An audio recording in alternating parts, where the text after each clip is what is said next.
a pseudo marathon commentary practice for Final Fantasy VII Remake, new game plus hard, no major glitches.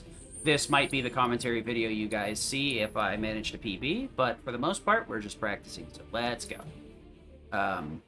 If we are doing this as a commentary submission, we will talk more about marathon stuff when we have a slower chapter, so once we get to chapter 3, but for now, look at the ATB and limit, you see kind of spike up there. And then you don't see anything here. That's because ice is really powerful at one thing, mainly, and it's staggering opponents. All the spells kind of have different traits to them, but ice is going to be the one we heavily abuse for the beginning of the game. Early on, a lot of the enemies don't have enough HP to really push back, so staggering is the name of the game. Because we have a couple of ways to build ATB, and the ATB stagger materia ends up being one of the best. Especially because we have double magic up, so it lets us push enough damage through that we can kill most anything. So we want to get a certain distance down that alleyway so that everybody's on this upper platform. What that does is saves us the time of the elevator having to go up, doors open, and them to walk out of the elevator. Instead, the elevator like drops down almost immediately, and we can walk into it before it's actually loaded in properly on the floor. So it saves a pretty nice little chunk of time. If you hit an enemy before they'll get a pressured state, and that will increase the stagger, and specific enemies do have a multiplier for their weakness. Some enemies also have a reduction on things that they are resistant to. So staggering can be more or less depending on the situation. This right here is not what you're looking for. If the dog runs away like that, you have to jump on him immediately. Nothing to it. Unless you want to roll for a blizzard crit. It's not a big time loss, it just kind of looks stupid. Because you gotta wait for the ices on the troopers to explode anyway. And even after that, the fence takes a while to allow you to walk through it. We missed that first triple slash on purpose, so we can roll out of the last hit. And we actually can't walk all the way over here immediately because there's a giant invisible wall there. And I've tried to get the NPCs to push me through it before, and I just slide right off. So you have to hold that switch to open the door. So we're gonna triple slash right here. That's a really good pattern. It doesn't save a massive amount of time, but it is nice. We're gonna save load here to warp Jesse over to the console. And that will allow us to mash the dialogue immediately.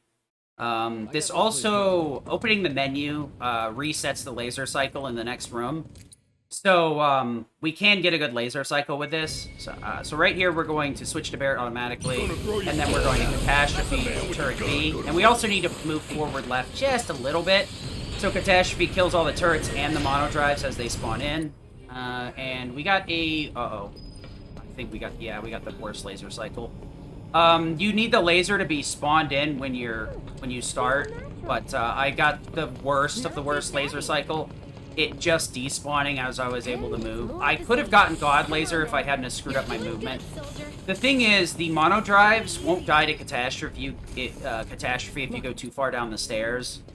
So I played it safe and ended up with a bad laser cycle because of it. So right here, this boss is going to always take 2 Thunderas, and Barret fires off that extra Thunder because of Synergy. The thing is, even if we get double crit, Barret is always going to Synergy Thunder. So we have to wait for that to resolve anyway. Double crit just ends up screwing up Barret's MP, because he actually has MP Absorb, Lightning, and Synergy Thunder, so every time he casts a spell, he does get a little bit of MP back. His damage isn't high enough to keep him at max, but it will push him, refill him a little bit. Both Mithril Saber and Steel Pincer both have a 20% damage buff when at max MP, and since Synergy requires no ATB or MP to use, we're trying to refill Barret just ever so slightly before we cast Thundigo with him to get an extra 20% damage out of it. So we're just going to Catastrophe here and try and one-shot everything. We get lucky, but it doesn't look like it. We did get a good flee timer though, so it wasn't too terribly bad. What you're aiming for is Catastrophe to just one-shot everything so you can get a guaranteed flee out of that fight. You can lose a couple of seconds to trying to get down that ladder if that fight gives you a really long flee timer. We'll talk about it more later when it's more important. Right now, the flee timer isn't really a big issue. So right here, we're just trying to build some ATB and push the boss phase. Okay. I could have held for the finisher, which is what I should have done. The ATB with Cloud is fine here because we're going into Skill Master and a few other things, so he's going to get a lot of ATB back really quick. And we're going to Thundiga right off the bat. See, he's at the same ATB value pretty much. Okay, whatever. We're going all in on this. That crit on Thundiga did make this phase shift a little bit early, and I believe I saw a crit on Barret. We're using Catastrophe to break the barrier. You can break it with Blizzaga or Araga, but it ends up being really hard to set up your materia in a way that's not a pain in the butt. We're going to also switch to Barret here. So the reason I'm switching to Barret is the AI has a really stupid quirk that's really common in Intergrade, where if you tell the AI to do something, they'll dodge roll before the first input. So I'm switching to Barret to just avoid that so I can keep the fight going at the pace I wanted to instead of losing time to him rolling. We're going to switch to Barret here, not because we want to be on Barret, but because we want to hold down. Holding down on the D-pad allows us to buffer a reset input. So when we open the menu, it'll immediately go down to the reset option. Then we can hit X to select and skip the cutscene instead of restart the battle. What's the buff on Cloud? Oh, Cloud and the entirety of the game will have Fury Ring equipped. The only time you won't see the Fury Ring equipped on a character is when they have God or Damarung. Fury Ring gives permanent Berserk, which increases your damage by 30%, but also increases your damage taken by 30%. The damage taken is usually a deficit, but there are some cases where it's extremely beneficial and will allow us to build up limits, because limits are based on percentage of HP loss, not damage taken. So that extra damage can end up getting us limits in some scenarios. There's one scenario where it's extremely abusable, but it turns out in every part of the speedrun, Fury Ring is extremely important. That extra 30% damage is massive. I can't speak for new game categories, but in hard, if we can berserk a boss, we're usually trying to do it. The only time we don't berserk a boss is if the game removes status effects in between phases. Ghoul is an example of that. If you berserk phase 1, Ghoul will remove berserk in phase 2. But yeah, basically we're gonna have 3 Fury Rings on and 1 God or Damarung floating around. Between Tifa's Star Shower buffing the next move and limits being extremely high damage, and Barret having like a good utility limit of okay, that's nice. That crit's actually really good luck there. That Mono Drive won't die to Barret unless he crits with Thunder. He does have 2 luck up on because his damage is so low that crits really aren't a negative boost. Crits are a flat 1.2% damage bonus, and Barret's stats are so low that 20% really isn't very much. So it ends up just speeding up fights. Anybody else critting is... What the hell? That is not... Okay, the game did a weird thing where it likes to adjust the camera for you because, you know, it knows better than you do. That was really awkward. The game does that sometimes, and it's really hard to adjust to, but that's how it is. Catastrophe, ATB boost.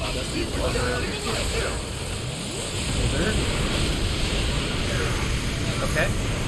Lucky for me, that Shock Trooper came right back up. Alright, whatever. Now we're out of here. Thundiga, Thunder should kill that Shock Trooper, but he survived for some reason. Luckily, I managed to bait him up immediately. The problem is, sometimes he can start chasing Barret. And the problem is he can get all the way around the corner, and he won't get up in time for Catastrophe to kill. So give me a second here. We need to do some menuing.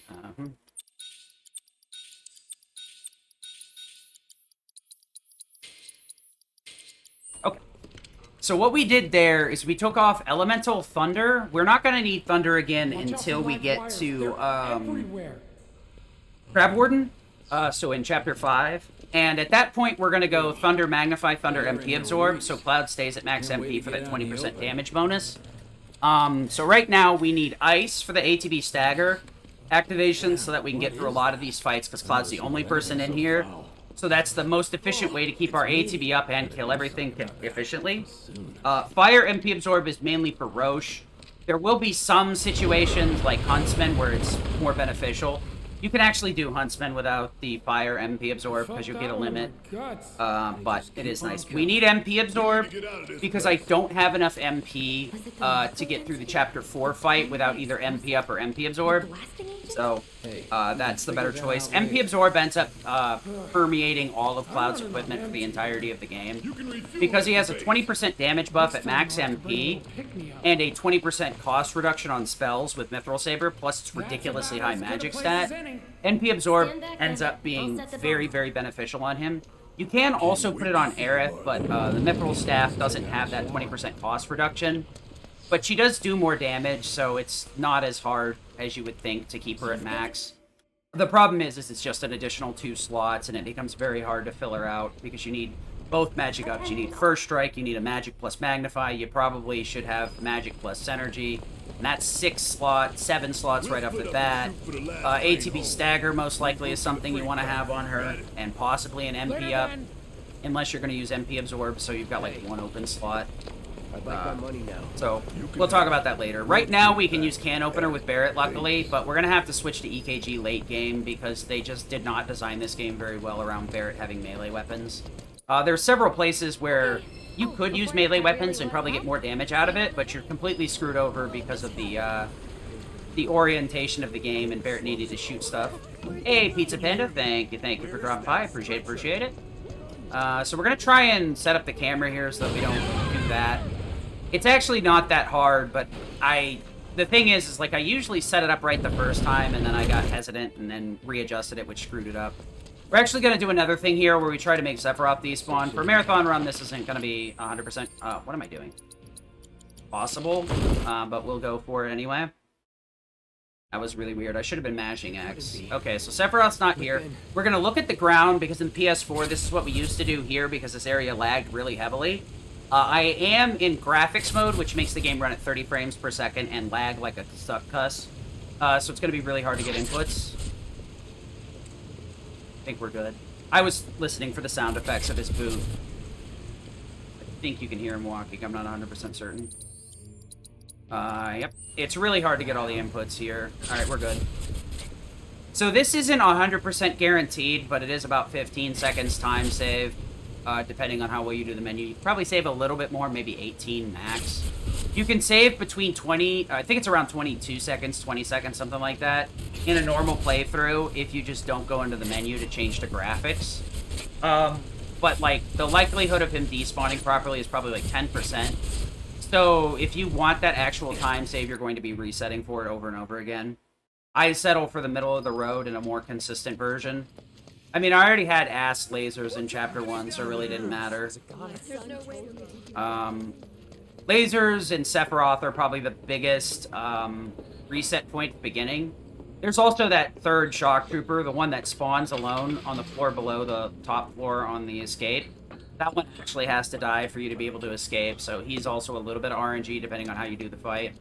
You can do that fight a little bit easier with Fire spells, but I just prefer not to. Because I have an issue with Fire double-shotting the 2 shock troopers. Anyway, so here we're going to have to sandbag a little bit. We can actually kill, like, everything in the fountain too fast, except for the first set of enemies. And they'll get an HP lock, so they won't die, and I'll have to follow up with a regular attack to kill them. So we need to wait just a little bit of time on killing all these enemies. But not too much. So we're going to roll around here for a little bit. That's awful. Exactly what I expected. Ugh, I accidentally flicked in the game. Retargeted for me because I'm stupid. Blizzara? Alright, we're good. I think. Okay, we're fine. Luckily, that trooper decided to come out from behind the light post there. So we're going to walk over here on purpose. It clipped into the floor, so we're going to have to deal with it. Get ready. Okay. That guy usually survives in that situation. There's not much you can do about it. We're going to come over here, ATB boost. We don't really need the extra ATB, but I want to make sure I have it just in case. Cross slash these two. Easy peasy. The shock troopers are invincible until around the last hit of cross slash there, so you kind of need to do it. You don't have to do it that way. You can use like Fyra or Fyriga, or like double cast like Ice Magnify. It may look like that Grenader could have been killed a lot sooner, but trust me, he just barely got out of HP lock as I Killed him. The rooftops look So we want to set up the camera here, and this is one of the few interactables we could just run into, even if we don't see this little panel on the floor. Most of them require us to see that to interact, so you got to make sure to position the camera. One of the things that you may not be aware of is the camera is, well, you may not have realized it as you were playing, but your movement is tied to the camera angle. So every input you have is oriented based on the camera. So the lock-on system that I use actually reorients the camera automatically on the enemies I'm locked onto. So that's why you might see a lot of camera jerking here, because I might actually smack a button here. What am I doing?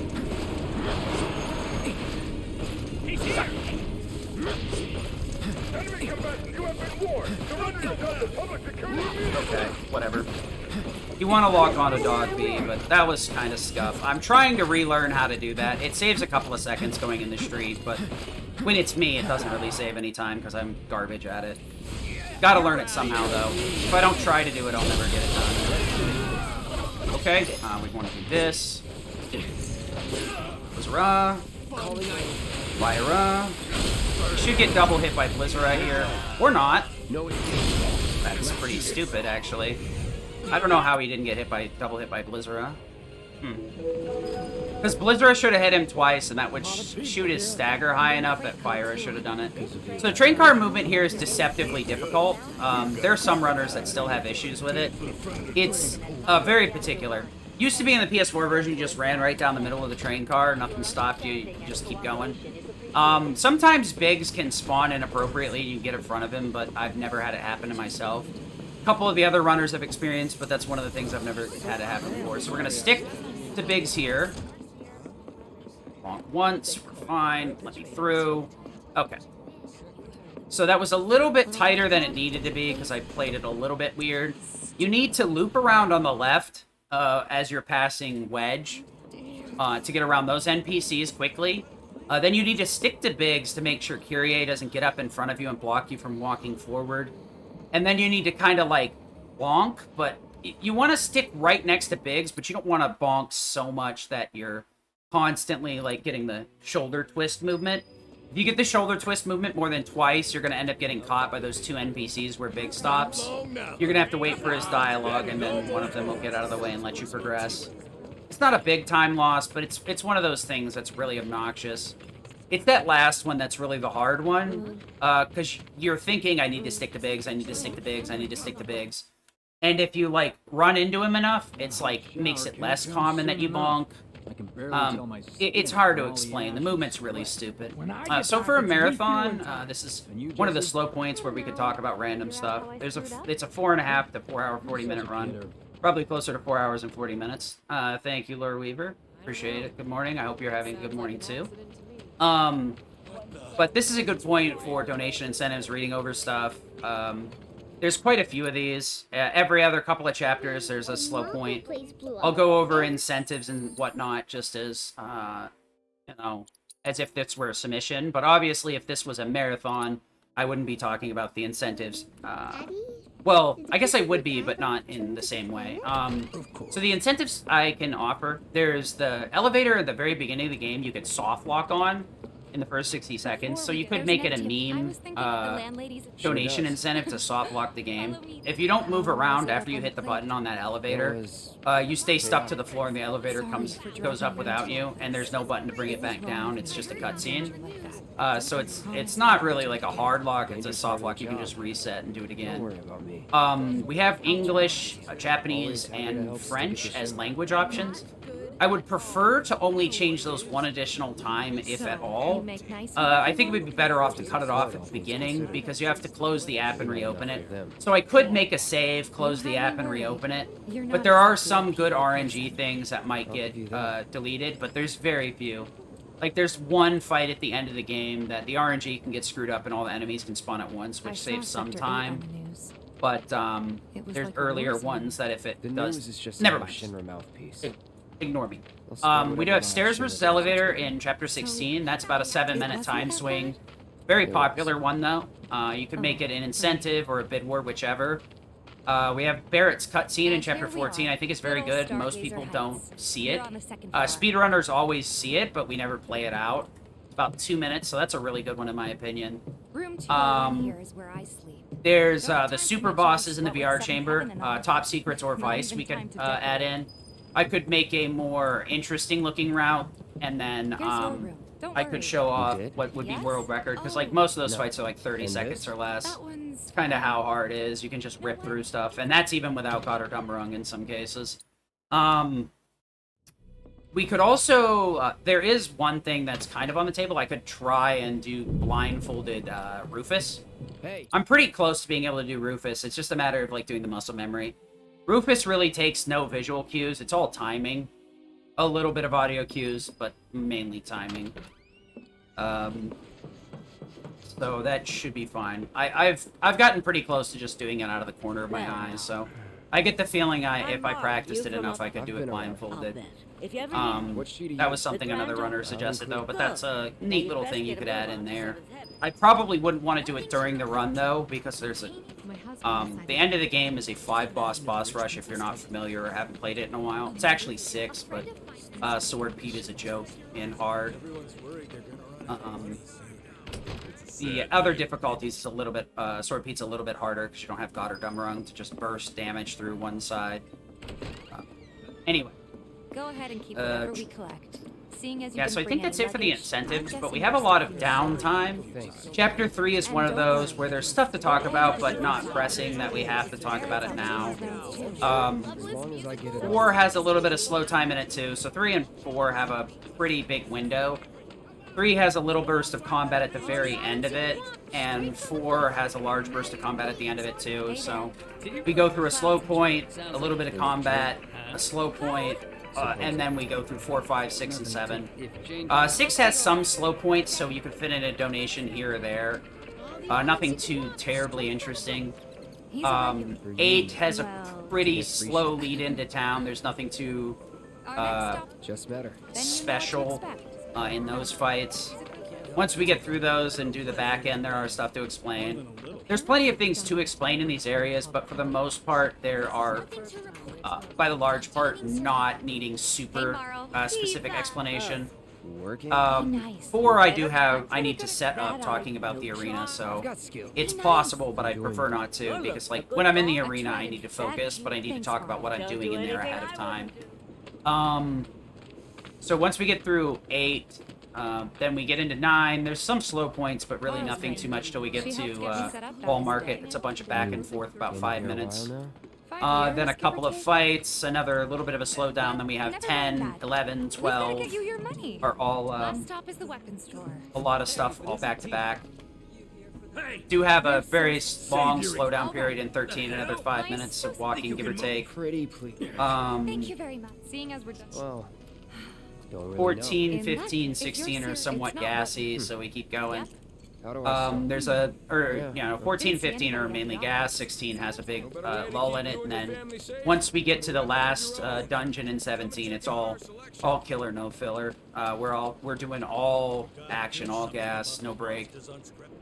So there is every other chapter. There's some arguable points to do stuff, but I'd say overall there's 4 or 5 really slow points where there's plenty of time to talk about marathon, donation incentives, etc, etc, etc. So right here we're coming up the Crap Boulevard. This is where fun goes to die. I could be using lightning magnifying, but it would require me learning a different route. I'd need to go back to clockwise instead of counterclockwise. The problem is these guys right here like to grab you, and the issue is Cloud will get feasted out of his spell. Alright, there we go. That's what I was looking for. Okay. I'm playing that a little bit safer than I need to. Alright, good enough. Probably not gonna kill. Okay, it did. Nice. Then we're going to fire right here. Alright. So, Crap Boulevard here is about... very annoying. So you may have noticed that I was moving a lot with Tifa there, and Tifa was, like, moving at a ridiculous rate. You probably haven't even seen that movement outside of speedruns. So the parry materia is a really good materia that will augment your dodge roll when you're holding guard. For Barrett, it's a little step forward with an elbow. Aerith does a little dodge forward with a magic shield. Cloud does a side flip. And Tifa does that slide. So Tifa's slide is much faster in the PS4 and the Intergrade version of the game. The PS4, we have to punch parry and cancel them into each other to get the full speed out of it. In this version, we are canceling it with the Whirlwind Uppercut special move over and over again. I'm doing that by holding triangle down and then parrying. You can also just mash both at the same time and get pretty much the same effect. I just find it's a little bit easier to hold the button down, because I do have a button, controller with buttons on the back of it. I have done this whole run with standard controllers, though, so I've done it without the buttons, and I can do it without the buttons. It's just nicer to have them, because then you beat on your main buttons less. You mash less on X, circle, and triangle, and all that stuff, so the buttons last longer. And it's a little bit more convenient to be able to hold down triangle with my, left middle finger rather than trying to mash it with my thumb. But anyway, that's you can still cancel parry and parry in the PS5 version, unlike you could in the PS4. So it is still a bit quicker, but canceling it with uppercut and the same thing with the punch parry method, it just gives you the fastest part of those animations. So we can get a lot further than the game intends with the uppercut parries. So we're really going to be like clipping into cutscenes and buffering uppercuts in areas where a cutscene happens in some cases. So we actually have to be careful about doing the uppercut parries, because sometimes we can buffer it so that the game like switches back to Tifa and then uppercuts, and then goes back to Cloud to proceed. But for the most part, we're going to be using Tifa to move, if at all possible. If there is a door, a ladder, a switch, or something that we have to interact with, we'll probably stick with Cloud and just finish off the fight that way. Unless Cloud has to cast like a tier 2 spell or something that takes a couple of seconds anyhow, then we can take advantage of it. But for the most part, if we have Tifa in the party and we have a somewhat decent distance we have to traverse, we're going to be using Tifa. Anyway, The problem is Tifa's physical damage is ridiculous. So, she actually could output a decent amount of damage, but it just ends up being that, like, it's a little bit more optimal to let Cloud do it. Luckily, early game, I don't know why I did that way. Early game, Cloud has Mythal Saber and stuff. Once we get Aerith back in the party, she's going to be the de facto mage for most of it. Cloud will be casting some spells, but not very much. The main reason is we have 2 magic up materia, and so we're going to be doubling down on that with whoever has the higher magic. Cloud has reasonably high magic. I think it's close to 400, somewhere in there. What? Aerith, though, is an extra 100 points. She's like 499. And remember that there's that Fury Ring buff in there that gives 30% more damage. And then on the back end, some enemies also have multipliers that they take more damage from specific elements. So Aerith ends up dealing a ton more damage. You really only need Aerith's ridiculously high magic stat towards the end of the game. The thing is, we're going to be abusing synergy with her. Right now we're using it on Barrett because he really has nothing else to do. It's free damage, so it helps us pick off enemies in certain scenarios without having to like do a bunch of other stuff to get his ATB up. There's only 2 first strike materias, so synergy is like a pseudo first strike. It does require the character you're controlling to do an action, but it's more than enough. Because there's a lot of really good moves that either refund ATB or come out extremely quick, so we can trigger synergy and then just go on our way. Like Tifa's True Strike is really good at triggering synergy at a distance. Just lock onto the target, True Strike, and then let Barrett cast the synergy on it, and then keep moving with Tifa. You can't do it with Cloud, because synergy is only triggered when the character you're in control of performs an action. Offensive action.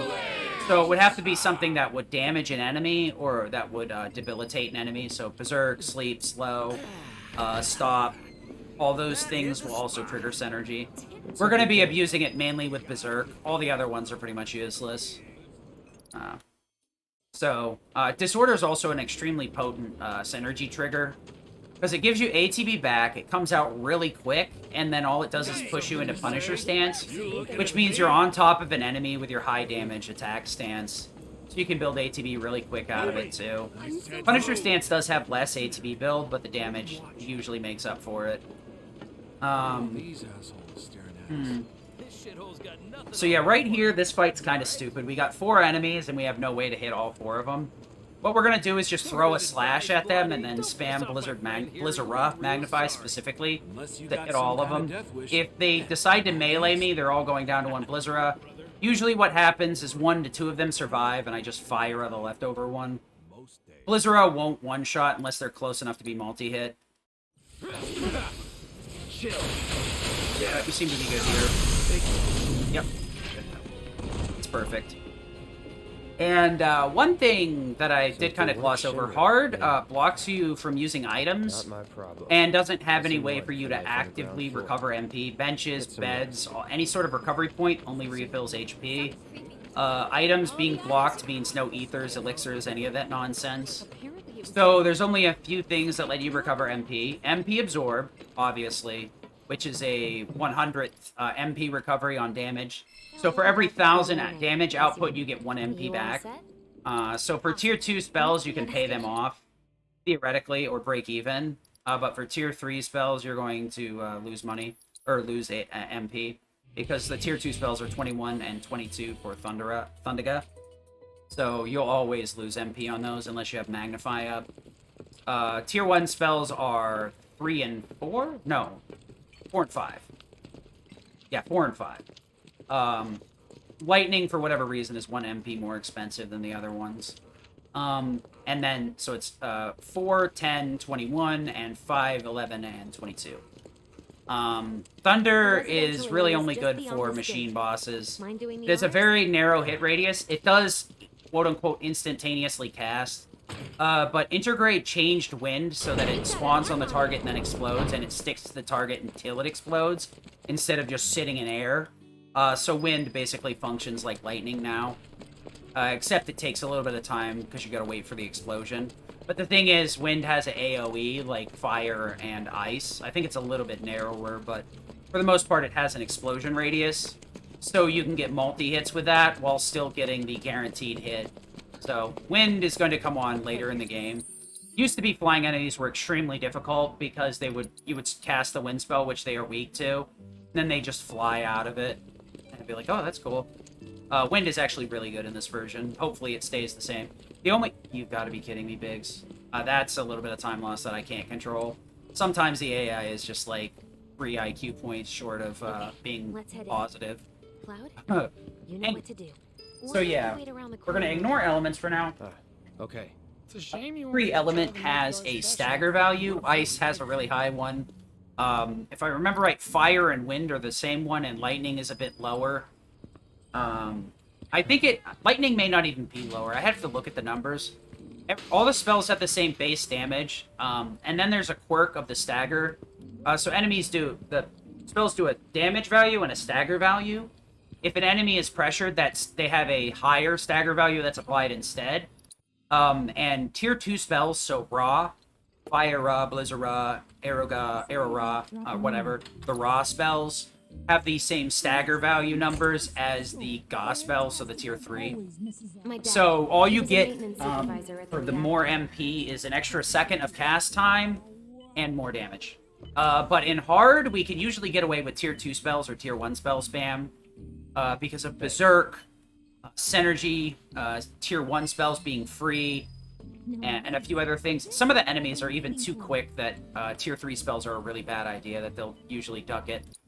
So what we're going to be doing here is using Refocus in combination with Ice, Magnify, Fire MP Absorb for Roche, like I said. We're going to use Fire on one of the Shock Trooper fights too. And then we're going to be using Refocus to split our ATB into thirds. You could do this with Skillmaster, but if you get any weird RNG here, you're kind of boned. So it's not really worth it. And you can offset the time loss, because Refocus and Limits usually have a time slowing thing when you're in control of a character doing them. But I can offset it by allowing dialogue to progress while I'm doing it. Basically, Biggs and Wedge are going to have lines of dialogue at the end of Phase 2. And what I'm going to do is wait till Biggs starts talking and then activate Refocus. time will slow while Cloud's doing his animation, but Big's dialogue will progress normally. So we can save the amount of time that his dialogue is. We won't save all of the time of refocus, but we'll save some of it. We're going to do another save load here as soon as Biggs is facing the fence. And that should allow us to skip his dialogue. There we go. Refocus does not actively increase ATB gain. But because of the way it functions, it technically does. So your ATB is 2,000 point bar, 1,000 and 1,000 divided. When you refocus, what it does is it consumes your limit, gives you 500 limit points back. So, like I said before, level 2 limits are 1,350 and level 1s are 1,000. So you only get 500 back. You get a 5-minute refocus with level 1, 10 minutes with level 2 limit. Obvious, and if you need more than 10 minutes, you're probably, I don't think there's any fight, because even the Whispers fight in Chapter 18 is about 10 minutes, but because the cutscenes stop those timers and stuff. So I think it would last the whole fight, if I remember right, because I used to use refocus on a level 1 Tifa, and that would last the entire fight. But anyway, it reduces the ATB into thirds, which is 600, 650, 650, 700. So it makes ATB 2/3. So it doesn't technically increase your ATB build rate, and it doesn't technically, like, affect it in that way. It just reduces the cost to 2/3, pretty much. So practically, it increases your ATB build rate. Or, you know, it depends on how you want to look at it, but it practically just means that you can be a lot more aggressive. The first couple of phases will be a little bit slower because ATB Stagger only gives 900. So we're only going to get 9/10, but Magnify will allow ATB Stagger and the limit gain to activate multiple times. That's really awful ATB.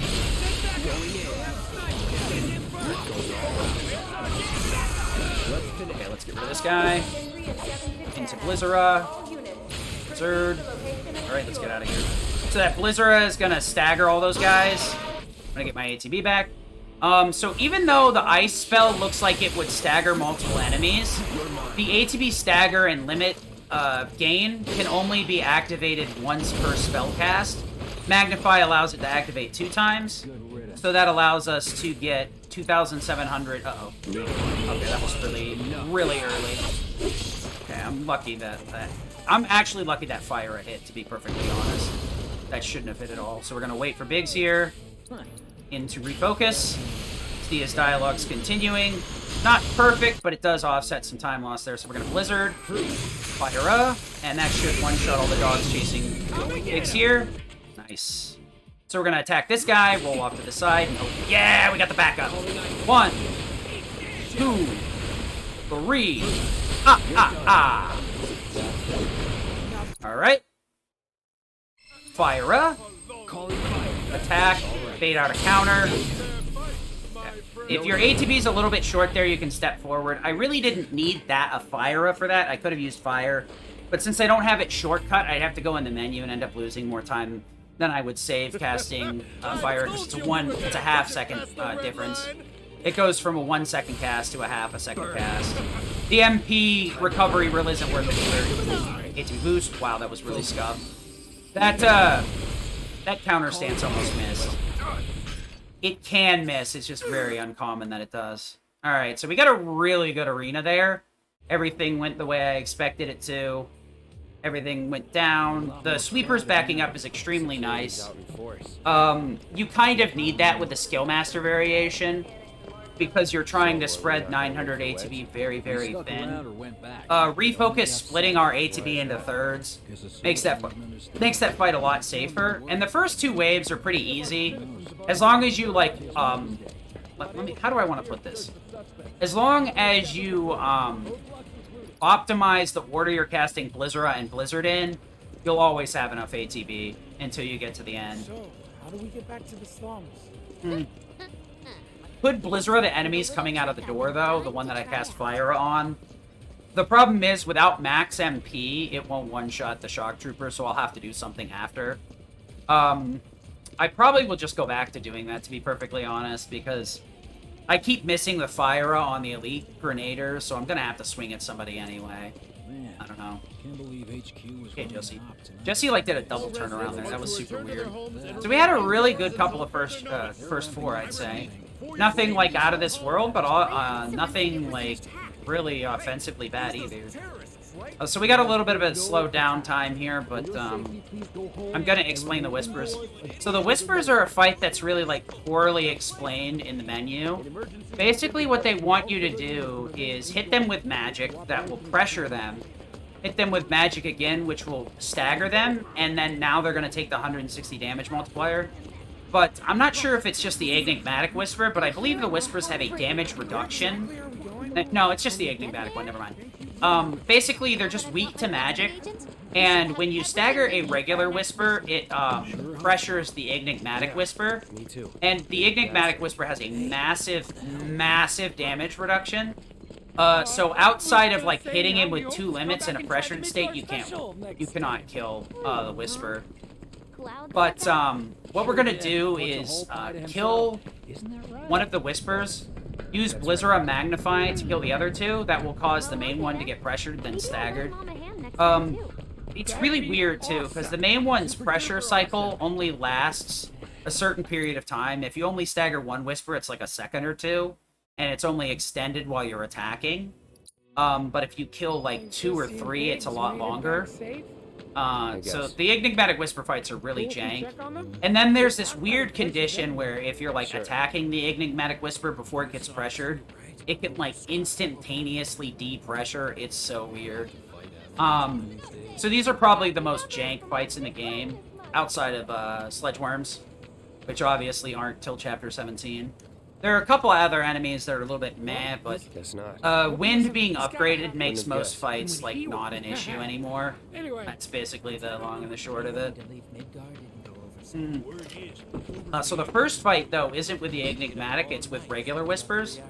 So we get a set of 4 Whispers right in front of us. On the PS4, you can one-shot all 3 of them reliably with Somersault. It's really not that hard. Because they move much, much slower. But on the PS5, they move a lot quicker. So the easier way to do it is to Somersault Whisper B, and that should kill A, B, and C, and then take off Whisper D with Fyra to make sure that there's only 3 of them left. If you kill all 4 of them at once, or get rid of 1 and then kill the remaining 3 at once, what you'll be able to do is skip spawning an additional wave of Whispers, up to 2. So, all we're doing is we're somersaulting in the menu because they move way too quick on the intergrade version. And then while Tifa is getting her somersault ready, I'm going to fire a D on the right side to pick him off. So that unless I get really, really, really aggressive movement, I should be able to somersault the last 3 and just skip the second phase. And the spawning the second phase isn't because, like, I don't have enough MP or it's inefficient. The problem is they take forever to spawn in, so the problem is I have to deal with enemies that literally just aren't killable or even damageable for a long time. Wouldn't be too bad if it was like the troopers in, like, Chapter 2, where I could just beat on them anyway until they go down to 1 HP. We're gonna limit... I hate it when that Whisper... Oh my gosh. I got extremely lucky there. No idea. I was supposed to fire. Luckily, D gave me a very specific pattern, so I got saved. The problem is, when I menu there, sometimes the Whisper's flying right in front of the friggin' camera, so it makes it really hard to tell what I'm looking at. This area is really kind of jank because of that. The frickin' Whispers should not be, like, translucent. They should be, like, 95% frickin' of opacity. They really... You should barely see them. They shouldn't be able to fly in front of the camera and make it that hard to see. We're actually going to Blizzard right off the bat here, like I said, and we're going to hope for an Impale, which we're not going to get one. Make sure we Blizzard that guy. And we're going to Somersault.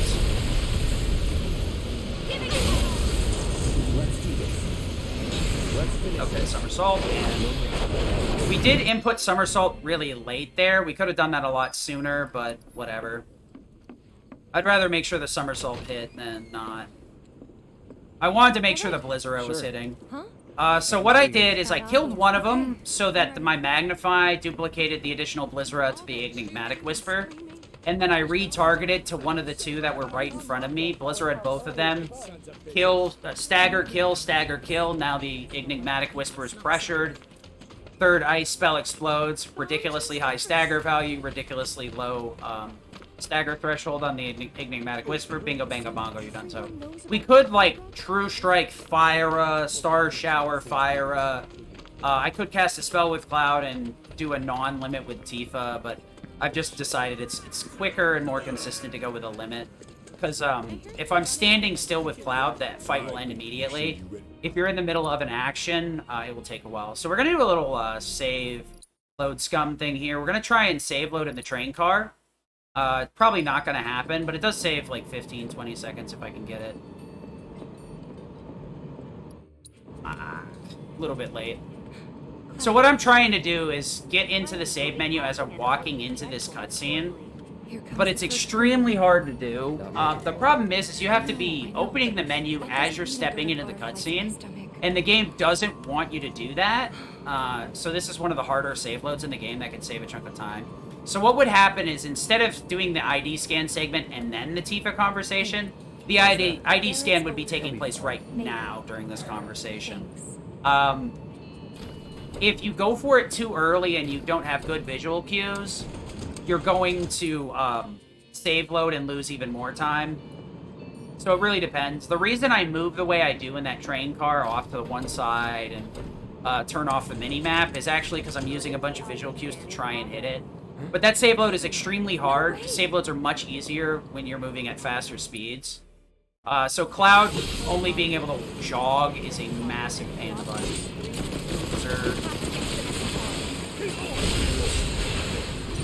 Blizzard. See you guys later. So you're not really in a rush with this fight. You just want to make sure Cloud gets hit. Because we're actually going to do what's called a potion lag here shortly. It's actually a cure buffer in terms of hard because we don't have access to items. But it achieves more or less the same thing. The only problem is you need to have the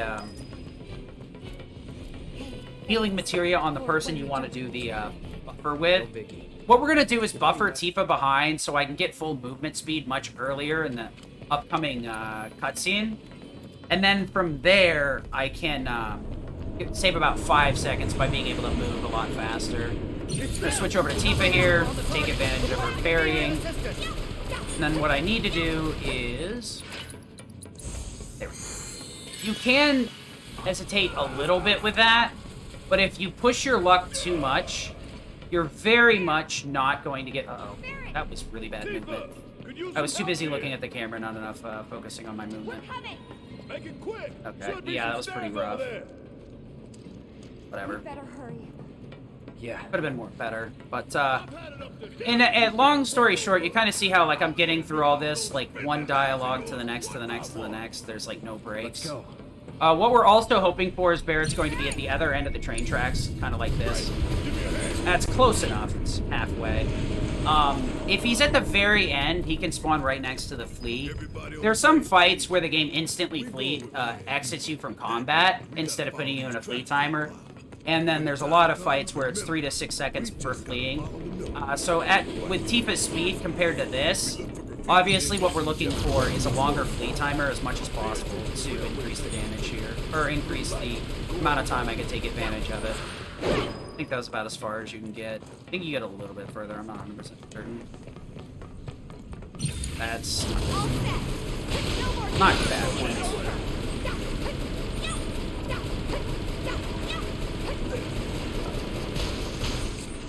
Okay. That's actually good. That's perfect, because we shouldn't get a buffered movement. So, I got kicked out of combat at the exact right time, and Cloud spawned in the cutscene instead of, like, anything else, so that saved a huge chunk of time. Because you can accidentally buffer an uppercut with Tifa there, so right after you get into that fight, you can have to finish up the cutscene. Alright. I just want to make sure the ice hit the rats, because they can be really fussy. Uh-huh.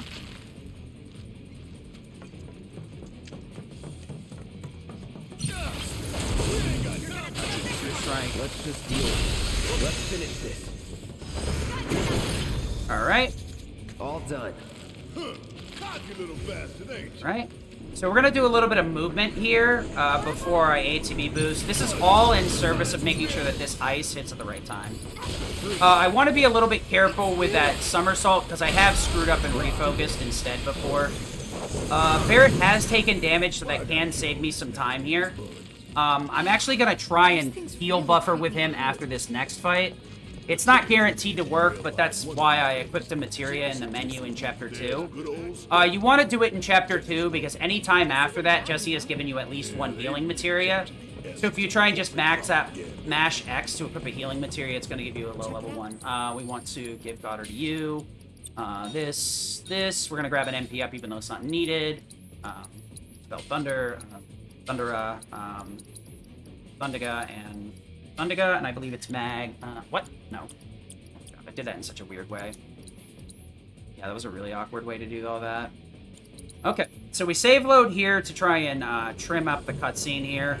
How did we get such a Let's just give it a quick. So we're gonna ATB boost. Log on.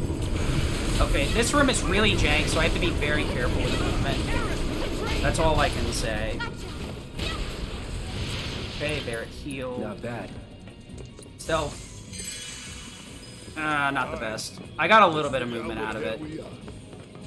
Not the best, though. Lost a little bit. That's really hard to do with Barret. You can kind of see that, like, Cloud's movement is buggy there, though. I could grab this MP crate to top off Barret's MP, but all it does is lower some damage ranges, and it cost me, like, 4 seconds.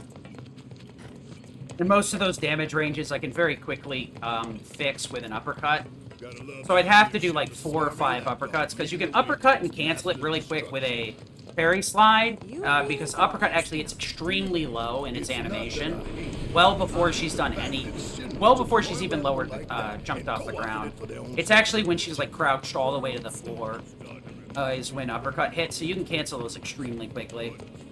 So we're actually going to not need to menu for the rest of Chapter 6 here.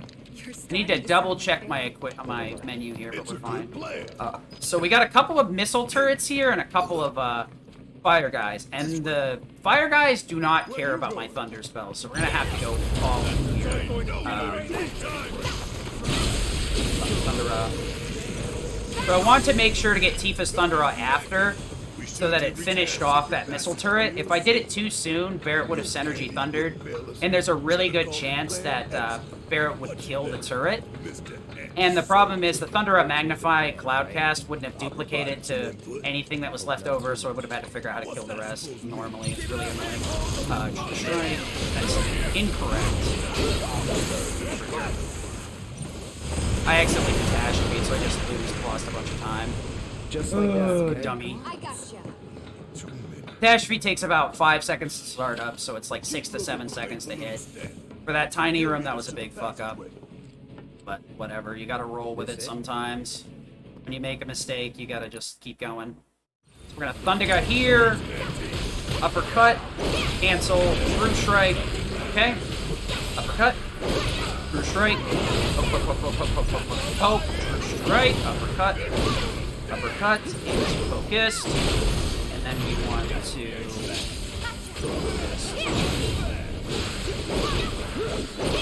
oh.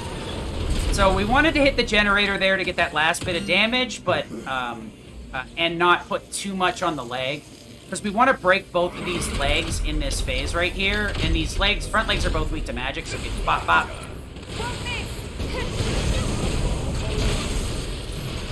What? True Strike. Cut. Okay, I got lucky that I didn't need this energy there, because I completely borked that. So we're going to switch over, and now we've got the artillery units. We're just going to catastrophe the artillery units and eat the salvo with Barret. Because Barret's in a limit here, though. He's got full invincibility. Intergrade added that in. So you can be a little bit more YOLO in Intergrade than you would be in any other version of the game. Limits are interruptible. Though, as far as my testing has found, they're actually not interruptible by most normal methods. So, I think the Whispers and a few other things are the only things that can actually interrupt the limit. There's like 1 or 2 things specifically that can stop a limit. But the difference between the PS4 and the PS5 version is the limits are completely invincible in PS5, but they're not in PS4. You take damage, so you need to HP gate when you're doing a limit. Basically, you need to add an HP up so that you can tank the damage. So it is worth noting. Not usually a super big issue. Most of the time, you have enough HP ups anyway. So if you're going to be using a lot of limits with Tifa, HP up is probably going to be really nice. So I did manage to buffer Tifa at the top of that ladder so that I could get on this catwalk just a little bit earlier, or balance beam. So this area is a lot of movement with Tifa. It's a little bit slow, but there's plenty of things to explain. But I could definitely make time for donations. Because really all that we want to talk about here is the flee timer is between 3 to 6 seconds. And in most cases, we want 5 or 6. There's a few cases where we want like a shorter one, because there's not really far enough to go that it'll be a problem. But basically, like Tifa's flee with, or Tifa's parrying with uppercut will get us where we need to go very quickly, so we can save a ton of time here. But it's all RNG for the most part. There's a couple of fights where it's not too terribly bad, but That's true. Let's go. you know. All these lamps. You'd think they'd be able to balance the load by now, though. Maybe. If the maintenance guys or whoever weren't playing hooky. The lamps are important, but when you think how much Mako it must take to keep them running, that's gotta be one. So yeah, we got a lot of monsters and machines in here. Luckily, we don't need to kill most of it. We're just going to be running around flicking off lamps and depriving the people below us of light, because that seems like a cool thing to do. Totally not a dick move. This is definitely all Shinra's fault. We're doing something bad. You gotta be the villain to be the hero, I guess. Wonder. It doesn't affect the lighting on the place below. That's funny. Alright, so this is gonna be the first area. We gotta be careful with the movement here, because the turret camera change right here. Oh, that's really bad. Wow, that's really awful.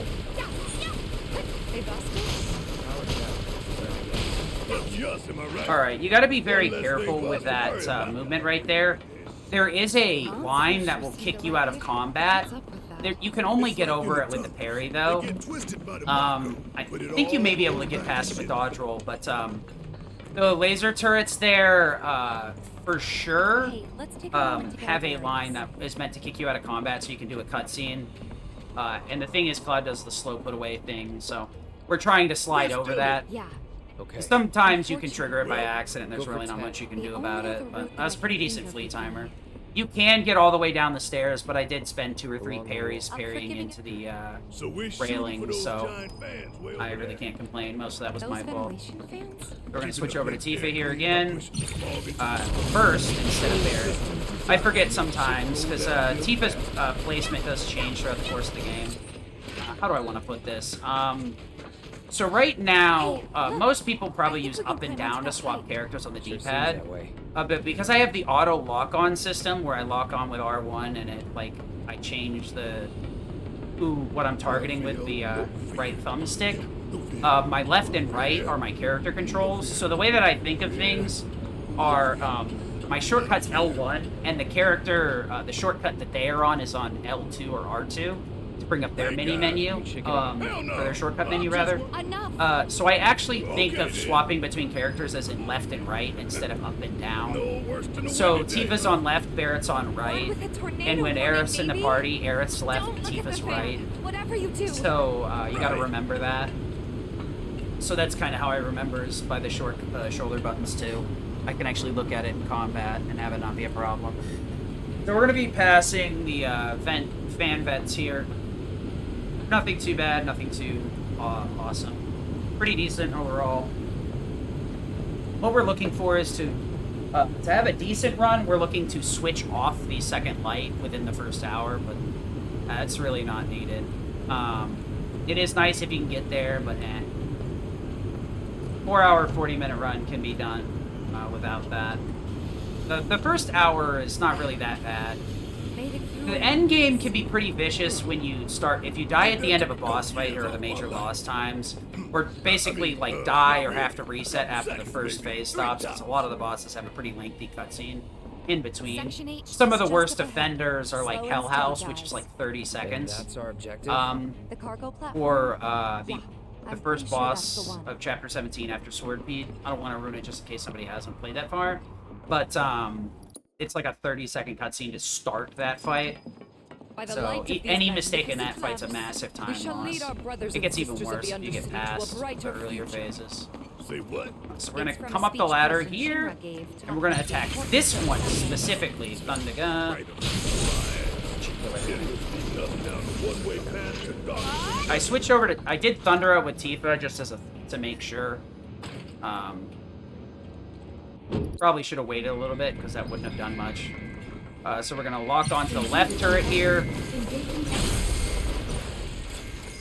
Doesn't really matter where Cloud spawns. You want him closer to the switch, but it takes a while for it to be activatable. So you want to make sure to kill all three of those barrage strikes. And Magnify is got a larger range in the integrated version, but it's still kind of fussy. So if you don't know what you're doing with Magnify, you can end up not hitting 3 enemies. Pretty decent fleet timer. I really can't complain. I did take a while to get the switch to trigger, though. It is what it is. The switch does take a while to turn on. Switches, doors, ladders, stuff like that. Usually it'll take a while to let you interact with him once you finish fight. We're gonna actually roll with Cloud here on purpose, as I want to get him closer to the fleet area for a specific reason. We're trying to down warp him if I can get it. Okay, I guess not. That was good movement. There was not much I could do about that. back where we started. Not the most efficient way, but eh. Not so fast. So this switch takes a while, so it's not too big of a time loss. The thing is, if you can link those two It's a shame we had fights, to wander around so but much. if you don't kill those turrets at the end, what will happen No is Jesse or Wedge to back us up either. Cloud will warp to the platform in between the two fights at the first fleeing area. So you need to make sure to wipe out all those turrets. I don't know if it's faster if the fights are separate, but it's whatever. I just got in the rhythm of just tagging them all with Magnify. So we could Thunder Magnify here, but I'm actually going to use Thunder on Magnify to make this a little bit more consistent. Stop me. So what we're aiming for is to get into this ladder well. Thunder Magnify is enough, but sometimes if you get really bad load times, you can get screwed. What we're trying to do is get those monsters to spawn in after we've killed the turrets. And what that allows us to do is another fleet. And that's cool because we get access to parry. We actually end up taking quite a few optional fights just so that we can optimize movement with parry when Tifa is in the group. There's quite a few places where it's really good to do. This is a godlike parry too. That saved a ton of time. He knew we might be late, so he came up with a few ways to kill time. So it doesn't matter here with Barrett and Tifa. You normally, when Barrett's on Steel Pincer, you do want to make sure to keep him at max And we're back MP. at the cargo platform. Get ready, Because he Mako. does lose out on the 20% damage bonus. And the reason that I say that is, like, Steel Pincer, I think, is like 60-something MP, 65, 64, or at magic attack. EKG Cannon, I think, is like 98, so it's borderline. No, it's lower than that. I think it's like So long 85, on the actually. plate. I hate you too. No, the problem is Barrett's stats are awful. So even with good weapons, the stats are bad. Let's see here. I know I have a photo somewhere of it. Photo. Wonder what the reactor's like. Dog. Dismal. A slaughterhouse, but he puts the EKG is plant. 95. Steel Pincers is 73. And that's the smell. Mako. So, Be dude, ready for it. Right. I have a photo that has, or it's a Reddit graph that has all the attacks. Attack, magic attack, HP, defense, all the buffs and stuff on the weapons and the abilities. It's very useful for routing. Thunder, True Strike, Thunder. So we're gonna Thunder twice, because sometimes Cloud doesn't hit hard enough with both the Thunders to kill the turret. So we're gonna follow up with a True Strike to get a Synergy Thunder in there. You could wait and let Tifa, Even after or all have the fun, Tifa trigger it with True Strike, or you could wait with Cloud to get him to trigger it, but I find it's easier to do Probably this have way. cameras everywhere. Why didn't you say something Pretty decent run sooner? overall. Way too late to bail now. Nothing to write home about, but nothing to cry about either. I like it. Ways off. So we're heading into chapter You'd be good at it. chapter 7. Got a lot to talk about in here and little downtime. We have a little bit of downtime in between each, but I'd say like 6 is where you've got a lot more time to talk about incentives and stuff. There's a little bit of things to talk about, but mainly just that last little one. Because that last fight saves like 10 seconds doing it that way. Or not the last one, but the one where I like separated it into 2 fights. So we do have a save load here that is pretty much considered free at this point. It used to just be this cutscene where Barrett wants you to look at Airbuster. You would have to react to him saying "Hey." Well, now. A lot of our save loads we used subtitles as the visual cue. But most of those don't lock you out of the menu if you wait too long. This one right here, Steamed Hams, found a great visual cue. There's actually a vent in the floor off to the side here. Great. We're actually going to save load as the camera cuts that off. It's all in the mind. So we're going to get it every single time. Okay, that's... I tried to hit the save menu button, but it ate it again. So the reason we can save load so quickly is because when you hit the menu button, you can just hit triangle to open the save load menu. Instead of having to wrap around to save and load at the bottom, which means you just 2 up inputs. But since the menu fades in, it speeds things up quite significantly, because it's very hard. That felt really weird. Huh. I don't know why that felt so awkward. I think they were all like really grouped together, so I think Thunder Magnify just one-shotted everything. We're better than that. We're gonna lock on here. We're switching to Barrett. This is something I did in Chapter 1, but didn't really explain it. So Synergy will normally target the first enemy you attack with a command, but since they're dead, Barrett's going to pull a Final Fantasy 1 and hit nothing. Or not Barrett, but Cloud. A little bit slow. I usually switch to Tifa there, so I'm used to cycling to the right side for Cloud shortcuts, and didn't quite realize that I was on Barrett. Ain't that right? Which, that may sound very stupid, but it's surprisingly easy to switch to the wrong character when you're focusing on the shortcuts. And then you look at the shortcuts and you're like, what? That's not the right set of shortcuts. And then you look up at the character and realize that you're on Barrett or something. It did feel a little bit weird because it felt like I was moving really slow, but I wasn't paying too much attention to it. So this fight right here with the Elite plus 2 Shock Troopers, we're going to try and one-shot them. There's a really rare few circumstances where we can one-shot everything with a Thundiga. That's incorrect.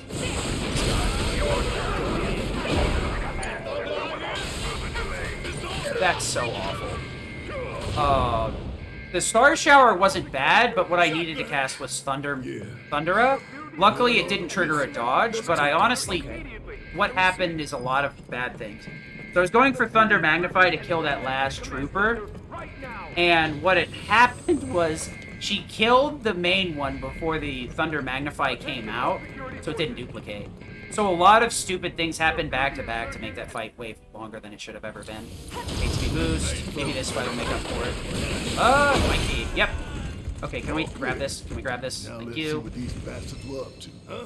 Keycard. That fight's completely out of my control, and I didn't deserve it, but whatever. here. So normally what you're trying to do is Thundiga Magnify and Thundera with Tifa. The Shock Troopers have a dodge ability they can trigger if they're being physically attacked, and that includes physical Think you can get it? abilities as Try well. that key. So Star Shower had a really high chance of screwing me over, which would have been really bad because he would have been in dodge frames, and the Thundiga Magnify would have gotten dodged, so it wouldn't have hit the other 2 Shock Troopers as well. So I got extremely lucky with that misinput that I didn't get punished harder.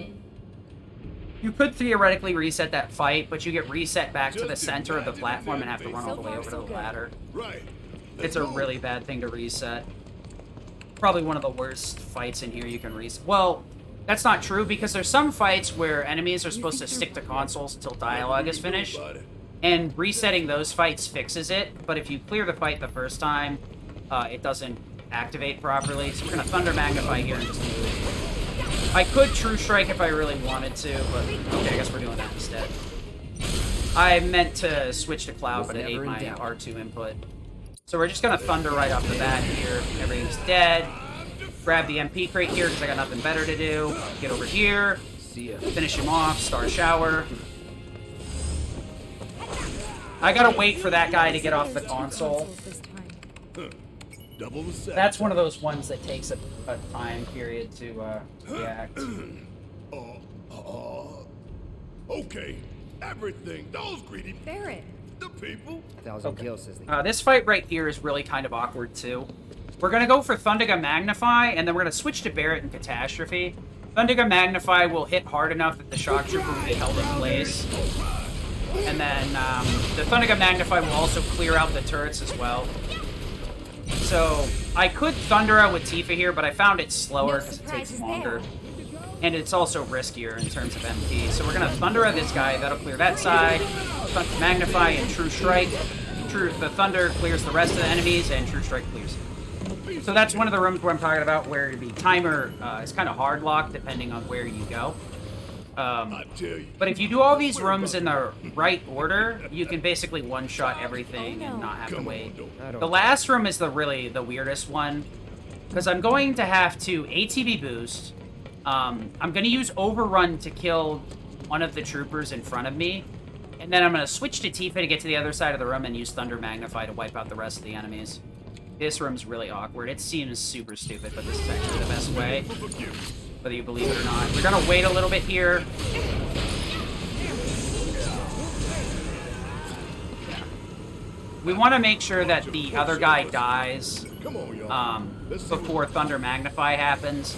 I'm not sure when the magnification acquires its targets. I think it's on cast, so you got to be careful there. Thunderga.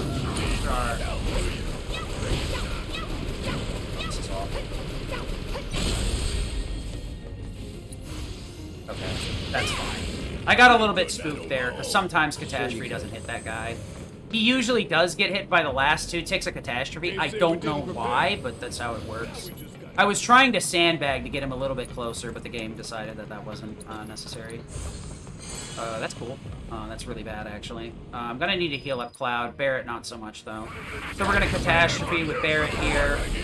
Doesn't really matter what's going on.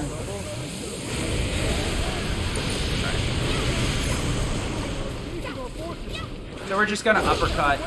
I'm going to show off. So I'm going to be trying to do this really weird attack in the boss fight. We're going to True Strike, or Focus Strike into True, Uppercut, Poke. So what I'm going to do with the boss fight is I'm going to parry during the Tank Buster. That'll let me keep out of its range. Focus Strike will let me clip through it. And then the other moves, you know what, just ignore me. Shut up. EKG. No? Oh my god, my brain just like short-circuited here really bad. Shouldn't have been explaining that. Okay. That menu's extremely easy. That's a really stupid time loss. Okay. Yeah, so Tank Buster can be clipped through. I'm gonna use parry so that Tank Buster doesn't initially grab me. But if you wait until after Tank Buster is like somewhat resolved and the beam is there, you can actually Focus Strike through it with Tifa. And that's going to allow us to abuse the heck out of synergy on the boss. So we're going to walk on right here. Thundera. True Strike. Focus Strike. Focus Strike. Keep it up. Okay. That's awful. You got to wait for the hitbox to disappear there. We're going to heal up with... That's annoying. I won't have an additional Thundera, but I really shouldn't need the 4th Thundera.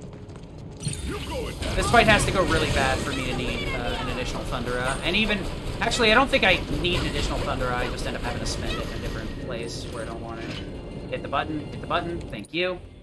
So yeah, we're going to start off with a Thundera and a True Strike from Cloud on Airbuster. What that's going to do is pressure Airbuster and keep him from launching the little static orbs that will lock a character down. It always is on Cloud side. Do you think we'll find Cloud is our major damage dealer. Tifa, what we're doing is going to be abusing her we move the left. Got these ones. I'll take left. abusing her Focus Strike to trigger Thunder Synergy over and over again. And remember, Cloud has max MP, or has max MP, and he also has MP Absorb, so these Thunders will mainly be at a 20% buff, on top of the Fury Ring 30% and 2 magic Pay ups. attention, you two. 3, 2, 1. The reason we're using Focus Strike, it's a little bit slow, but it refunds, I think, like 600 ATB on hit. We really did Actually, right. it's 700 for sure. Because it gives you 50 ATB each time you Focus Strike while you're in Refocus, which comes up, because I'm going to refocus at the start of the second phase. So I gave Goddard Dummerung to Tifa specifically to refocus phase 2. so that way I have 3 ATB, which means I can spam moves a lot quicker. Alright, so let's just do this.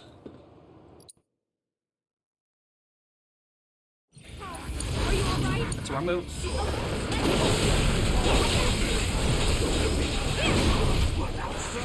Oh my god, that's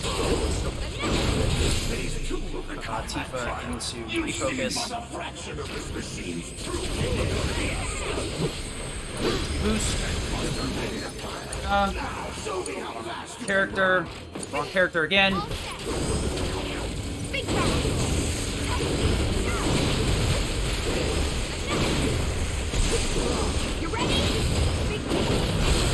I very barely fixed that. I almost screwed that fight up really bad. So, I accidentally canceled out my Focus Strike because Tifa had such bad ATB. Luckily, I fixed it. Ever so barely, I fixed this fight. I almost screwed it up really bad. That fight was pretty definitely gonna lose time. Thundaga, Thundera, Thundera. Thundera, Thundaga. Thundera, Thundera. So we're waiting for the extra Thunder with Barret to top things off. Character. Thundaga. Thundaga, please. Oh, stupid. Whatever. That's a lot of time loss, unfortunately, but that's how it happens sometimes. I really stroked out on the menus, so my brain just apparently decided that it wasn't going to work today. This, iron to this, no, into disorder, and blade burst, SD into triple. Okay. Alright. So we're gonna triple slash right off the bat here. Fire Rust specifically would speed this up significantly. Reno spawns only on a timer. You can hit an earlier spawn cycle with him, but you can only do it with fire. The problem is, it doesn't really save all that much time. You can get him down here earlier, but you end up losing time in the second half of the phase because you don't have an efficient way to kill it. You could technically put fire on Iron Blade, but I don't know if it would hit hard enough. Probably does. We're going to roll forward here and self-destruct. We're trying to position Cloud very specifically. If I get lucky and position him in the right spot, when Reno jumps back, he'll instantly start this phase instead of dashing forward. Not a big time save, but one of these days I'll start getting it again. So we're going to cross-slash. It's one of those things where you might as well go for it. You're probably wondering why I got a cross-slash. Well, I can explain that right after this, though. Wrong. Good thing I caught that. I mean, I probably could have fixed it if I'd thought about it, but... Alright, so now Aerith is up and online. We had to make a couple of tweaks there. So I started out Tifa, or Aerith, with a throwaway weapon, so that I could get some refocuses and some other useless material off and out of rotation at the very beginning of the game very efficiently. We now have our Mithril staff, and she's going to be on that for the rest of the game. Cloud is going to juggle his materia setups between weapons for the most part. Every once in a while, he's going to have to give up his equipment to somebody else, but that's fine. Tifa will do the same thing towards endgame because she ends up needing some radically different setups. So there's a really efficient way to set her up for Hojo's Lab super quickly. And then I also need a very specific setup for the fight in Hojo and the President's office. Anyway. So the Airbuster was a complete bust, but we got out of it with our lives, so that's all I need. The thing is, you're supposed to... I'm using ATB Assist with Tifa. So the thing is, Focus Strike has a very long animation, so you end up wanting to cancel it over and over again with parries, because it saves quite a bit of time. The problem is, it won't trigger ATB Assist properly. Focus Strike is already really fussy to the point where you have to attack manually in between Focus Strike, so that 2 Focus Strikes back-to-back will trigger ATB Assist.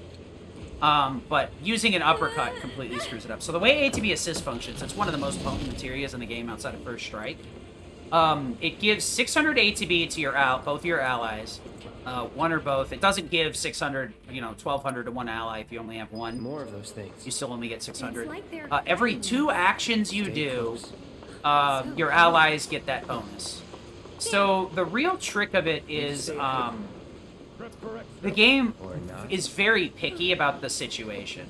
Skillmaster usually has a long period of time where three different moves will give you the Think so. 900 What ATB. are they? Stagger, obviously the Actually, enemy has to be staggered, so it's pretty I don't know. specific. First Strike Let's actually just gives go, you a random okay? value See that between, cup, like, shall we, I've been Mosey? told Let's. 1,500 and 2,000, but I've seen it much lower.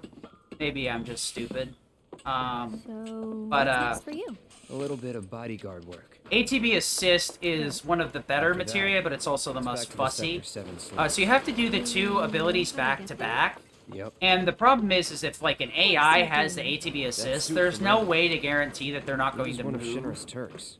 If you a use turret like a while star I'm shower here. with Tifa and it's not the enemy moves away from the star shower Just keep an eye because out it for like potential misses, soldiers and stuff? she'll run up They do to more do than the other scout for star candidates. shower. Turks get called in to So handle all kinds of it'll end up situations screwing up with ATB assist. So extreme most of the time you prejudice. want to be in charge of the character with ATB assist, Professional but bad it's not boys. 100% necessary. Gotta love 'em. There's another Back to my caveat question. too. If you're in So what's control he of to the you? character, like like you knew Cloud, each other. assuming let's say he has like 1,000 ATB, I attack with Braver.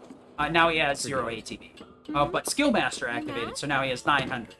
But that's not enough to be able to trigger ATB assist. Actually, Well, haven't ATB tried assist that has some before. leeway Surprised built if you into have. it. It's So up honestly to kind a of full exciting. combo, a full square First time. mashed out combo, all the way to the finisher, is allowed in between those two moves, and ATB assist will still activate. If your combo is interrupted for whatever reason, or your attack is interrupted, it will not activate assist. So, like, if your first attack gets interrupted, ATB assist isn't going to activate. So if I go to cast fire and get hit before the spell activates, assist doesn't activate.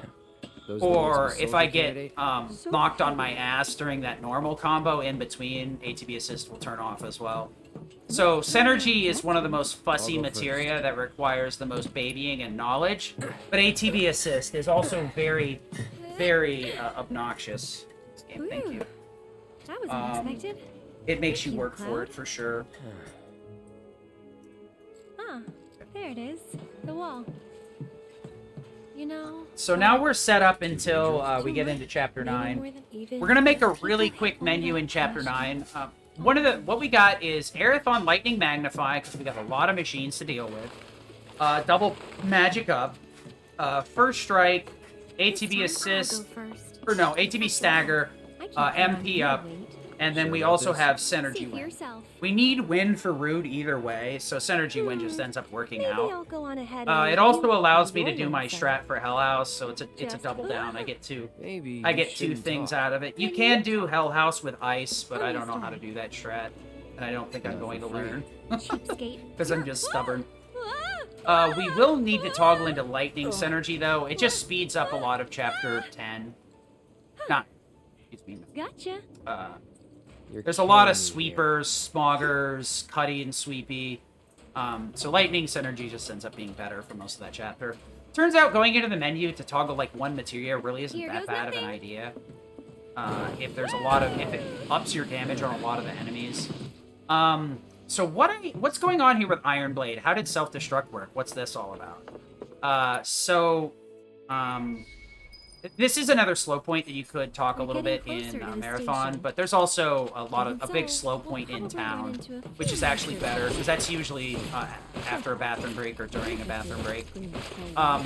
So we have enemy skill equipped, and enemy skill has a bunch of garbage items like Bad Breath, which doesn't inflict Berserk or stop or slow or Berserk.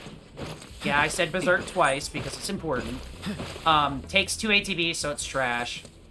Soul Siphon's pretty good on regular enemies. Doesn't last very long. And is actually inverted if you use it on ghost-type enemies. I can see that. Not really worth it. Alleged Aura is pretty decent. Does a lot of damage over time, but it takes 60 seconds to do all that damage. Or it does a lot of damage in general, but it's damage over time. So the 60 seconds really kind of like makes it suck. It's pretty good on if you want to do some more interesting strats with a solo character versus Vice. But now we come to the king of the king, self-destruct. So self-destruct would normally be awful because it instantly inflicts instant death. Luckily, subversion warding exists in this game. And not only that, the reason that this really functions is that subversion warding doesn't need to be equipped to the armor. That's part of the reason why this is so good. So we have subversion warding on our weapon, which means we can evade instant death 100%. So basically, we have a ribbon. How the developers wanted you to die from self-destruct. So their workaround was like, all right, you want to be cute? Here, you just take a ton of damage. Well, that has an unfortunate consequence that I don't think they really saw and looked into, where it does a ton of self-damage. And as far as I can tell, that self-damage in the back end is uncapped. The reason this is important is limit gain is based on damage taken versus percentage of HP. So having base HP values right here means we get a lot of limit for killing ourselves with self-destruct. We do also have HP absorb, and the Iron Blade has some cool synergy abilities that synergize very well with self-destruct.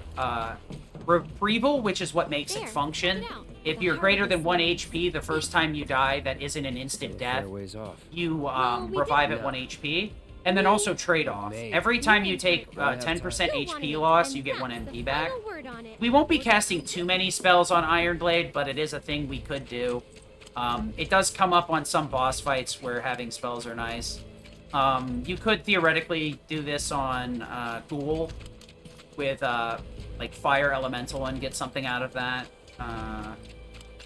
I've got this. You could do a lot of different things. We're mainly just going to be using it on Reno, Reno and Rude, Specimen, and we're going to be using it on the Whispers. Whispers is the most important one because it saves a huge chunk of time.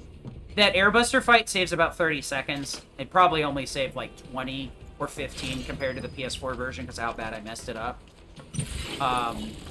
But the Whisper fight saves about 2 minutes with self-destruct. So how this works is we self-destruct, takes 2 ATB. Normally you just lay down flat when instant death is inflicted. But for whatever reason, when you evade instant death and it does a bunch of self-damage, I think it's the way that the game works, that like you get popped up in the air as if you'd been interrupted by a high damage ability. So you get knocked in the air, and then you bounce, and then you bounce up again, and then you get knocked back up into the air once you land. It's really jank. Speaking of jank. Yep. These things are really hard to get on no-stop monkey bars. You have to hold a very specific angle, because the camera pulling out actually makes it much harder to get the right input. It's a very, very slight right upward angle that you have to hold. It's like freaking 85 degrees right with 5 degrees up on the thumbstick. Anyway, so self-destruct does a ton of self-damage. It's not capped in the back end. The limit does require, a level 1 limit does require more than, 100% HP loss. So it's closer to like 200, 250% or whatever. We did get a limit guaranteed because I still had both magic ups on Cloud at the time.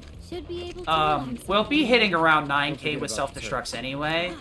And then most fights, unless we have a magic up on him, unless Cloud hits really high damage rolls, how do I want to put this? Unless Cloud hits really high damage rolls, he's not going to give himself a free limit. Though that's not really a problem, because in all the boss fights, we can scam an additional hit when we don't have magic up. So I'm gonna dip for a second, enjoy the cutscene, and I will be right back. So they don't have to break While the fallen beams and other debris continue to hinder rescue efforts, the fires appear to have been mostly So if we extinguished. help catch the bombers, we get a reward Over or there. something? That's the director of Shinra's Advanced Weaponry Division, isn't it? Enough of that doom and Excuse me, gloom. ma'am, but would you mind answering a few Here. questions? They're targeting reactors. There's no Can you reason give us for any them to updates attack on the the status of the slums. reactor? So, What when kind are of the trains damage did gonna it start suffer in up the again? explosion? Are we in any danger? Mako Reactor 5 has been temporarily shut down, and all fires have been successfully extinguished. The situation is under control, and the people of our fair city need not worry about any additional complications. We're in the process of conducting a full forensic investigation, but we suspect the device used was similar to that employed in the attack on Mako Reactor 1. The perpetrators of that atrocity were filmed making their escape. These agents of the eco-terrorist group Avalanche are currently believed to be in hiding somewhere in Midgar. And given that this group has now attacked 2 reactors in quick succession, can they really be stopped before they strike again? What do you think? Well, Have no fear. Shinra will keep Midgar safe. okay, time's up!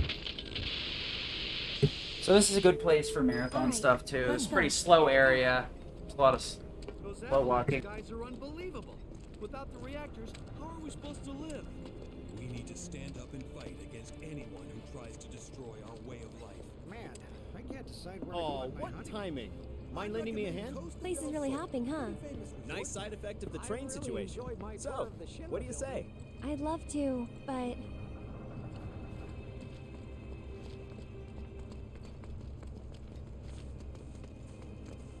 I help out every now and then. It's fun.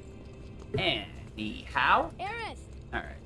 So we got plenty of time to heal up here. Normally, heal on Cloud would be an extremely bad idea because we have to stand still like that. Luckily, there's plenty of slow points in Chapter 8 and 9 where we can get away with it and top off.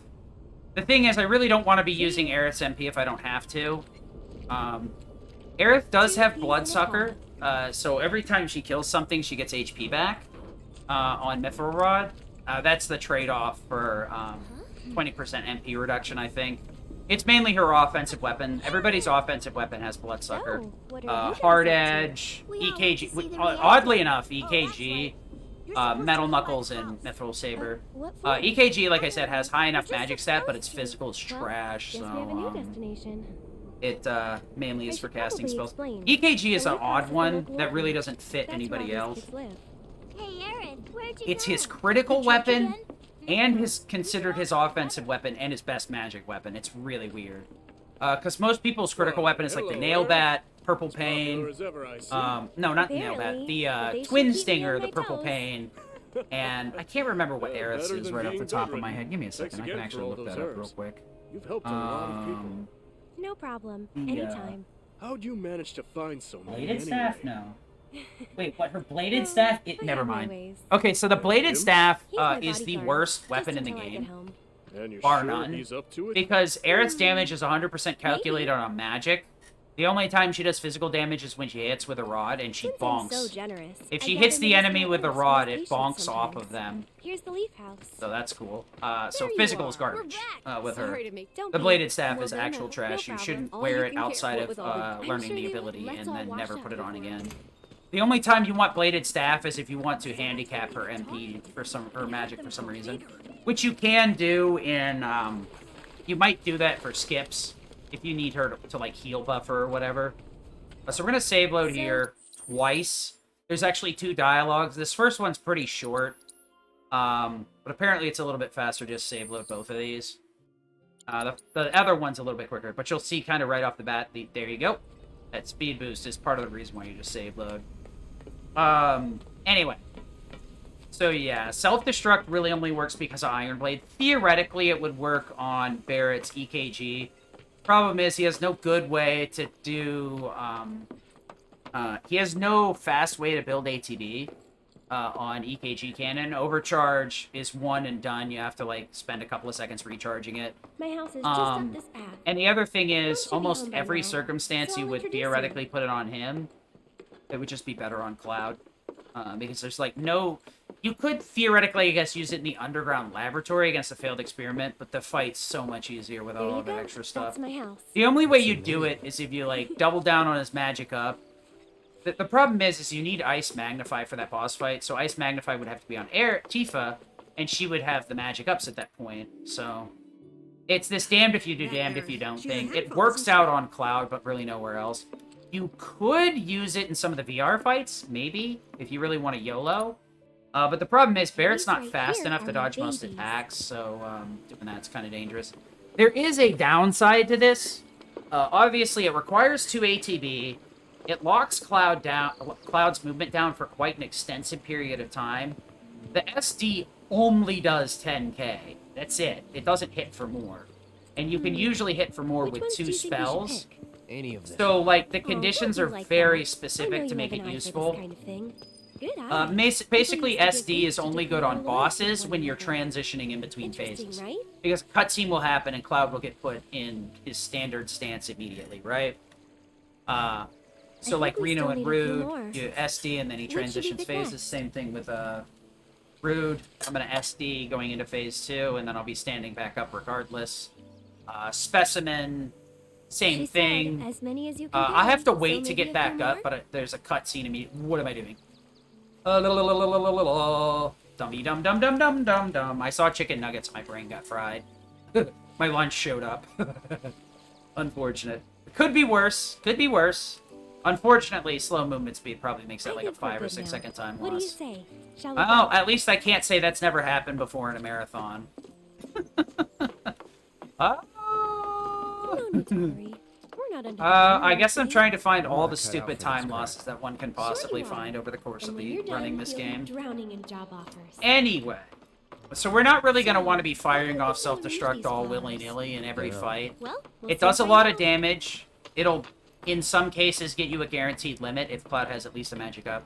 See, because, like, we needed to get rid of the HP bonus on Iron Blade so that you take higher percentage of damage. We can't put HP ups on, which is pretty hard anyway because of the very specific materia requirement of about 6 materia. Elemental plus magic bonus, I believe, boosts that damage as well. I don't know if it boosts the self-damage, but it definitely boosts the damage overall. So that's I 6 remember you. Where's materia. Aerith? The leaf. And we end up needing it for the Whisper fight at the end of the game, so it's super nice. Rain? Rain? Yeah. Is So it's a really good thing, but like I Yeah. said, the limit's based on your That's what I- self-damage, this guy, so they say we you- also I don't take like off I the know chain someone- bangle from him. Some Come on. runners, because self-destruct is used, not super, not a ton, but enough. Some runners just leave him on Force Bracelet the whole game. The difference between Chain and Force Bracelet is Force Bracelet has 9 magic defense and defense. Chain Bangle has 50 and 50. And since I have Cloud solo for the first couple of chapters, I really, really, really have a predisposition to giving him the Chain Bangle because he's usually the damage dealer, and in some cases he's the only person in the party, so he's the only one taking damage. There's nobody else to heal him up. Come So. on. I know this place is off limits to grown-ups, but if we want to rescue them, well, we gotta break the rules.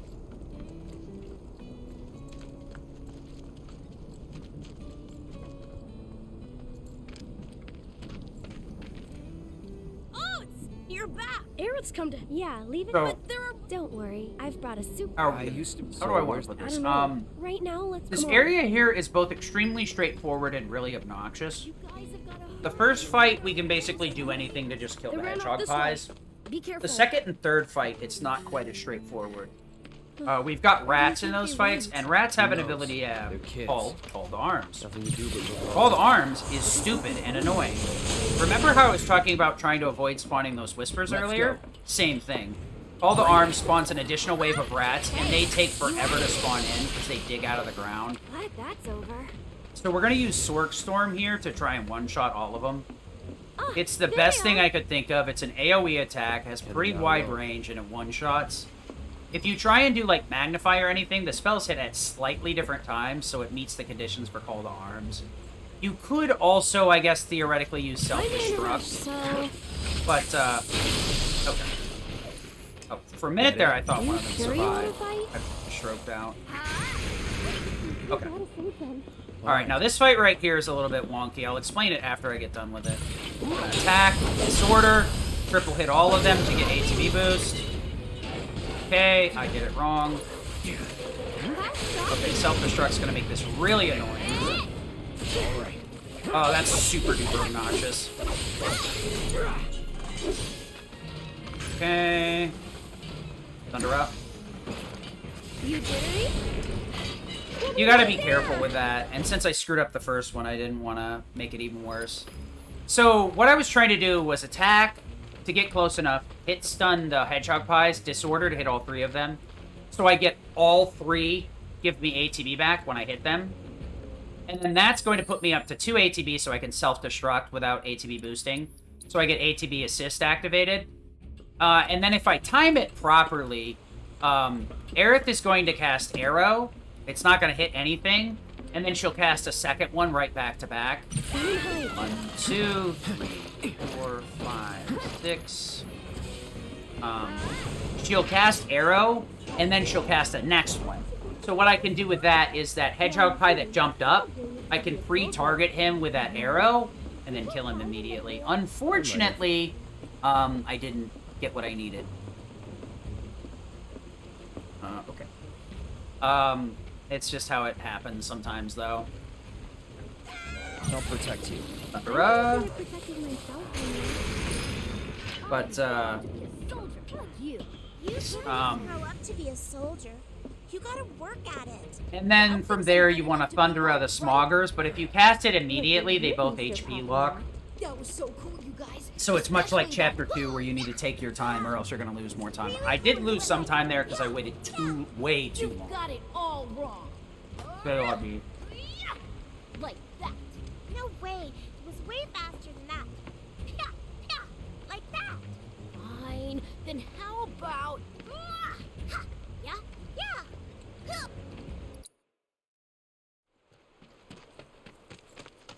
I want to become strong just like you.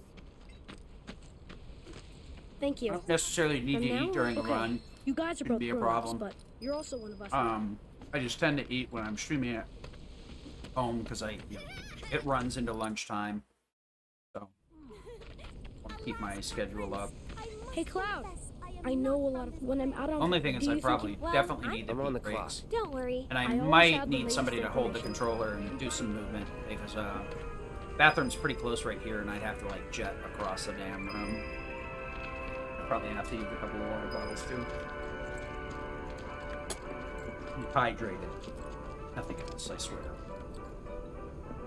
So we're gonna move left here. Actually, it's a little bit quicker to go left than right, for whatever reason. A lot of movement in this game is really awkward. A little bit counterintuitive. So right here, this cutscene can be made to take a little bit longer. See those kids and the old guy running around in the background? They can actually bonk into Cloud and keep him from standing in that position. So it prolongs that cutscene. Right here, we're going to actually start with a regular attack, switch to Punisher for a counter, and then we're going to go into Disorder from there. ATB boost, because we don't need the assist, and then self-destruct. What that does is activates Reprieve, get our HP back, and you see I've almost got enough for a limit. We're going to actually... Brood always starts this with Shockwave, so we're going to tank it on purpose. I do have to move forward into the right here, because Aerith is a genius, and she'll jump into it if I don't. So, unless Cloud has a limit, that's the only way you can just ignore that for the most part. But that's why I don't need that's why I'm on Arrow Synergy, because Root is weak to it. So it makes it so I don't have to micromanage Aerith's MP at all, or her ATB either. The arrows are enough to push us through that first phase while still building up ATB and getting the self-destruct in before phase change. That's enough for one day. So we're going to do a stupid minigame here. A lot of the minigames are kind of annoying. This one's not too bad. This is all on you, though, if you screw it up. The hitboxes in this are actually pretty decent. So I'm going to shut up so I don't kick something, as I always do when I talk.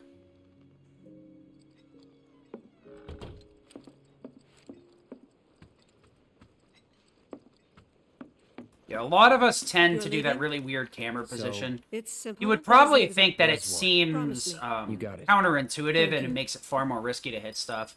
But honestly, the thing is you can focus on holding straight forward. And for whatever, it feels like the camera movement's a little bit more fluid in terms of turning or reorienting Cloud's direction rather than turning manually with the left side. All of us just kind of gravitated to that system. So I don't know if that's actually the case, but that just feels like how it is. That the camera's a little bit more fluid, and there's no, like, input lag when you're kind of doing it that way. You know, how kind of like the game takes a little bit of time because it's doing animations to turn in, rather than just having a whoop right into the wall or whatever.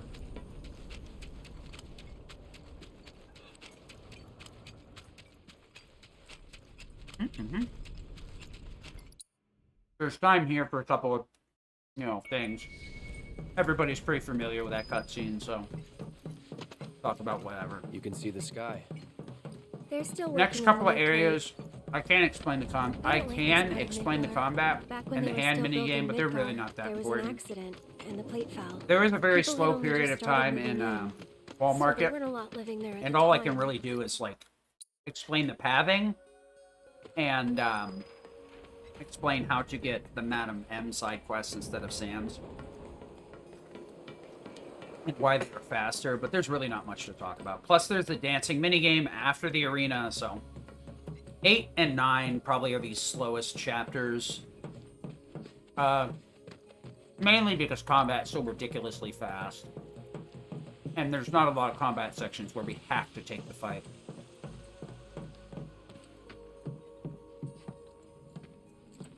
So we're going to be switching over to Lightning Energy.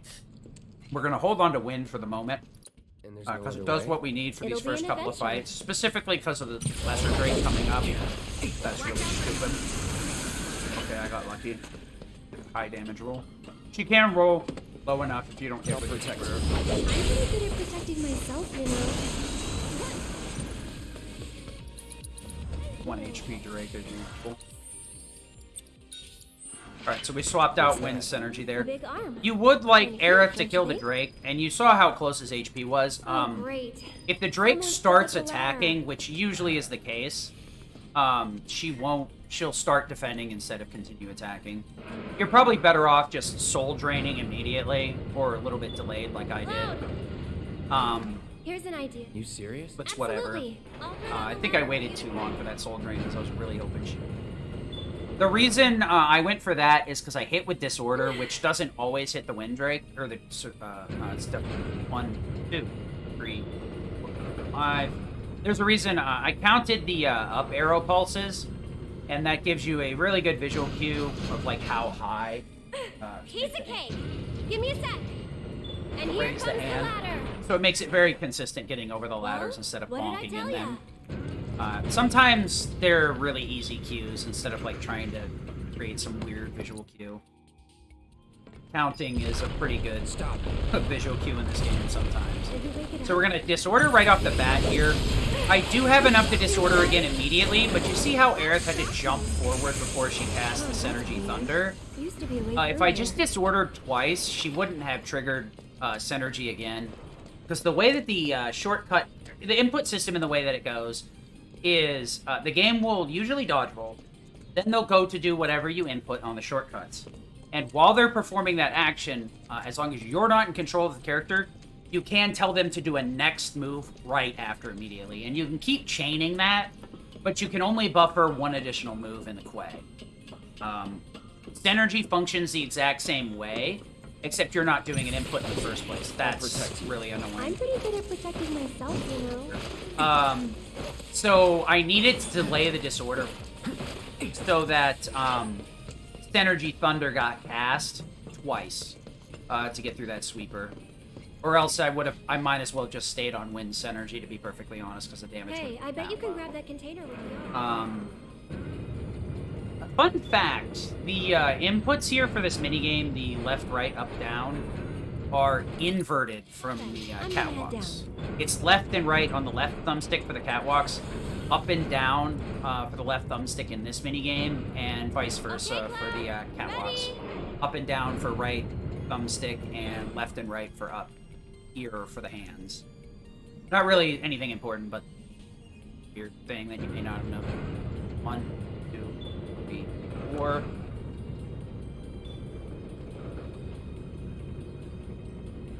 Here, I think? Yep. So, we gotta let her get the ladders up. Very unfortunate, very boring, not much we can do about it. This is probably one of the cutscenes, the mini-games, nobody would have bitched about the ladders just already being down at a new plus run, but whatever. You know, because you could just, like, walk up to the console if you, like, missed the items on the platforms or whatever, and just redo it. You can just leave the ladders down, honestly, and then only move the thing. But I guess they just didn't feel like fixing the cutscene flags to be able to skip it, or they didn't have the time to, one or the other. I wouldn't be surprised if it was the Not other. too fast, okay? So Aerith's low a little bit of HP, but like I said earlier, she has Bloodsucker. I believe how that functions is when you kill an enemy, I want to say it's 10% HP recovery. It might be 5. But basically, with Bloodsucker, as long as you're killing enemies, you're pretty good to go. You shouldn't have much of an issue. The Corneo thugs here are pretty stupid. Butch, for whatever reason, has too much HP. So we're actually going to have to Thundera Magnify with Aerith and then follow up with Cloud to make sure Butch dies 100% here. What? I hit the wrong button. I'm stupid. This is incorrect. Works either way, though. Luckily. Not the way to do it. I meant to cast Thundera with Aerith first, but I did it inverted. That's the old way I used to do it, / Thundera, on the PS4 version, because Synergy wouldn't interrupt your actions on the PS4 version. So PS4, a lot of the fights, you can just, like, immediately attack with your main character and then follow up with a shortcut right after with the secondary character, and Synergy isn't an issue. So Synergy really, like, changes the dynamic of the fights quite significantly. I kind of want to go back and reroute PS4, but it's also slower than Molasses. Okay.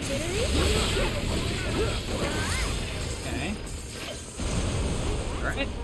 So, if you switch to Aerith right off the bat there, Thundera Magnify will hit all 3 of those enemies and get a ton of free damage in. Okay, Cloud. Heading down. You're in charge of the I probably should, like, at least make some learning videos for the PS4. Problem is, like, I didn't really think people would learn PS4. My brain was kind of like, yeah, PC runners are going to be the ones that are learning because it's a new version. But I guess that's kind of very short-sighted to think of it that way. PS5 and PC run is extremely more broken than the PS4. In the good way type of broken, the PS4 run's broken in, like, the bad way, where the game is, like, kind of hard to fucking finagle to get it to do what you want it to. Except without swearing. That would be a better part. Yeah, so we're gonna move left a little bit here, and then drop the hand. A little bit too.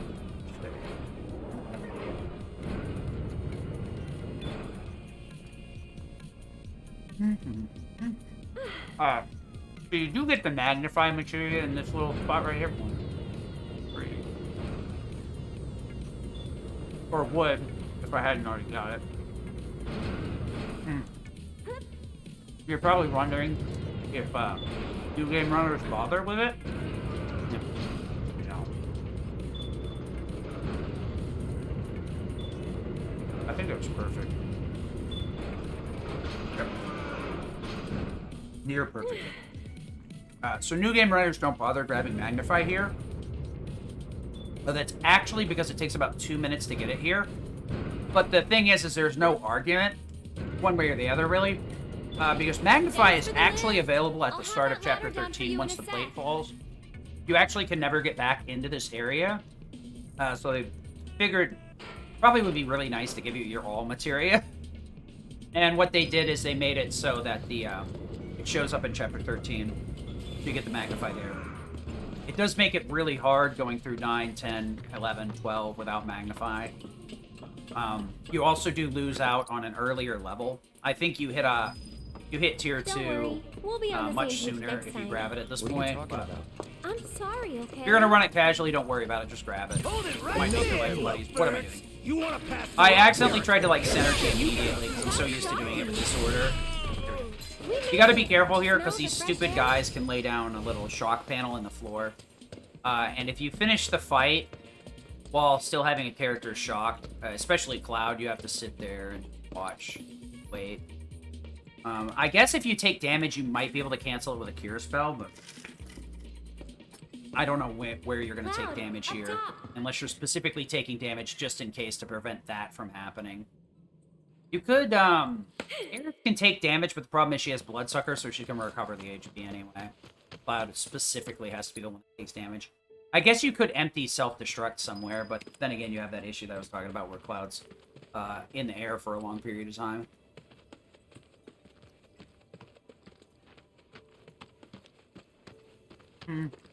There's a couple of different things I guess you could do. Honestly, the trick is just not getting stunned. Guess this is it. And the real trick is just not walking on top of it. So this is a slower point. Nothing really super duper important to explain, just some pathing and cutscene related nonsense. Time for marathon nonsense or crosstalk. We're heading into town here for the go help Tifa out because she's gone over to Corneo's mansion because she's crazy. She doesn't know what kind of degen this guy is, so we go help her. Hey there. We got the Chocobos here. No. Can't say He's the one that brought her into town, so we gotta talk to this guy. We're looking So for Sam and somebody, Sam and Madam M are gonna give us some dialogue options that will She's... influence who we get as That's her. side quest giver. What do you mean? The side quests are, two of them are this. I think one of them's the same, and then two of them are different, if I remember correctly. No, I think it's just one, and then the final side quest after you clear two of them is the same one. Let's check it out. Anyway, so these determine Cloud's dress. These side quests. Whether if you do 0 side quests, you're going to get the one that I'm going to get because we're not doing any of them. If you do half of them, you get the midway, and then if you do all of them, or no. If you don't do any of their side quests, you get the dress I'm going to get. If you do all of them, I think you get the best dress for them. So he has 3 different dresses, one depending on doing Sam, one depending on Madam M. Little short save load there. It doesn't save too much time, if any at all. Just a neat little thing. There's a lot of places where you can save load and it saves time. It saves all of these. There's a lot more save loads on PC that save time because there's a load remover.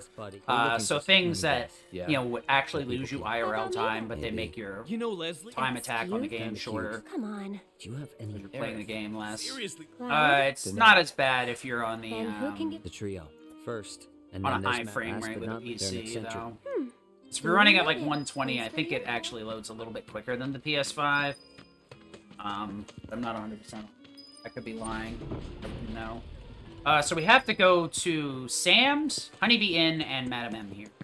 There's a little bit of a routing divergence here. It turns out that pathing to Sam, then Honeybee, then Madam M is the fastest. It's actually extremely quick going straight to Sam here. It's more or less the same going to Honeybee Inn, because you're going to take the same alleyway. Yeah. Tifa's dress defaults based on the mature. The only way you can choose Tifa's dresses are by doing all the side quests in Chapter 3. And then choosing either exotic or adult, whatever the other option is. Aerith is the bad dress because we're not doing any of the side quests in Chapter 8. If you do half of them, you get a slightly better dress. If you do all of them, you get a better dress. The best dress. So, I think the first two are pretty... the Tifa one is less explanatory, but the other two are pretty self-explanatory. This one is like, once you understand how to get the side quests, is like, okay, yep, I get it. So, yeah. Going directly to Sam to Honeybee is faster, but the problem is we lose some time going for Honeybee to Madam M. We gotta round this corner. Meanwhile, Sam, it's like a straight shot. So it's a little bit... you end up saving a couple of seconds doing it this order. But I mean, do it whichever way you remember. As long as you don't forget to go into Honeybee, that's what you're looking for. So the expensive hand massage here will give us points towards Madam M. The middle one to nobody, and the cheap one to... and the cheap one will give you points towards Sam. You okay? Yeah. Alright. So we do have a pretty long cutscene here, so I'm going to do a little bit of stretching. The reason that getting Sam's side quest loses you so much time is because you have to leave the hand massage parlor after Aerith gets her dress. You have to walk all the way over to Sam. You have to talk to him, mash through all his dialogue, and then walk all the way back to get the Johnny cutscene. But if you do it this way, you can just immediately turn right back around, tap the door, and start progressing. Tell me what you want, and we'll take it from there. You're one of the... And what? Really? But... Huh? I could never stop doing so. Is something wrong with my outfit? No matter what I think. Well, Look. sorry. So long as you... How much? The annoying What I part said, here is but she don't says worry. it's $1 million, So but I have 3. There's an underground... If you... Is there any prize? All right. That's... They're already letting fighters inside. You should hurry. So if you're a big fan of the Buster Sword, we will be using that for Hell House. Hell House is a really weird What fight. have we gotten ourselves It into? turns out if you Nothing good. build up the stagger bar the right way A fair fight in this town. Think and we do can just do the it right amount of That's damage, one thing I'm definitely sure of. you can instantly stagger him in phase 3 once he activates the God Shield. okay? That would normally reduce all the damage to his main body except for the arms. So, yeah, it's pretty nice. What's this? Team. But it does require a very specific balance of damage on Cloud's part, based, you know, ice or magic attack and physical attack. So, a sub 2-hour elevator is pretty good. Could be a little bit better, but I honestly can't complain. So we're trying to wait for the there we go. The save load here cuts the elevator time immediately, and the problem is you can sometimes get an additional dialogue from Aerith, which loses you time, because you have to wait for her to finish talking for the map to reload. So we're just going to stick with Iron Blade here, because we don't need to take it off just yet, but we will be switching out the Buster Sword. I don't want to. And the bonus, we're also going to be throwing heal off and putting Skillmaster on. That's because Aerith is going to come into, or Tifa's going to come into the party, and she has healing. So a lot of these fights are going to be very, very, very aggressive stuff. Hopefully this works out. This one is pretty easy. We're just going to triple slash Thunder and Magnify right off the bat. What? Sorry, but I gotta. If you get lucky, you can one-shot him. I could Thundera with Tifa first and then follow up with a triple slash. I do the triple slash immediately because I'm hoping that they'll cluster close enough that they all get multi-hit. Triple slash does lose damage if it hits the same target multiple times, so the second slash is a 50% damage, and the final slash is at 10%. Elemental doesn't go through that calculation, though, so you really don't lose that much damage. What's wrong? You do lose some, though. Yeah, true. Nah, wouldn't bet. So we're going to head back into the arena here, as soon as we're allowed to. And we're going to try and self-destruct on all these thugs. That's what they ready to rock. Just Well, remember. Mary. Try Your not to. match will begin shortly.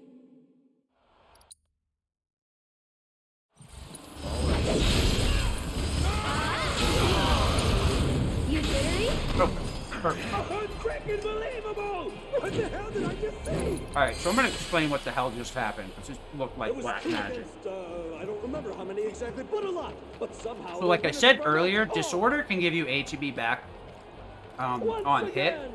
Cloud. But if it hits multiple enemies, it'll give you multiple chunks of ATB back. Focus Strike can kind of do the same thing, but it's very uncommon that you manage to get 2 hits with it. But it can happen. I've had it happen. It's just really, really rare.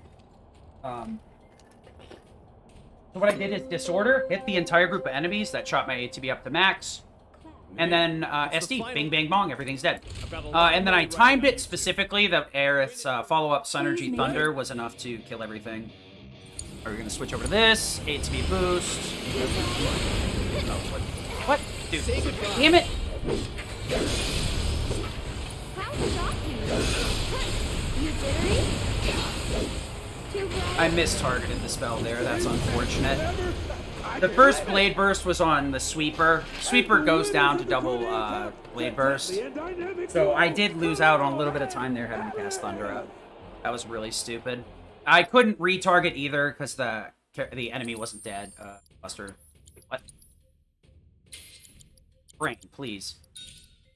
Fire here, wind. Berserk. So we're gonna have to do a lot of very specific stuff here, so I'm kind of shut up and put my mouth where my money is. Okay. So that setup will get us through the sewer. Cloud's gonna have to make a slight change once we get in the sewer. We're gonna be toggling over to fire. But for right now, watch and be amazed as I do a really jank boss fight. That's pretty cool.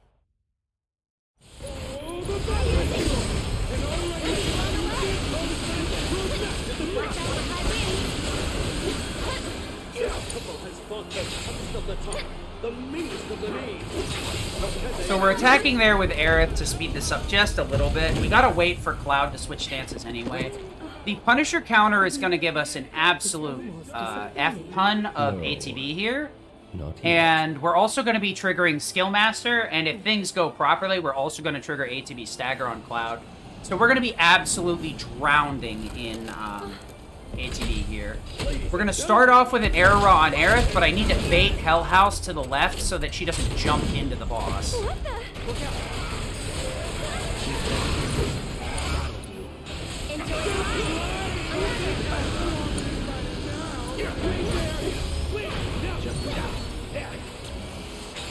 Okay, now that he's standing up, thunder up. So we gotta wait until he switches stances here.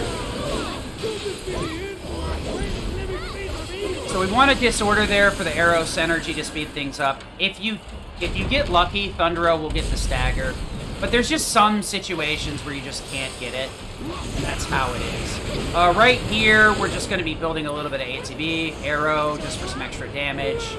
We want to stick on Cloud here to make sure that the chairs target Cloud instead of Aerith. So that way, Aerith doesn't get interrupted at all. These really don't do too much damage, but whatever. Berserk. Gonna charge a Tempest here, chuck it in. We have Ice. Wait a little bit for Fire, Thunder, Fire. Want to make sure that the Tempest is what kills there. We needed to wait just a little bit for Tempest to explode, so I held off on the Fire. It's a lot of damage, and since you're waiting to charge it anyway, it makes it a lot easier to kill an air. If you're really, really good, you can kill him like before he even activates the jump-off animation, or during the jump-off animation, really, but for the most part, we're good to go. So we're going to go down this alleyway because it's a little bit quicker. Then we do have the dancing minigame, so that's more downtime for any sort of incentives, whatever. I'm going to take a bathroom break for sure. It's about a 2-minute break.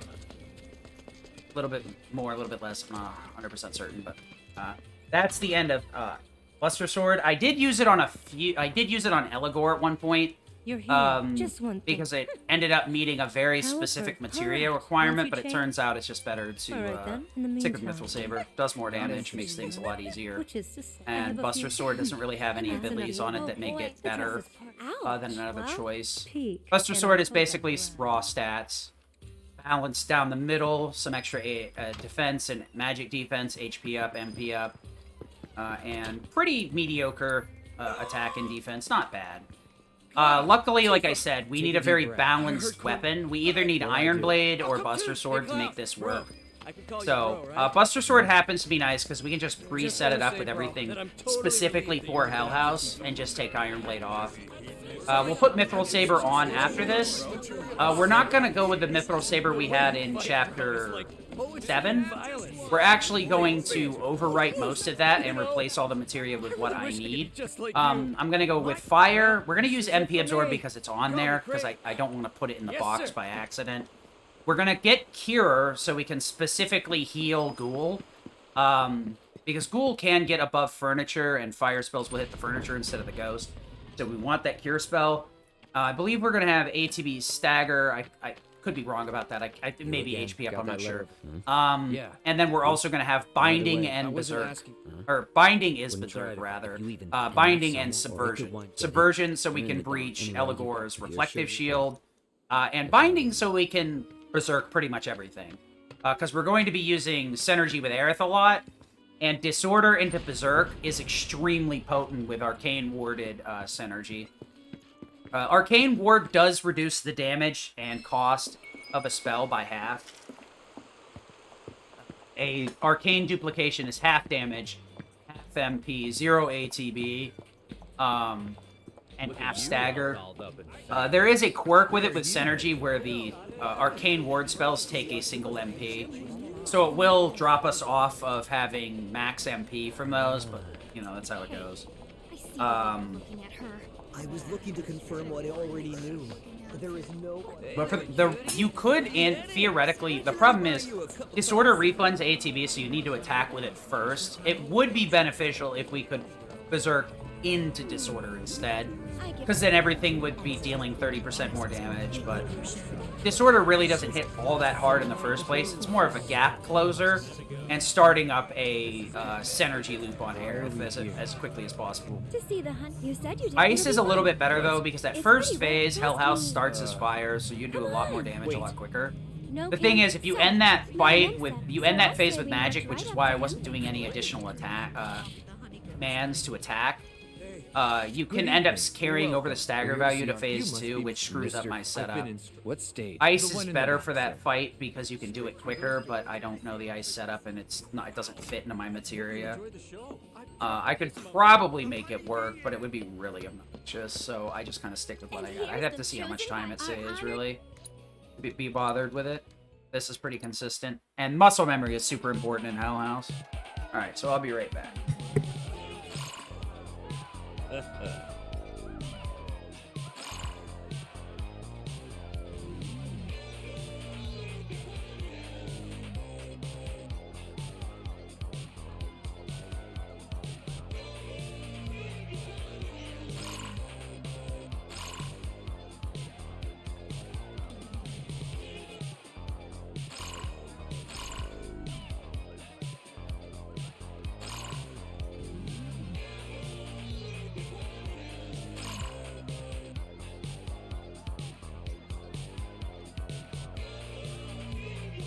Come on, Cloud! Get into it!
Well, you tried.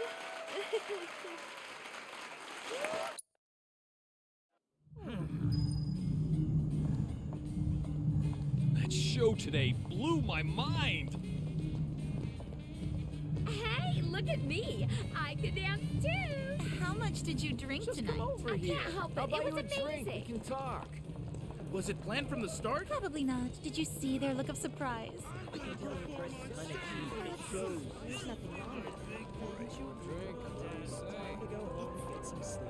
Please don't. Not a word. Not even one. No. You want to push Cloud here to save a little bit of time. You want to be careful when you're close to Alco, though. You can actually make him stop outside of it. I think you can, or start the dialogue early, but I'm not quite sure what the conditions. But hey, Strife, thank you for the good luck. Appreciate it. So we're gonna head into Chapter 10 here. We want Twin Stinger. We don't want Twin Stinger. We want Mithril Saber. Problem is, Mithril Saber has a very jank setup right now. So the quickest way I figured out to get around it is to actually use Twin Stinger. So what I'm going to do is I'm going to put Twin Stinger on and say no to the materia menuing. And then I'm going to go to put Mithril Saber on and I'm going to select it. So that way I'm going to overwrite 5 out of the 6 materia with what I need immediately.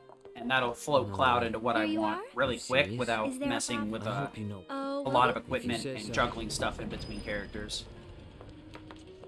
You can do the menuing normally, but hey Clara, appreciate it. The two of you here but definitely the at the very end of the wall. doing the equip method with the weapons is high risk, high reward. Because if you accidentally select yes, you could screw yourself up with the equipment, and then you won't have the knowledge to like fix your menu. Right here, we're also going to take a while to trigger the menu. We got to wait for them to start talking. that will be our trigger to save load. This room gives me the creeps. Save load will make this door open immediately instead of waiting for all their dialogue where they act like complete degenerates and like threaten to molest us or whatever. I don't even know. Also set up for the sewers. Put fire on Cloud, somersault on Tifa, magnify.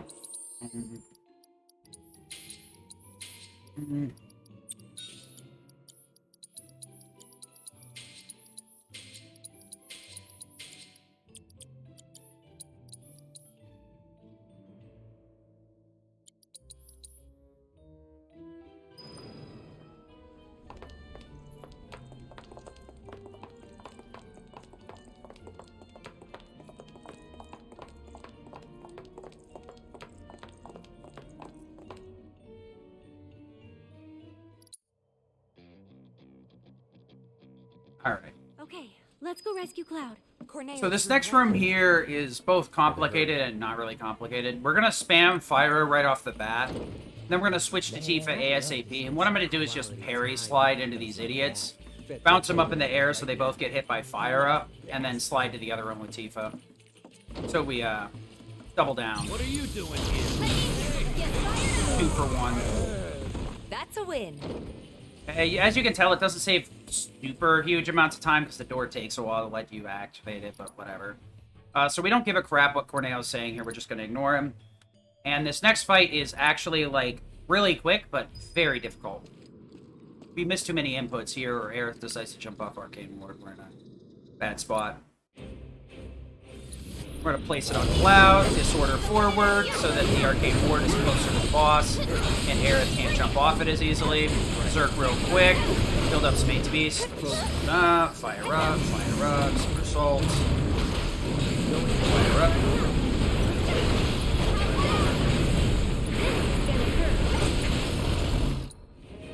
Good enough. You can make that fight a little bit quicker with MP Absorb, and just use fire synergy spams to get the damage through. In emergencies. But having fire MP Absorb on Aerith is really, like, a bit too much, Sure we're not in my lost? opinion. Positive. So right here, we're going to be using Fire Let's find to out take care of first. this guy. Lead the way. Fire. Don't think you'll walk away from this. An idiot. I really messed that up. I switched to Aerith and accidentally canceled the Fire. Cloud's Fire was the one I was supposed to be waiting for. I always do that in this very first fight. So the issue is, when I'm using Tifa, my brain defaults to when Tifa's with Barret. And like I said before, the shortcuts L1, R1, or L2, R2, whatever, are the way I remember it. And whenever Tifa and Barret are in the party, Tifa, as long as you're on Cloud, is L, or left, and Barret is on the right. But when Aerith gets in the party, it switches around. Want to make sure to not hit the Scissor Claw here, because you can activate the guard move, which will eat the... I got 2 people in my chat telling me they do the exact same thing. Good to know I'm not the only dunderhead that does it. I thought I was alone. It's so hard. Like, no matter how much muscle memory you build, your brain kind of, like, gets into a pattern. That's part of the reason why sometimes, like, I switched to Barret in chapters... I can't imagine what it is. 5? To do that first real quick movement. Yeah. I can't imagine out of combat, and then I forget and like think that's the Tifa switch button, so it gets kind of weird for me too. That's a power generator, all right. I gotta figure out if it's faster to switch to Barret and Catastrophe or just let the AI roll first in like chapter 7 though. I have to time some of those fights. So a lot of these fights here, luckily the enemies just do not have enough juice. So we're just gonna arrow magnify. We're gonna blow them out. Oh, good. Every once in a while, that Scissor Claw can really block you in and make your life a living heck. So the sewer here, we're going to be using a lot of arrow magnifying because it works. It's mainly because of the drakes right before Eligor.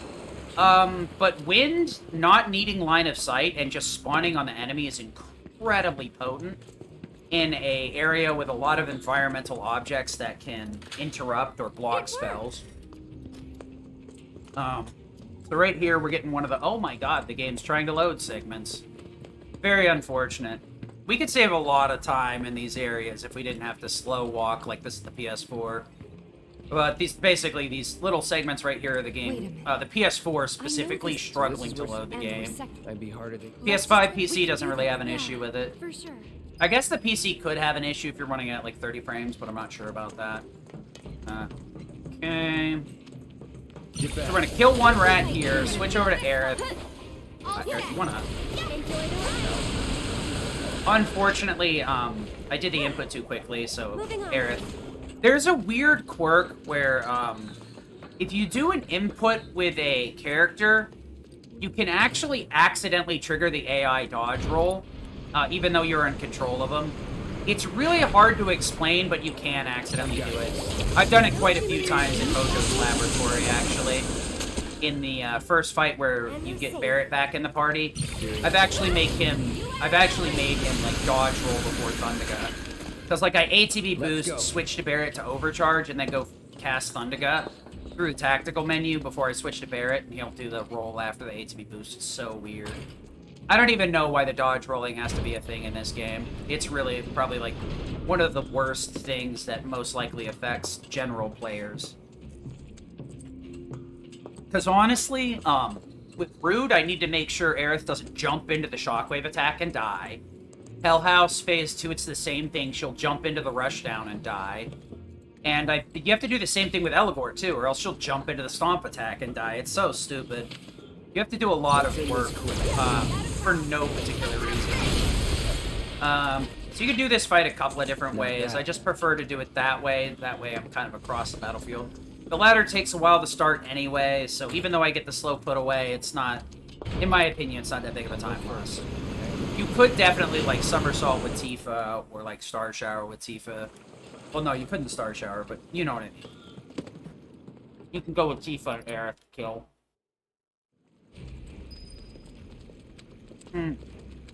Probably wondering why I'm using spells instead of somersault. It's like a second or two faster. Ever so slightly.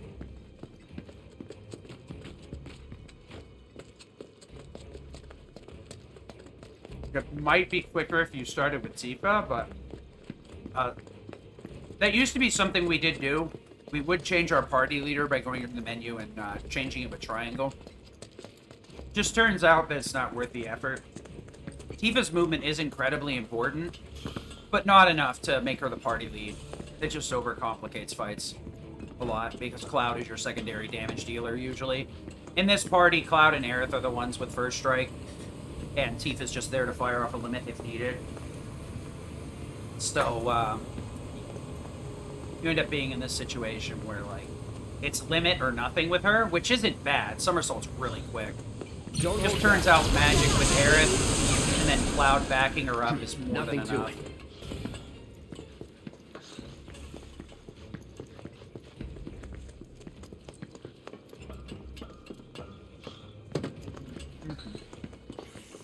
Won't be tough. Of course not.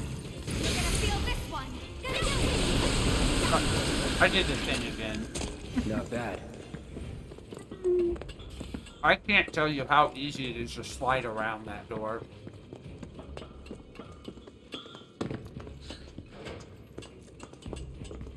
It's actually pretty ridiculous.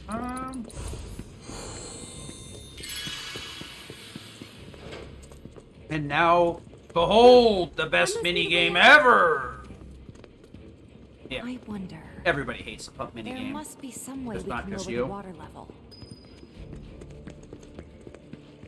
There's only a few people that I've seen in Discord say they like it, and I swear to God they're beaming.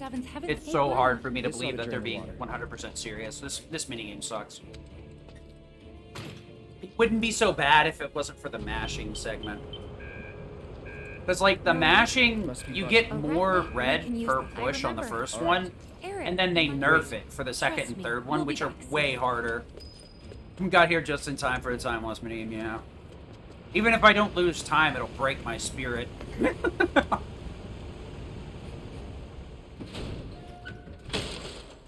Alright. So you can do this 3 out of 3, but honestly, I'm expecting a 4 or a 5 out of 3. 6 out of 3 is still fine. Industrial?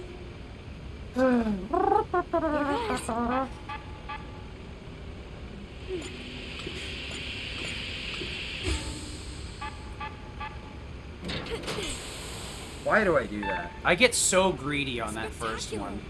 Holy crap.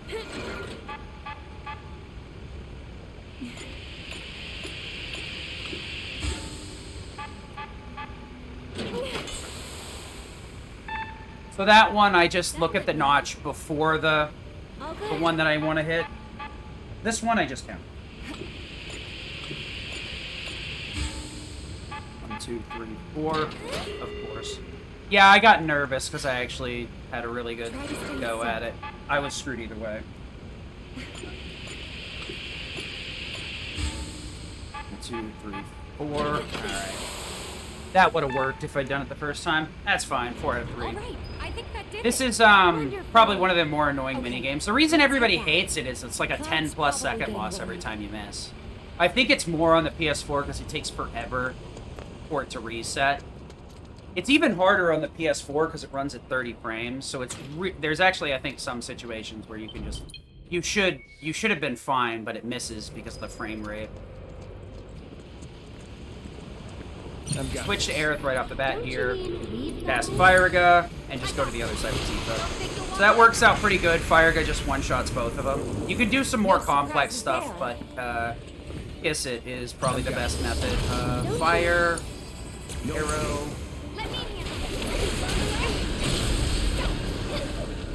That was a really awkward way to parry. That was straight lazy parries. Fire us. What? Oh, that's bad. We're gonna have to fire it here. That was really awkward. I accidentally somersaulted one of the ones I was gonna kill with fire, so I lost a little bit of time there too, being a dum-dum. We're gonna wait for Tifa and Aerith to get up the ladder. Oh, fuck me! Tried to push her in the ladder and forgot I could actually climb up a bit. We could get lost in here. I'm an idiot. This is the train graveyard, all So right. stupid. A real treasure trove of scrap. I was like, I'll make her get up the ladder faster. Oh, yeah, you will. I vote we stay in the light so we can see where we're Bad going. camera management. Dark everywhere. So the nice thing about that basement menu is there's a save load right there. So you're going to be in the menu anyway. And because of the way I have it set up, I don't need to menu again until Eligor. And just for Eligor, really. Well, Eligor and the Whisper fight after it, but... Is that right? The Whisper fight is, like, something you should probably menu for if it's really that bad, but there's about 1,001 ways to deal with that garbage fight. Let's end this quick. Alright, so the were-rats here have the same ability to, haul the arms, like the earlier ones. It's just not that. As long as you do it with the arrow magnifier, you're usually okay. What was that? But it is something you need to keep in mind.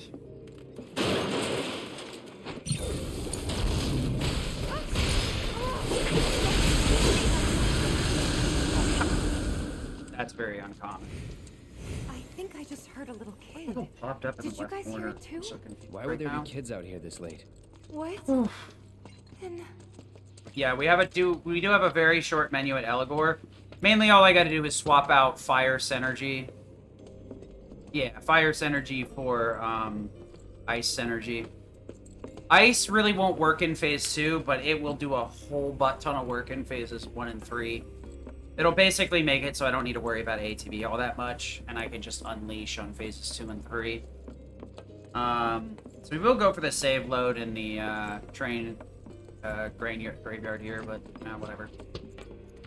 So we're going to be practicing murdering these monsters. We're going to arrow magnify here. I'm actually going to roll twice to buffer things in a very specific way. Get a fire synergy and wait. We can't climb up the ladder till both of them are on it, so there we go. Thank you, Aerith. So this next fight's kind of wonky. There's 5 enemies. We want to take out 3 of them with Air Magnify. We're hoping Fire and Magnify one-shots these 2 idiots. Air Magnify. Enjoy the ride. Tifa, you really spooked me. I should have gone over to the ladder with Tifa, but my brain kind of short-circuited there. Unfortunate, but could be worse. I could have had to recover the fight instead of do a walk of shame. Thing was, is I like, for some reason, I was just trying to make sure the magnified, because I was worried about Tifa killing that Cripshay. The names for some of these enemies, it's like, how do you expect me to pronounce this shit? Alright, so we just want to get inside here. There is a save load we can do after the triple Cripshay fight, but it's not 100% guaranteed. I do have a pretty significant setup for it that's, like, not too bad in terms of time investment, but it can get me the save load a lot more consistent, so we're talking about, like, I'd say a 1 in 10 for me. But it does invest a couple of seconds to do the setup, so I technically lose time every run most consistently. Okay. Okay. And now we're gonna do the Cripshay fight. We want to use Arrow Magnify, so neither of these two walk over the cutscene trigger. Try and get Cloud in place ASAP here. Get the camera down in the right spot. And way late. Not even close. Not even close. Was a quick setup, though, so I minimized the time loss excessively. There you go. So if you save load properly, the way that I have it set up, what you're looking for is Cloud's... where is it? Hang on. Oh, yeah, it's this one. You're looking for Cloud's shadow to be in between this piece of metal and the I-beam shadow there, and that will allow you to know that you've gotten the save load. What will happen is this train car will open immediately instead of waiting for the Tifa to push on the shutter doors and then listen to all this dumb dialogue with the train car. It does have a pretty interesting side effect, though, where it glitches out your save icon for the entirety of the chapter.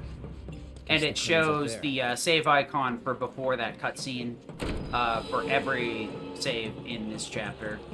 So if you, like, do practice the save load, and then, like, you know, make a save before Ghoul or Eligor, it's going to be the same save icon. So it can make it pretty obnoxious. So you might not want to do that. It doesn't really affect anything outside of, like, speeding those cutscenes up. Doesn't affect your MP or anything, so there's no problem with it in that terms. So we're going to grab the MP crate here, and these runs are really jank. You can one-shot these ghouls by Fire Gun magnifying. Or Fire Gun, actually, so let me show you. So they're both afraid, so we're just going to cast Fire Gun here. Game has no idea how to handle the stupid cutscene there. Of course, I got screwed out of my MP, didn't I? Yeah, of course. Cool. I should have gotten my MP back, but the ghouls decided, fuck you, I'm not going to die, so they screwed me out of the MP. It's great. I love it. Do you think there's... Well, that's gonna fuck up my damage in the boss 100%. I'm very, very mad right now, actually. That's ridiculous. I hate the ghoul fights. They're so stupid. Give me my MP back from that frickin' energy jerk.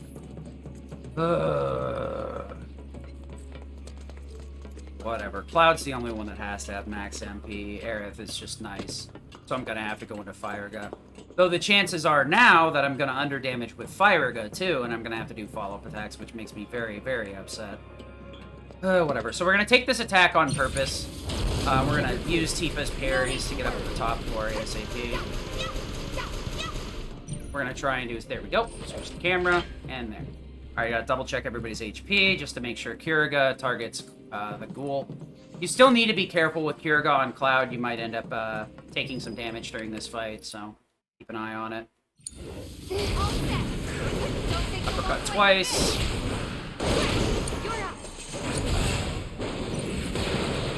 Fire into Kiriga. Cool.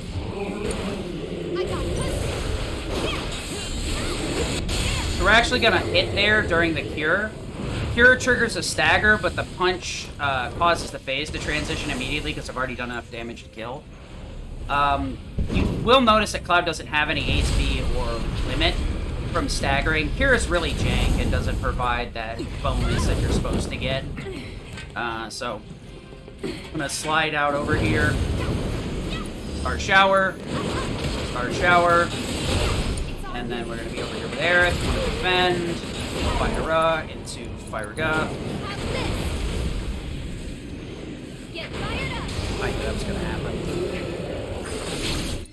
Yep. So you can avoid that from happening if you don't get screwed out of your MP by a dumb ghost, but yeah. Love it! So we're gonna switch to Tifa here. Notice that she's on Kuriga. And then I backed out of the menu. What do you guys think? And notice that she was on Cure that time. I wonder. Maybe they're the ones who were caught. Her MP isn't needed for anything, so feel free to cure as much as you want. As soon as the little train car starts moving there, you can save or cutscene skip. You don't have to wait until the camera changes. So we're gonna head outside of the train maintenance facility, get over to the rotunda. This fight can be kind of obnoxious. Depends on how Aerith's ATB is. We're trying to get 2 moves out of her. So if we get really unlucky with her ATB, we might have to do some extra movement with her. Her ATB looks really bad. I'll probably run around with her, I think. I can build it up manually. I'm going to ATB boost so that I can trigger an ATB assist. So really all she needs is like 1400 ATB, which I think is possible. It should be consistent. Moving. Maybe now we can get to the other side. So let's... Yep, that's fine. So we're going to wait here till they land. There we go, Era. We want to make sure that this one-shots all the rats so that we don't end up having to do something else. You're going to disorder twice here to trigger her skill master or assist once, but mainly to trigger assist so she gets more ATB. Era. Stop right here. I gotta wait for the ladder to activate anyway. See, even though I wasn't running to it, it still took a while for me to get up it. There we go. So the next big fight is the Cerulean Drake and Lesser Drake. There's a couple of different ways to deal with this fight, but I'm doing more of an old school. I'm gonna Berserk Give it a try. the Cerulean Drake and then double Aeroga. Or double Aerora. It's a little bit slower because I'm waiting for Aerora, but it consistently does enough damage. Any other way, I'd have to like ATB boost with Cloud, Berserk, Aerora, or some nonsense, I guess. I guess I could always try and ATB boost with him after, I guess. Everybody's HP is good. So I'm going to be putting Tifa or Aerith on Ice Energy for Ghoul and for Eligor Dummy, and then I'll be using it as well on the Whisper fight so that I can get the stagger going. I mean that one spot's free right before the Chris phase. There's like no reason not to.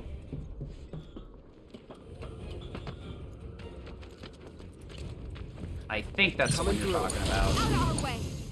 I got plenty of time to get it. I gotta wait for the Aerora to come anyway. Not sure which other one would be really out of the way. The Ghoul ones are free. You should always pick those up. If we're talking about the one in front of the ladder, no, I don't usually go for that one, and I probably should have. But that would have required me, like, knowing what was going to happen in the future. Could you give me the ice materia? Thank you. Into Belizera and Aeroga. Alright, I'm going to shut up and focus on this. This boss is pretty easy as long as you you keep it up with the inputs.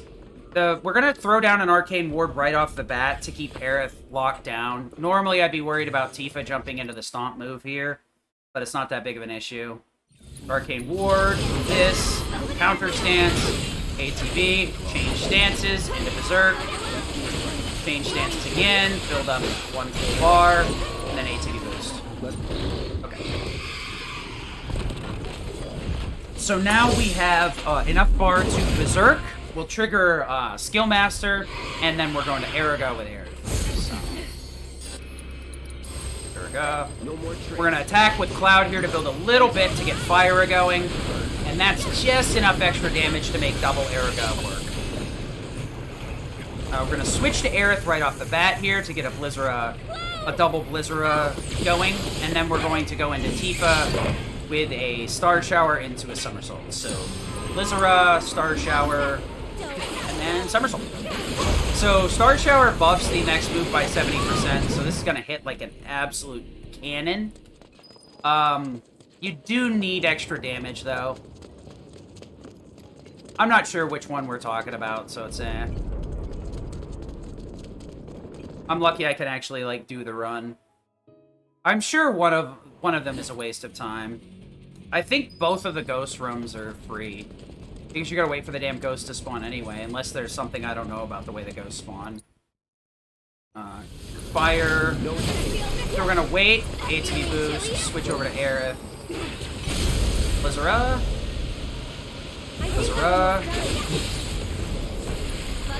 The Somersault. Cloud Fire. Sometimes you under damage here, so I want to make sure that I'm holding still for Cloud, so that he will end combat immediately. Yeah, I don't know which box we're talking about, so we'll have to talk about it later. This run's actually pretty decent. I don't want to punt it in a stupid way. NMG? Yeah. Yes, and then we want to do the thing. Assist, burst, and then, no, synergy, I think, right? Yep. Into Fyra, Fyriga, Fire, Blizzara, Blizzard, and Dolphin. Okay. So, we're now without Aerith until Chapter 17. So, we need to get Cloud back up and running. We used Nailbat to change us into the right type of materia for Cloud to be set up for casting. We switched on LMG to get rid of some bad materia that I didn't need anymore. Then we did a little bit of juggling to get the magic ups and all that other stuff on Cloud. Kill. Alright. Juke Fire. Was never in doubt. So a lot of these fights here are pretty straightforward. We're going to be burning through a lot of enemies. Haha, no pun intended. Fire Magnify and Fire Magnify are going to be just shredding stuff. Even stuff that's immune, or not immune, but not weak to fire. Cloud's magic damage is high enough that a lot of enemies are not going to be giving us any more trouble. We're going to we could fire a Magnify Helitroopers or Fire, it doesn't matter. Fire will just consistently kill. Fire and Magnify won't. We're going to run this out to make sure I get my extra MP here. Apparently... Wow, that was really sus. Okay, that's not funny. It ate my extra roll.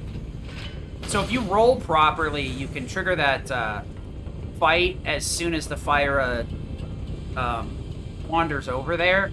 And it gives the regular troopers just enough activation time to walk forward into the Fire of Magnify that targets the Helitrooper.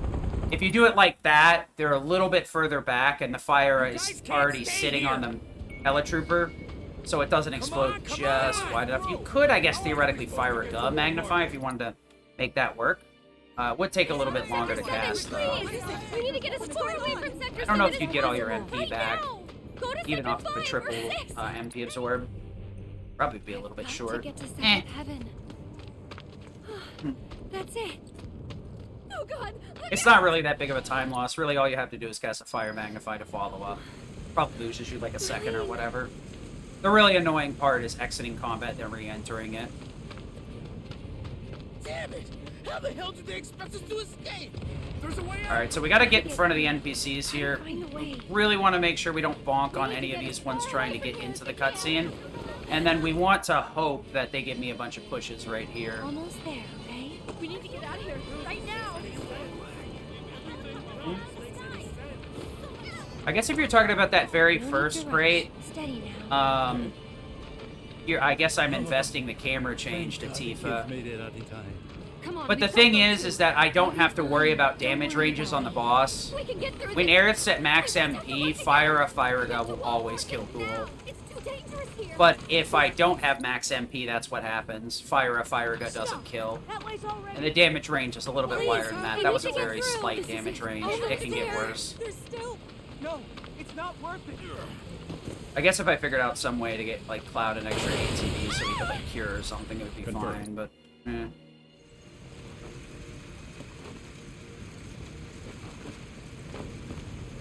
If I could just get Synergy to work in that room, Disorder would be fine. The way that Ghoul is programmed, by the way, is you need to do enough physical damage to change Ghoul's colors. And when Ghoul's red, they're vulnerable to magic but immune to physical. And they start, when they're blue, they're weak to physical, immune to magic.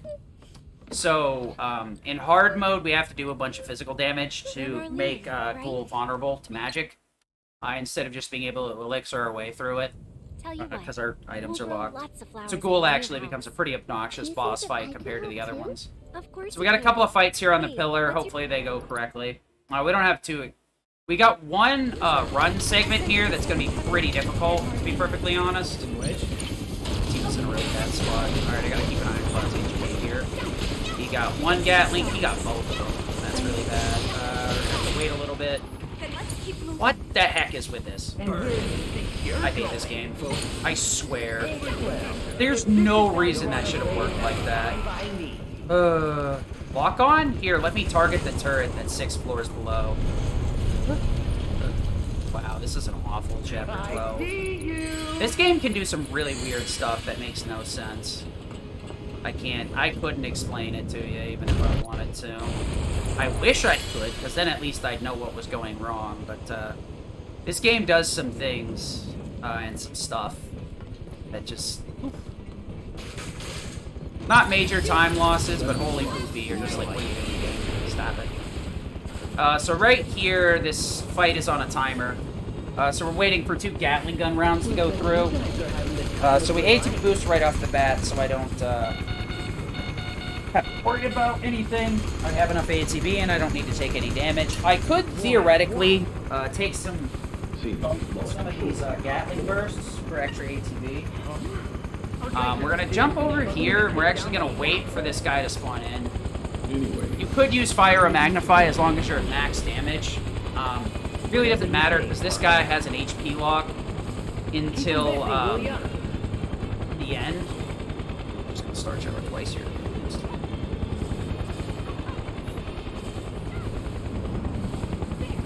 Yep. When she has 2 ATB like that, it's fantastic because it saves a bunch of time. We are going to actually lock on ATB boost, Fire, Dolphin Flurry, Fire, get a stagger. Go. So that fight's super interesting. That Shock Trooper has one of those dodging abilities if we hit him with physical stuff. But when you're getting juggled by a limit, you can't do anything. So the trick there is Fire, Magnify after the ATB boost, which will take out the turrets. And killing the 2 turrets spawns the Helitroopers in, which take a little bit of time to get close enough to magnify. I use Fire or Magnify, ATB boost, Fire, Magnify, kills both the turrets, causes the Helitroopers spawn in. Use a Dolphin Flurry to juggle the Shock Trooper so he can't get out of the way. And then ping him with Fire or Magnify so that it always splits and hits both of the Helitroopers. And because I'm at max MP, it always kills. It's really nice. Plus, Dolphin Flurry causes me to be able to stagger. So right here, we're going to defend and start Shower into self-destruct. I think Tifa got the uppercut. Yeah, I saw it. I accidentally swapped characters the wrong way, but whatever. So, you want to uppercut out of that Star Shower, but I did it a little bit late, so SD almost killed. I almost screwed that up. But now you see Cloud and Tifa both have a limit.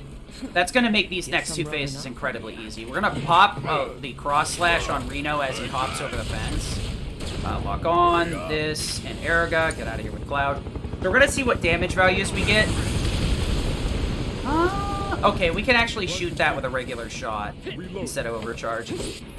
Limits. Switch over to Barret, Cloud, Overcharge. I want the Overcharge ready just in case. I could have started firing immediately, but my muscle memory tells me to Overcharge. I just didn't have to wait to do the Overcharge. So I did technically lose the time save there, but whatever. I have Overcharge on tap, just in case things go stupid. What we're going to want to do here is Dolphin Flurry, hit Rude, and as long as Reno doesn't give us Flash Foot, we can hit both of them. If we do get Flash Foot, we're going to stay on Tifa for a little bit, and then switch to Cloud, and bait them both in towards where they spawn, so... Okay, we're still good to go. Switch over to Cloud, get back out of here. Now we gotta wait for the limit to pull them back, or else, where is it? Blade Burst will push them out of the limit here. Okay. There we go. And there's that Overcharge. I could have cast Thundera, but I actually think that was a little bit quicker, to be perfectly honest. So if I stand in the right spot, these plates fall before the cutscene starts, so I don't have to wait for those at all. Just, immediately drop those. It also affects the timer. I think the timer normally starts at 45 and it goes straight to 15 instead. Kind of a weird thing, but whatever. Alright, so we're going to toggle back into Mithril Blade and we're ready to do the rest of this chapter. Well, at least the portions Cloud's in. Unfortunately, we have an obnoxiously hard portion of the chapter where Barret is our lead character. And because Barret's stats are garbage, even when we set him up to be an actual, you know, with all the good gear, he still doesn't make the cut. I could put... I could put Fury Ring on him to give him that last little push. But... No, he doesn't have it. He does have Fury Ring. No, ignore me. I'm being stupid again. He'll have Fury Ring for the 30% damage bonus. He'll have both of the magic ups for a 50% magic damage bonus. He'll have EKG Cannon, which he has to have in the Underground Laboratory. He has to have a ranged weapon because you can't break the rock barricades with a melee weapon, which is what I was talking about earlier. The balance of this game is all screwy. They give you melee weapons with Barret, but, like, they never expect you to have it in any of the fights, honestly, so it's kind of stupid. I don't know why they bothered putting him in this game. He'd have been better off with 5 weapons instead of 6 if they weren't gonna take the way, give the melee weapons use. Because even the close range special skills are trash too. They're good, but I mean, they're not good enough to make up for having to equip melee weapons that are pretty much useless. Anyway. So the Underground Laboratory is very difficult. And even after I give all the gear to Cloud, all the materia and the have him with a Fury Ring, he still underperforms, unfortunately. What? That's news to me. I didn't know I could get stuck on him like that, but then again, I guess I'm a stupid. Yeah, so we're gonna have to basically take everything off him. He has Skill Master right now, which really isn't getting activated, but it's there, just in case someday I actually use Skill Master loops on something. We're going to be swapping out his Binding, because Failed Experiment's not worth the effort to cast Berserk on. You can just burst damage through it pretty quickly anyway. First Strike for Binding, yeah. And then we're going to take off his Heal and Revive, because his MP is extremely thin, to the point where we really can't afford that. And we're actually going to cut Synergy off of him during that segment, because we really don't have a good way to trigger his Synergy and make it, like, super impactful. Until, like, the last phase of the boss. I guess we could, like, True Strike something, Spam Strike or something, I don't know. I'd have to, like, do a lot of experimenting, but the problem is like, that's just way too much work for one fight that we can just kind of force your way through. The Failed Experiment fight is, like, one of those fights where it's like, it probably could be done better, but it's just awful. Because it requires too much menuing to get a really, really, really, really good fight on. That's the house. You just kind of gotta take the L and settle for, like, reasonably good. So you're not wasting a bunch of time changing stuff up. I guess you could theoretically set Barret's one of Barret's weapons up to overwrite EKG Cannon, but I don't really think... Don't wake her. We're gonna go up here, skip the cutscene. Now we're heading back to the Broken Highway. Like I said before, we would have already run past the Magnify materia here, I believe. I'm not sure. People tell me you get it at the start. It might actually be freaking thing The splits. main entrance to Sector 7 is Sure. buried under rubble now. But, So how are we supposed to get back inside? we are going to just burn through everything. Fire Magnify, and if that's not going to work, Fire I know Magnify. another way to get there. Because Cloud's going to showed me maintain before. full MP because of Fire MP Absorb and Fire Magnify. Didn't mean anything. Magnify is really nice because it gets you to the 2 duplications, but it also allows you to trigger HP Absorb, MP Absorb, and A to B stagger multiple times because of it. So the only problem is Magnify doesn't interact with Skill Master. If you cast a magnified spell of 1 tier and then a demagnified, it doesn't matter. My ears are still It's classified as the same thing. So like if you cast Fire and Fire and Magnify, it's still 1 command. It's actually really obnoxious that it works that way. Because Skill Master would be a lot better if that wasn't the case. And the problem is, it's like ATB Stagger is like hands down way better. Skill Master is good, but it's not the best unless you're unless you get towards the end game where fights are a lot more prolonged. So you have to do multiple different attacks to get through a boss fight. Anyway. So we're going to be using a lot of Tifa movement here to zip-dong through everything as much as possible. That's really all we're looking for. And by the way, if you have an issue with bright flashing lights, the underground laboratory does have that. It's not. I don't believe it's enough to give a seizure, but it is enough to give you a migraine. It does to me. Piece of cake.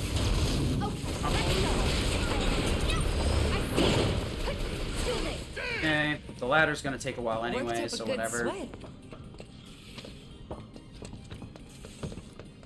Unfortunately, there's really no good way to do that fight. Magnify will only hit 3 targets, so unless they're all grouped up, they won't ever die to a single Magnify. And even then, that's actually bad. That way.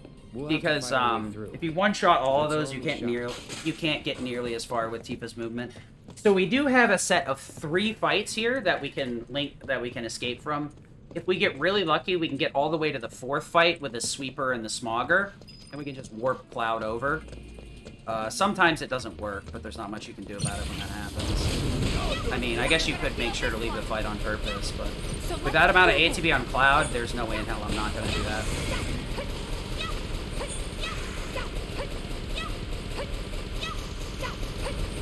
Okay, this Cloud.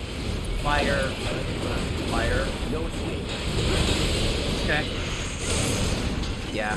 There's no way I was going to turn my nose up at that. I was actually looking for it. Full ATB on Cloud, no boost. Nice. So we're going to switch to Tifa here and try and kick both of these thugs and bounce them in the air. That'll keep them from getting too separated.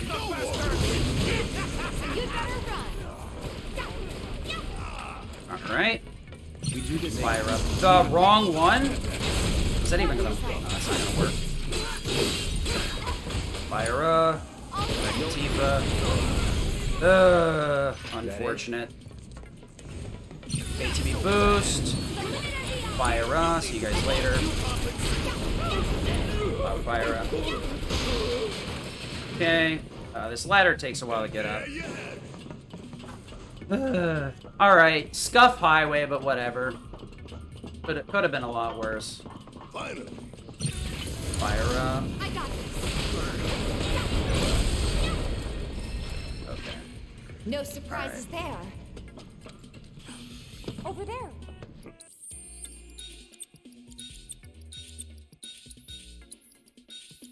Alright, so we toggled Synergy out to MP Absorb. Alright, I just want to double check Barrett's MP, 122, that's correct. Come on. Unfortunately, Barrett really doesn't have a lot of MP in general. Actually, wait. Yeah, okay, that is the right amount. For sure. For sure, for sure. For sure, for sure, for sure. Does it look like we can go this Alright, way? so... There's monsters everywhere. Next chapter is the sewers. We'll get there when we get there. Right now, we're going to be spamming a lot of ice to try and get through these fights as quickly as possible.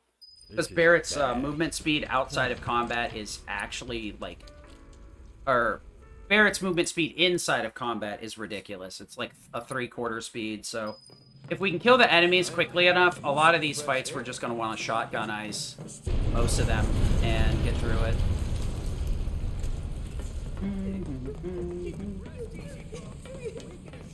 So we're trying to get into the underground laboratory here. Unfortunately, we're going to lose out on Cloud. Don't expect this to go well, because these fights are really goofy. The first dog fight is the worst.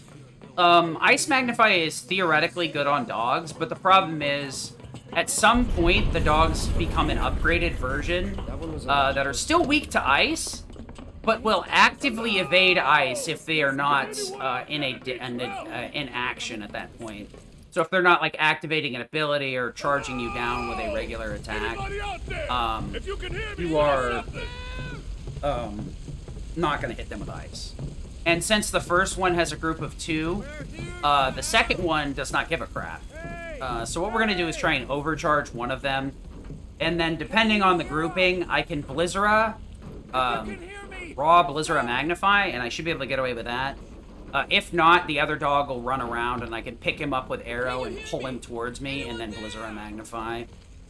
I just got to make sure I don't Arrow like too aggressively, because if he's actually in the right position, the Arrow will actively throw him the wrong way. And because of how poorly the underground laboratory rooms are built, the combat areas are extremely difficult because they were designed for story first and combat second.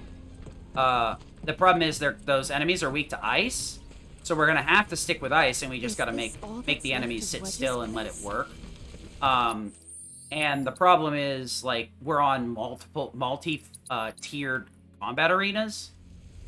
So the problem is ice likes to hit the floor, like I said earlier, and the environment in general. Same with fire. So if enemies end up on different floors, ice can end up only hitting one of them, even if it magnifies. So long story short, this area is a lot harder than it has any right to be. Alright, so we're going to start with Blizzara Magnify right off the bat, because the bugs really love flying out of Blizzard. So that should get me through everything here. See, save some time here. Magnify. Awesome! And by awesome, I mean I hate everything. Thanks for hitting the wall, game. I appreciate that. Well, there you guys go. That's why I hate this area. Was that an MP? Great. I couldn't have been. I didn't see MP absorption. Alright, this room is going to be really obnoxious. How long it take him to build all this beneath our feet? Overcharge. What is this? I guess we're gonna do it this way.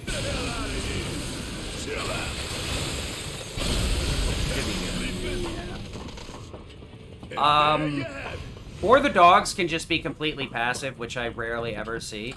I don't think I've ever actually seen both of them passive. I've only ever seen one passive dog.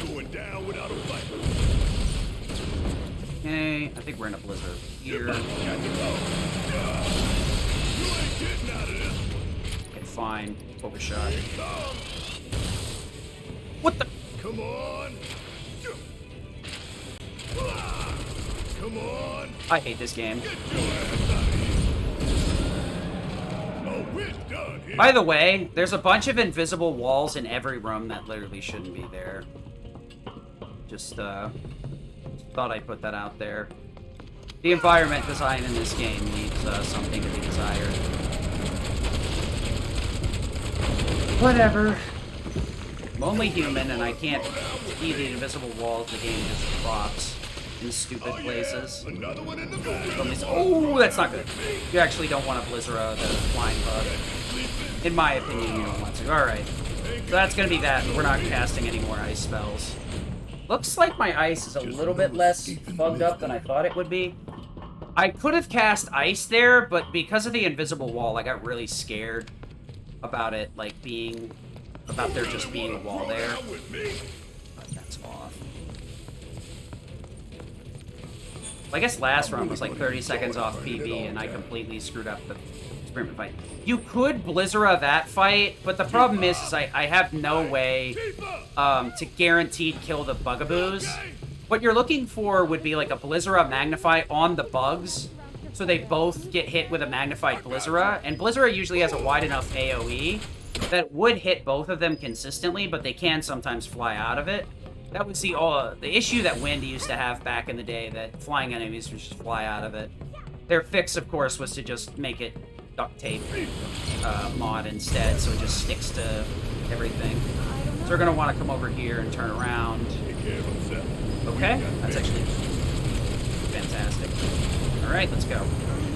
We're going to overcharge here to make sure I don't get hit too hard. Alright, actually we're going to Blizzard this one for sure. It'll speed things up. If I gotta climb another damn ladder.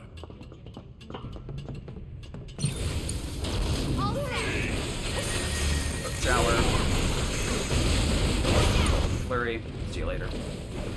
So I don't have access to Synergy here, so I'm just waiting for Dolphin Flurry to finish him off. 74 MP is actually pretty good, though. I can't complain about that. Last run, I was a lot tighter on MP. But yeah, I could have theoretically Blizzarded that one last fight. It could save time, but the problem is I have seen Blizzard Magnify not kill the bugs. So like I said here, I don't need to worry about my HP because Barret has MP or Bloodsucker. Same with Tifa. I just gotta be careful here and make sure I don't screw up a couple of different things. This fight's really awkward. So we're gonna go with this. Blizzard. Blizzard. Blizzard. Barret Blizzard again, please. So I'm waiting for these two idiots to spawn, and I need to be in this specific spot to keep them from running around. Saves quite a bit of time, so we're going to Aeroga, switch over to Barret, overcharge this guy just to get him out of the way, while I'm waiting for these guys to spawn in, Blizzard, and then move with Tifa.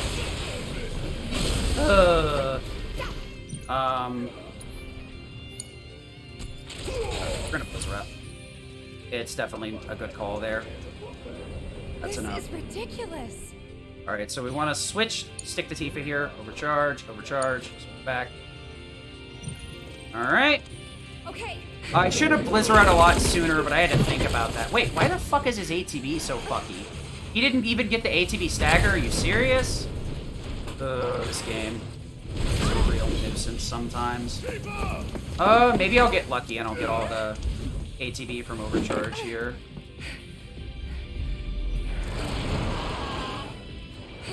Very obnoxious. Okay, Blizzard, overcharge. Whatever.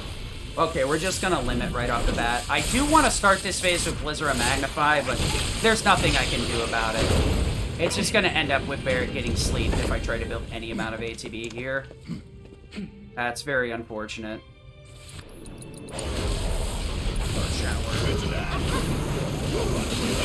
Shower. Flurry.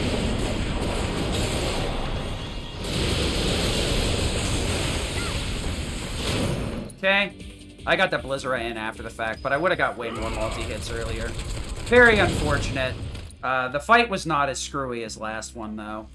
The last boss, I definitely did a lot of miscasts and stuff, if I remember that one correctly. The unfortunate side was the other fight was better because I got a lot of like insta kills. That one I didn't get a lot, so I lagged about a little bit behind doing it. He made it, didn't he? Need to be a lot more aggressive with Barret's Blizzard Magnify because as long as you have the MP to do it, you'll be able to get your ATB back from the staggering. So.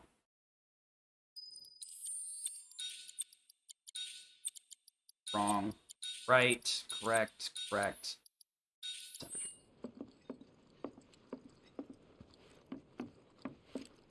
Okay. So this is the cutscene I was talking about in Chapter 14. A lot of people don't see this because it requires you to do none of the side quests. So speedrunners always get the Barret cutscene, or Barret date, whatever. But we never watch it, obviously, because you can skip it. But I think this is like a good donation incentive because a lot of people haven't seen this, and I think Barret's character is really well developed in this game, and this adds a lot more to his character. it's you can still like Barrett without So seeing that how are we cutscene, but if supposed you to like get Barrett topside? already, you're really gonna like With that everything that's cutscene. happened, the trains aren't running. And basically, like a Well, lot we of could people, the walk only along way the they've track. seen that is City's through on high alert. All watching it roads on and public YouTube. transit have probably been locked down by now. So what's the plan then?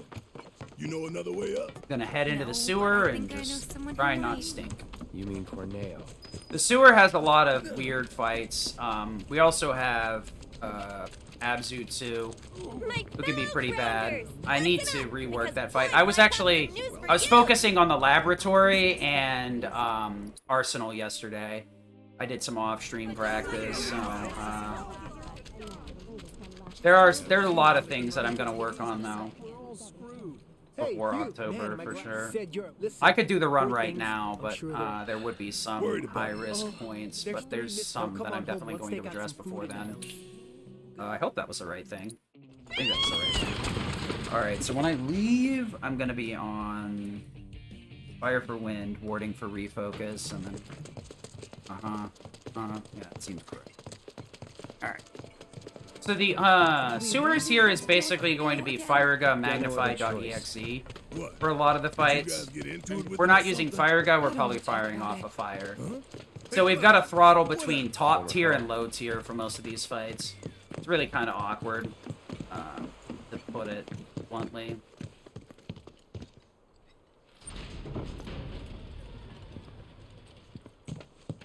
Yeah. Runs meh. Obviously, you can be in the sewers, like, below 310 for sure. For sure. This run's, not that. No one's home. But, pretty good for a marathon run. I really can't complain about it. I think there was, the thing is, it's really skewed because I had, like, one run where it was, like, 308 or 7 or something. I haven't been able to do that since. 310's still pretty good. You guys ready? Could have been a little bit better if I was less of a clown in the chapter. I really did hesitate on a lot of spots where I should have had no hesitation. Alright. We're gonna head into the sewer here and just play the game. The sewer here, we're just gonna be nuking most of the things with Cloud. If we're not... Sometimes the enemies have a little bit too much HP for Cloud to just one-shot. So we're just gonna zip up with Tifa and then True Strike to finish him off. Excuse me. Dude, invisible walls literally everywhere. Alright. Alright, so we're going to fire True Strike. Okay, or you could just one-shot, that works too. And don't come back. So we're trying to throttle our MP just enough that we're maintaining a positive flow for the most part. Right here, we're going to be doing a lot of movement with Tifa. There's really no reason to move with anybody else here.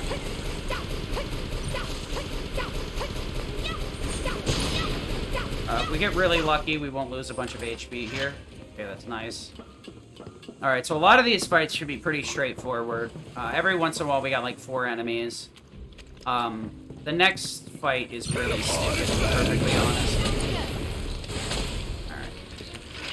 That's a win. You could get greedy and go for parry slides through here, but there's a reason I say you could be getting greedy. We're gonna triple slash into Bluegill.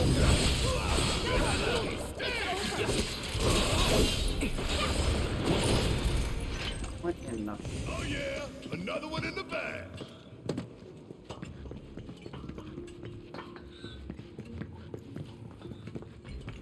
The mark of avalanche. Right. Jesse and Big stashed his I never got... Tifa. Let's just keep... Hate to interrupt. Yeah, we heard you.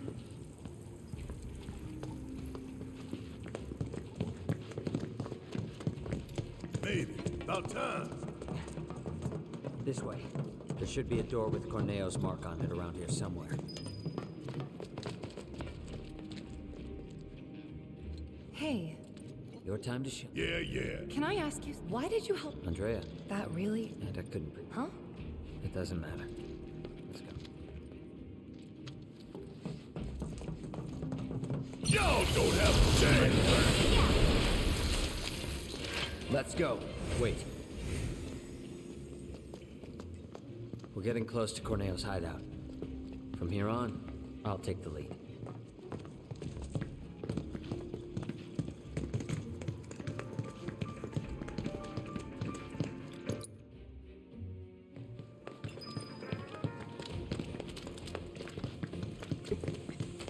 Bastion went that way. Don't lose him!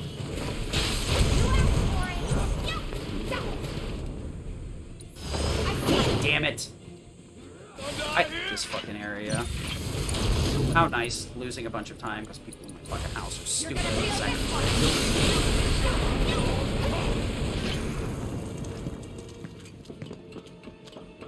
Where in the hell did that thing run off to?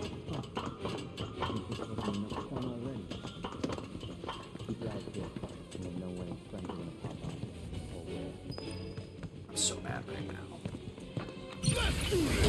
Don't think you'll walk away from this! Would kill for a shower.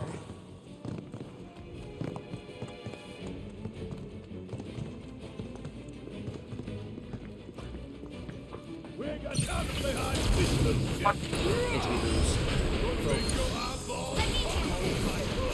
That is not how you do that fight, but whatever. You're supposed to use Fire Gun Magnify there, but I mean, it worked out, I guess. Excuse me?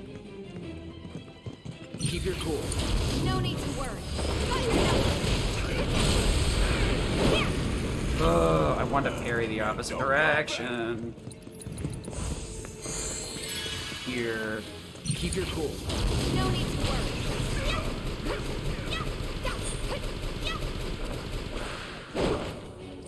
Oh, nice. So, gonna make us work for it, are you?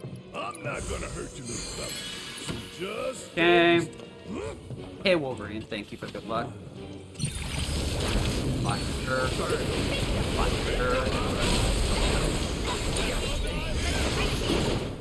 Now that is what I call teamwork.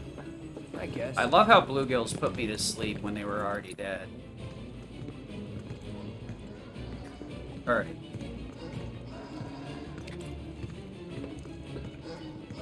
Oh my god. I missed the first half where I spent like 20 seconds running into different walls because somebody didn't know how to... Freaking somebody in my house is like, how do I turn my phone off silent? I'm like, I want to murder somebody right now. I legitimately want to like commit war crime. I'm so angry. What are you talking about? HP boost. Open flurry. Fire. Fire up. Now we want to hold still with Cloud here to exit combat ASAP. We really can't add any extra damage in to kill before the uppercut, so we just are better off waiting for it. That twisted piece of shit. I'm gonna enjoy beating him to a fight. You know. And mine alone. So I should have Skill Master instead of HP up, but I'm a big baby, and I like having the extra HP at this point. I used to only have MP ups, but now that I have enough room for it, HP up just ends up being a little bit better. Alright, so we're gonna have to go with the most awful of obnoxious and annoying of things. Abzu. Maybe if I get lucky, we'll get like a regular attack instead of Bash and Smash. If we get Bash and Smash, I'm gonna have to do a bunch of weird shit that I'm not used to doing, and the fight's gonna be really bad.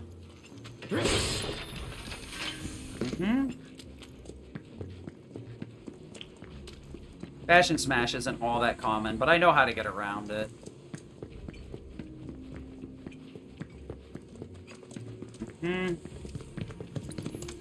He's good. I could reset on Bash and Smash, but that's really the worst way to handle that issue. Better off letting him take a dip in the water, because it'll waste less time, to be perfectly honest. I'm just more worried about getting him freaking, Think the kid's gonna be okay going it alone? Alright, let's get on in here. So we're gonna start off with Are you serious? Oh, I hate this. I don't even know why I was walking into the door now that I'm thinking about it. I hate this switch anyway. Alright, so we're gonna switch to Tifa, or not switch to Tifa, but Buffer. Okay, that's actually great. Get ready. Into Fire-Ga, overcharge. And then we're gonna bop-a-da-bop, bop-a-da-bop.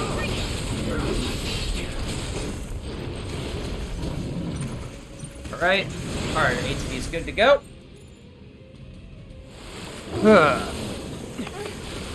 So we're gonna start with a Fyra that's gonna break the horn and back Abzu up here. Well, actually, Fyra plus the Thunder from Barret in some circumstances. So Fyriga, and the reason we want to break the horn is it backs him up right next to the Shotes. So we consistently get a triple hit from Fyriga Magnify here. We're gonna start off this phase the exact same way, and then we're gonna switch over to Tifa. Derp. Derp. Dolphin Flurry, Erica, switch over to Cloud. Trying to get as close to the door as possible here, so let everybody else deal with it. Go. If I get close enough to the door, I can actually open it with a sword in hand. Pretty funny. There we go, got it. Nice. Alright, now we gotta hold L1 to head up, and we gotta do a slight little menu here. We should be good to go.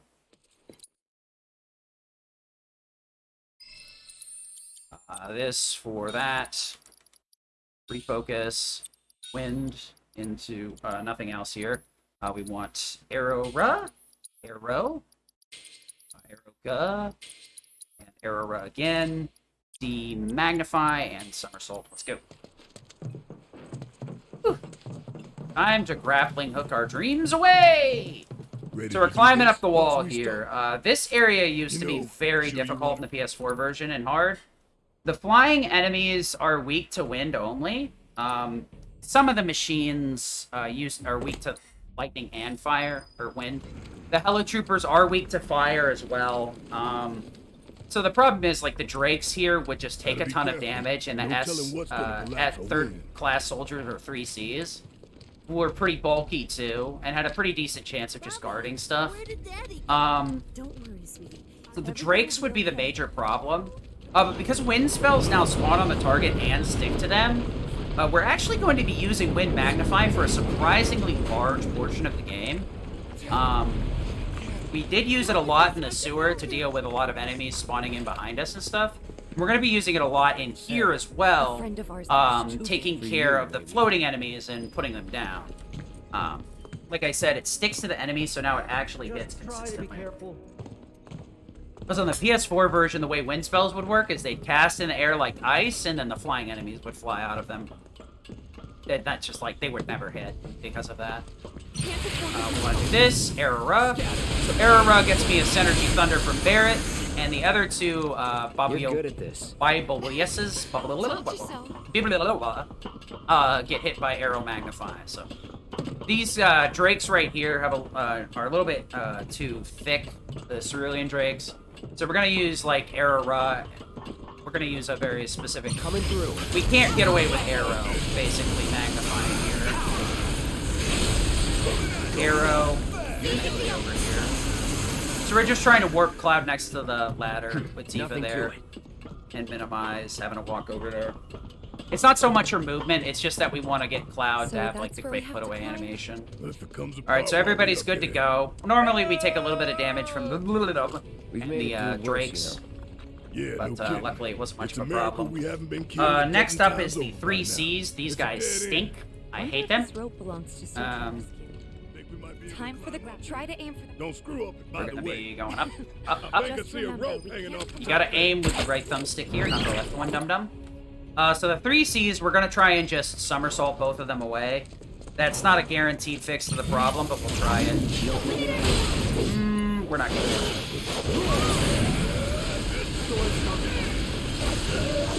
Okay. So at some point, you just need to cut your losses. That guy was going to be a problem anyway. You can actually save load here before that cutscene camera happens. And you can actually get out of bounds here extremely easily doing that. And skip all of what's about to happen. But we're playing no major glitches, so we're doing it the hard way. This is one of the easier places to get out of bounds in the PS5 version. It's pretty much free. Arrow-Ra. Okay. We're gonna switch over to Tifa here. Cloud, Arrow-Ra on Officer Dev. Okay, Barret Arrow on Helitrooper. Cloud Arrow-Ra. Arrow. Wow, did you arrow? I could have gotten him all the way up to the ladder, but since I got my input eaten. You want to keep Cloud as far back as possible, and I didn't, like, really manage his shortcuts enough. So I wasn't brave enough to stand next to the ladder, because you can down warp the Cloud. Pretty close, though. Somewhat decent. We're going to ATB boost right off the bat here, and then just switch over to Tifa. Era. You could, I guess, do the same thing with Barret if you really wanted to.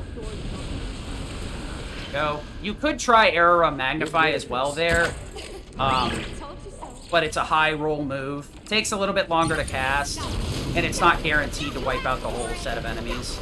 It's another random fight that we're going to take on purpose because Tifa's parrying is so much quicker. We're going to Star Shower into Somersault here and Arrow. You could go to Tifa, I guess, and use that to trigger Synergy, but I don't feel like changing the camera again, so I just go with Arrow Magnify. Because it adds a little bit extra damage too, so can't really complain.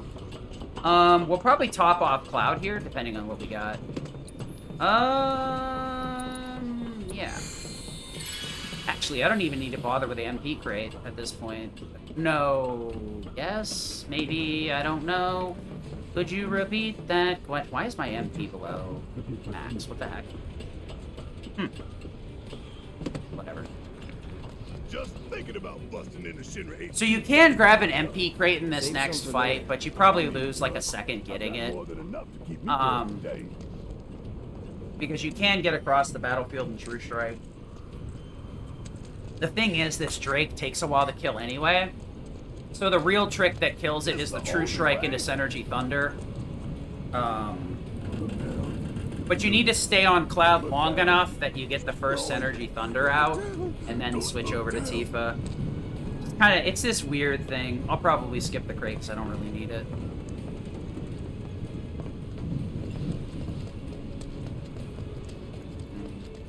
The Absorber, Hero. Okay, that's uncommon, actually. Hell yeah! True Strike usually doesn't one-shot. I must have critted with Cloud. You can usually get all the way over here after that True Strike, so that was really high damage rolls on something. I don't know what, though. What's my MP looking like? I gotta take a look. 92, that's fine. So we're gonna arrow here on purpose so that I can hopefully get regular put away. Because in that way I gotta wait for Synergy. What I'm trying to do is get the quicker put away. Also, we're gonna eat every bullet here because I'm a dum-dum, so don't expect anything special here.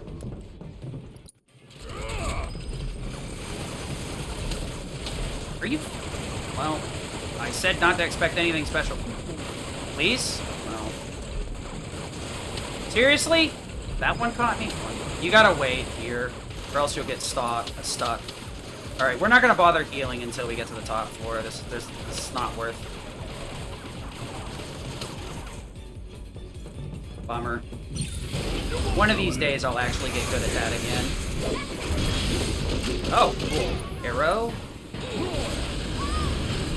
What the hell? Oh, that's really bad. Charge. Into Thundera. Sticking around with that. That actually was good positioning, but I missed out on so much damage with Tifa that I didn't stagger properly. It's very unfortunate. We will be giving taking Synergy off of Barret here in a second. We're not really in too bad of a position, but it could be better. Switch over. Okay. That's a win. Your Barret. No, god dang it! I hate that so much. Alright, so we're gonna be Kuragaiing with Barret here. Let's see here. I need an Aeroga and a arrow? Yeah, we're fine. I've got enough MP on him. So we're gonna be taking the bullets on purpose because when the bullet startup is actually what determines when this when we progress to the next phase. So running straight forward is the best way to do this. 1, 2, 3. Excuse me. Era, overcharge, and refocus. Cloud's ATV is actual trash, though. I'm very worried about that. I'm gonna have to do something with Cloud. I need to delay Cloud's ability by just a little bit here. I'm actually gonna have to sandbag a little bit. I think the quickest way to handle this is gonna be to switch to Cloud, then to Barret. Watch yourself. Now we want to go to Barret. Era, Arrow.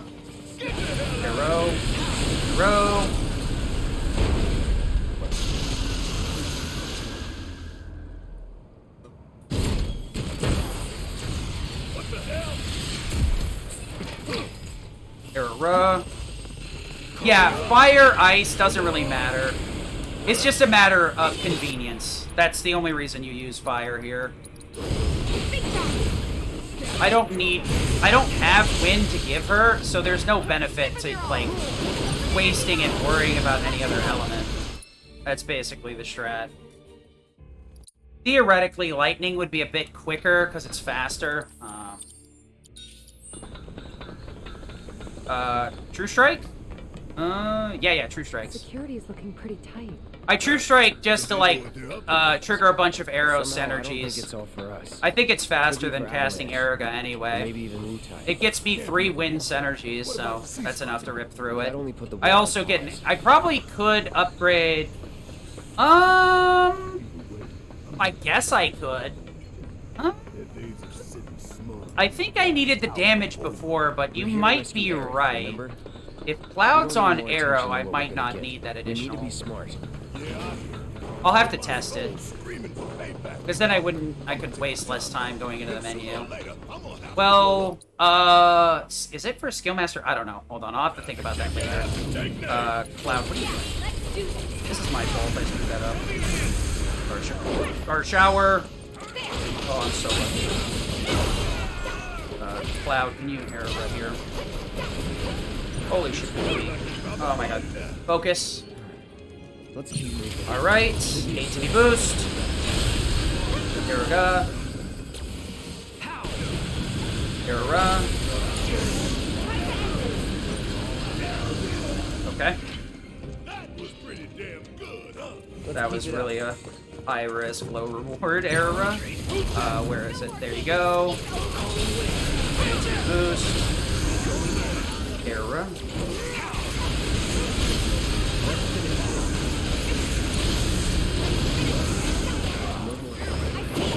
Okay.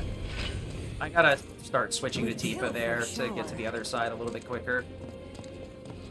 Not far enough. What are you... Dang it. Oh, that's so bad, dude. Oh, man. That's so awful. Oh. What is this ridiculous nonsense? Oh my gosh, this is so stupid. I'm so mad right now. This is so stupid. Thanks for the uppercut, Tifa. You stupid. Sure hope no one else knows we're here. Come on, we need to move.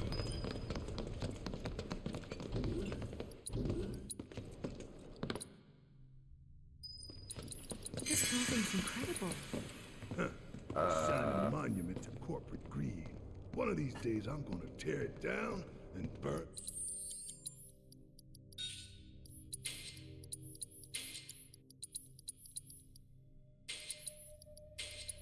Mm-hmm.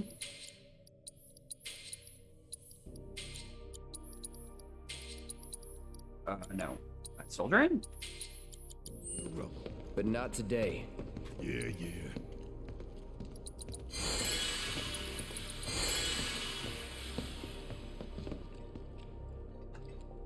I don't know. Shit. Let's just keep that was awful. Both the frame drop and the garage. So, how do we get upstairs? Either the elevator or the emergency stairwell. Isn't the lab we're looking for on one of the top I guess in terms of a marathon run, whatever. I have never had the somersault be an issue there. Oh my gosh. Okay, guys. Wish me luck. Okay. Aren't I always? The trick there is I need to not use the uppercut parries. Because that's what happened. I've never used uppercut parries there before, and I got nervous and used it for some reason. Which just leads to a buffered uppercut. So, yeah. You really gotta remember to only uppercut parry when you need to go a long distance, because buffering an uppercut is just a nightmare. Tifa! An absolute nightmare. Are you okay? Give me 1 second, we'll get back into marathon commentary. I just need to reorient my brain. This is a spot you'd be able to do a bunch of marathon-related stuff anyway. This is about where things slow down. The garage is the last, like, fast segment with a lot of combat. There's really nothing interesting to talk about in these areas anyway, so...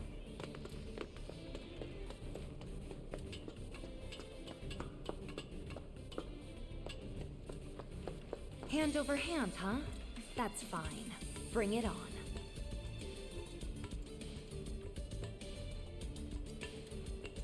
I think...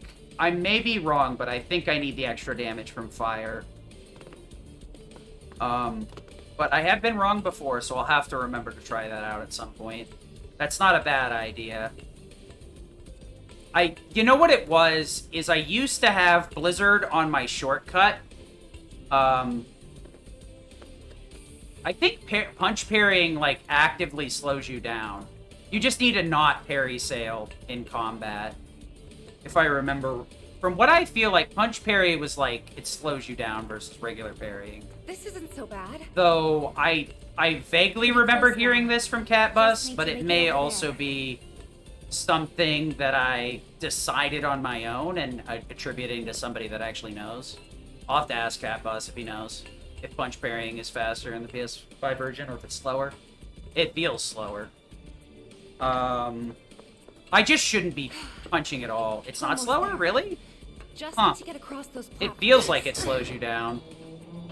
Honestly, it's just... The problem with that is overcomplicating my hand placement in a combat scenario is a really bad idea, because in that way I don't have a finger on the shortcut button if I do punch parries, because I do it with my left index finger. So it's almost exclusively for combat. Well, that's interesting. Okay. So we toggled everybody up here into what we need. We're also gonna create this to...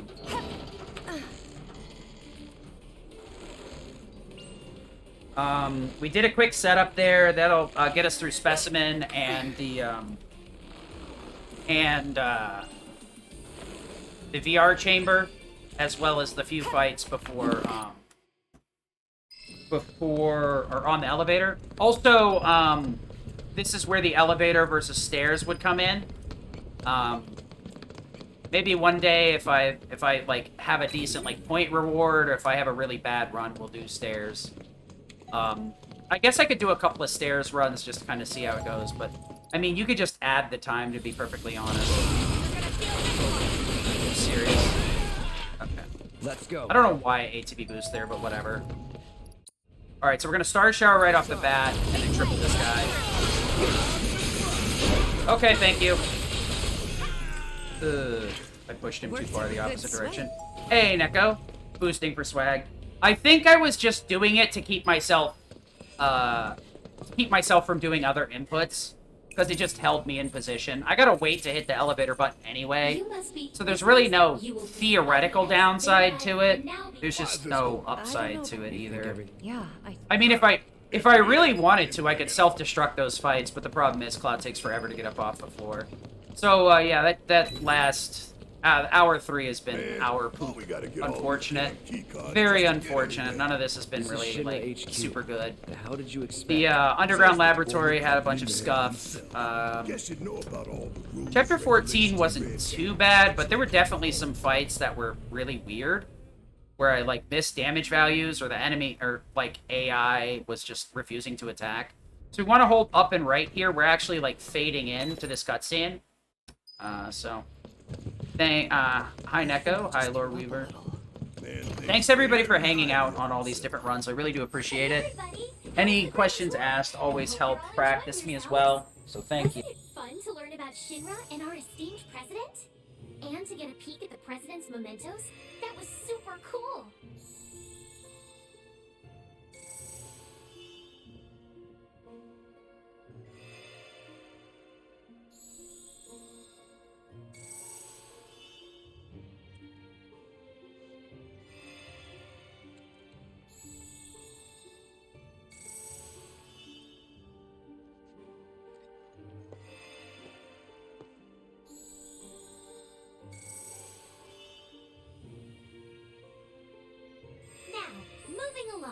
The next exhibit will teach you about the important work we do here, by giving you a closer look at each of our divisions.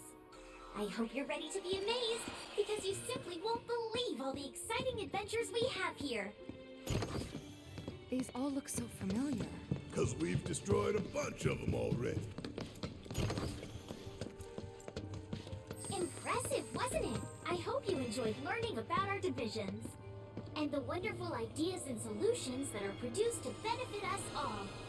Here at Shinra, we strive to ensure the safety of all residents around the clock.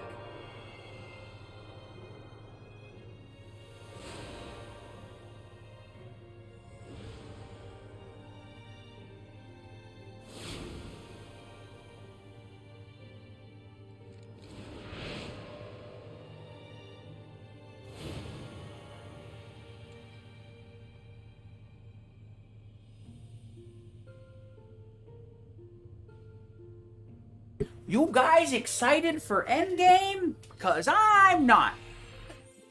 No, do the button. The cursed button again. Button is cursed. Mako energy and our reactors, as well as the. All right, so this we don't actually have to walk forward here. We can just skip this. So yeah, this is the last chance to get a lot of like marathon stuff in. Stairs extends this by about 7 minutes. But there's a fairly long period of stuff to do here. Alright, we're gonna save load here. I'm not even sure if this one saves time either. But it allows me to get up the stairs a lot faster rather than having to wait for the freaking dialogue. Alright, we got one of the best cutscenes in the game that I have to skip. I hate it every time I skip that cutscene. I also hate trying to rejigger the camera so it's facing the right way there. It's a freaking nightmare. What the heck? Hey, it's a Keebler elf. Gonna give me some cookies, dude? Oh yeah, so we're talking to the mayor here. Nothing interesting happens. He tells me he's got a supporter that's gonna help me out, do the thing. I still can't like, okay, why can't you help me do the thing? Because I said so. Alright, sure. So now I gotta go do a VR fight with a couple of sweepers, which are the ones with the guns. Cutters, obviously, are the ones with the buzzsaws. But the VR chamber only is coded for easy and normal. You actually can't select it in hard, so we're just going to do it in easy. Because why overcomplicate something? To be honest, I think that you might even be able to just one-shot them with self-destruct like I'm going to do right now, even in normal, but I haven't bothered testing it because I don't care to. There's really never been much pushback on this, but if you don't like it, sorry, that's just how it is. If there were a hard mode, yeah, we'd have to do it, but there isn't one, so we're doing it on easy. No reason to overcomplicate something that's really not that big of a deal. Sweepers are mildly obnoxious. Literally, all I'd have to do is, like, self-destruct on one. That's Synergy Lightning, bang, bang, it's dead in normal. There's no way it would survive. And then I have to somersault the other one. So I'd lose a couple of seconds. And I probably, like, at most, I'd lose a couple of seconds. But I end up, like, saving that time and not having to menu down to easy or whatever. Even though it's not that bad. Alright, so we're just gonna roll forward, ATB boost. We're gonna take a step or two. So bing, ATB boost. Sometimes it looks like it shouldn't kill and it kills both of them. And then there are some times where they're literally both right on top of Cloud and one of them will survive somehow. I have no idea. That fight is really awkward. I think it's like circle? X. That's X then circle, that's why. Then we want to try and turn around here. Ooh, Barrett, saving us some time. All right, I'm here. What a Once you're hero. up there, we came to get Shout outs to your boy access to- we'll find a Wolverine way. and A his board favorite meeting character, being Barrett. held- Think they like I actually, to leave it Barrett's my quiet? favorite character as We well. need to find it. So you want They did a we can really find good him. job Thanks with for Barrett the in this tip. game. I honestly did not really care for him very much in the previous iteration. His story just wasn't strong enough, and it came way too late for it to matter. And early on, he just kind of came out as a bit unhinged and angry. And once you see his story later, it, like, makes more sense, and it's, you know, We came here to more save reasonable, but, That's our first priority. That's right. you know, We only why, get one you know, chance. storytelling is Hojo should be important. at that The board game meeting, had so some very I'll good buy some time. storytelling in We need the to plan OG, this just right. but it definitely had some shortcomings, and the storytelling was paced a little bit wonkily. I think still, even back then, or I would say like around then when games could be as long as that one was, that the story pacing gets kind of screwy. In a speed run, not really. Like, the beats come really quickly, but the beats come over several days, so I'll wait out here. it ends up being that, like, you kind of, like, fall in and out of interest of characters really quickly. So this is the last little side quest thing before we get into the beginning to the end. Come on. Next thing will be Specimen, or HO512. Stupid. The boss itself isn't even the problem. It's the damn little eyeballs. Because the eyeballs like to cast fire and ice. Or fire and blizzard, depending, you know. And either one of those in hard can interrupt your action. So I need to be very careful with Cloud, because we want to open up the first phase with a Berserk from Tifa. And then we want to, if we get Rake, we want to move off to the side so that Rake doesn't hit Barrett and Tifa. And if we get Mako Expulsion, we want to run up to the boss with Cloud and get hit by it. Because we're going to be using Self-Destruct again. And this is another one of those scenarios where we're actually going for Ascension, which is the level 2 limit. So we need an additional hit plus the Self-Destruct to get a level 2 limit. Even though we have both the magic ups and Force Bracelet on. We also need to get a little bit of extra damage on the boss anyway, so... we do have Synergy Lightning on, which is actual trash for Failed Experiment as well. Failed Experiment's resistant to lightning, if not immune to it. I think resistant is the case. Synergy Lightning, it ends up actually being okay, but it's pretty garbage for most of these areas. It either underperforms or a boss is resistant to it. It just ends up being better for specific enemy encounters so that you can plow through sweepers and cutters real quick. So Hojo's Laboratory has a little bit of a slow area in it right before, but then once we hit there, it's all gas. No break. As long as the Whisper fight didn't go how it went last time, we should be fine. Oh my! I have no words for what I did in that Whisper fight. I'm very embarrassed that I did that. Mm-hmm. All right. So we're heading up into the laboratory, and we got to deal with Specimen and his menagerie of eyeballs. The one thing is, the eyeballs are extremely lethal here, as in, like, they throw your strat under the bus and you can't do anything. The thing is, it really is only a problem in the first phase. Outside of that, we just, like, burst through so quickly that they can't really affect anything.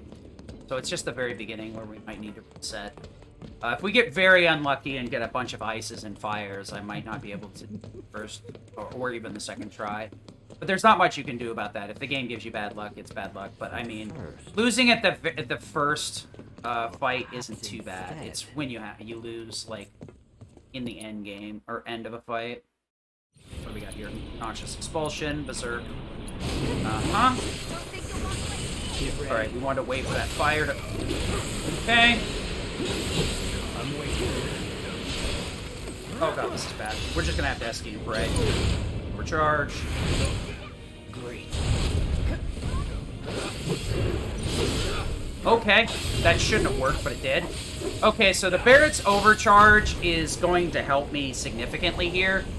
I got very unlucky, but luckily it worked out for me. So what I'm going to do here is I'm going to ascend, and then I'm going to start building up Tifa's ATB, and as soon as I can, we're going to throw the Berserk with Barrett. If I have to wait until the... Okay, that's really uncomfortable. We're gonna have to start a shower. Alright, we're gonna have to wait because Berserk hasn't run out yet. That's very obnoxious, but there's not much I can do about it here. We're gonna have to... I should be able to get it in before the somersault, which is fine. Alright, so Tifa... Star shower. Barret, roll back. Tifa, somersault. We're gonna have to wait a second here. Okay, it's gone. Where is it? Berserk. Overcharge. Well, that worked out perfectly. I got very lucky on the recovery. Cloud into Mithril, no. Into Goddard, yes. All right, let's go. Very lucky how that recovery worked out. That could have been a reset. That would have been one of those where it like turned into a very big issue. Okay. So we're gonna Aeroga these two idiots here and pray that they eject at the same time. Alright. Actually, what was it? Trey told me to de-Aeroga. Oops. Well, whatever. Triple. Overcharge. I did this the wrong way. You're supposed to do limit there, but I've been so wrapped up in doing the wrong strat there that I keep forgetting to do it. Catastrophe really doesn't lose you much time there, and it's far more safe. You can start the Catastrophe as soon as they start eject, and it takes them like 2 to 3 seconds to eject. So, like, Catastrophe takes an extra 1 to 2 seconds to hit. Triple Slash will keep him held still, and then Catastrophe will one-shot, instead of having to wait for a second tick. If Cloud has full ATB after that, though, you can Triple Slash twice, and that's going to be enough. Actually gonna pin this. Alright. This on that side, this over here, this over there, because I want to actually strip my foot out.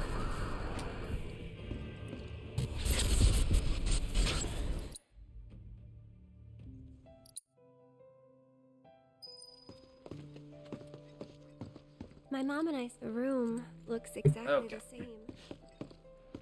I'm trying to do some Every morning, awkward stuff here. So I remember this, crying here. switch. Okay, so we already did the specimen menu. Dash into here. All right, so we do have some pretty complex menus coming up. Life is not going to get easier, it's going to get harder. I did practice Hojo's Lab twice because I was on the phone yesterday with a friend, so I had all the time in the world to grind. Hojo's Lab is pain. You're leading into one of the harder dungeons that's 2 characters per party. Barret's stats make it that you're basically with a character and a half on Cloud's side, and then Tifa and Aerith put you on like 2.5 characters because they're so good. So it's really, really unbalanced. So we're gonna lock on Era, Strike. All right. Yep. Through. Pretty good fight. And now we are going into Hojo's Lab and gas, gas, gas. No brakes, all gas, a lot of sass. We're gonna need to be doing some very significant equipment changes here. Hojo's treasure. Tifa is going to be putting on Mithril Knuckle, not because I want to use it, but once again because I have a very specific materia setup that'll set me up for Hojo's Lab very quickly, and it'll delete some materia that I don't really need. We're going to put that back on Metal Knuckle to overwrite it so I have the right things. I want Thunder specifically for the turret fight, missile turret fight, so that I can cheese soul drains off of staggered turrets to refill Aerith's MP. And then I'm also going to be putting Goddard Dummerung on here, because Somersault's going to chew through a lot of these enemies and make my life a lot easier, and reduce my MP use. Tifa and Aerith are in a really tough situation, because in Cloud and Barret's side, the crates they get over there's a lot of Shinra crates in here that give you MP recovery, but on Cloud and Barret's side, the second loop, you get 3 sets of 3 crates that have 3 shards in them. So you get 30% recovery over the course of the second part of their dungeon. So basically, you get 90% of your MP back. Between that and self-destruct, activating trade-off, and a few other things, it's really hard to run out of MP with Cloud and Barret and not have enough for the rest of the stuff. Tifa and Aerith, not so lucky, though. Their crates are standard 10%, and there's like 40, I think, overall. So you can respawn those by resetting enemy encounters, but I really wouldn't suggest that unless your MP is extremely messed up. Like, you immediately started off by accidentally casting, like, a tier 2 spell or something. But for the most part, like, this is probably where MP Absorb would be good on Aerith. But that's still not in the cards for me. But yeah. We're going to be basically switching up Tifa's equipment real quick, and then we're going to be stealing all of Cloud's materia and putting it on Aerith, pretty much. So we're going to arrow this flying idiot over here, because he's got a physical barricade, and then we're going to catastrophe that one. Alright, we want to try and get some ATB here before Red kills. Okay, this is actually really awful.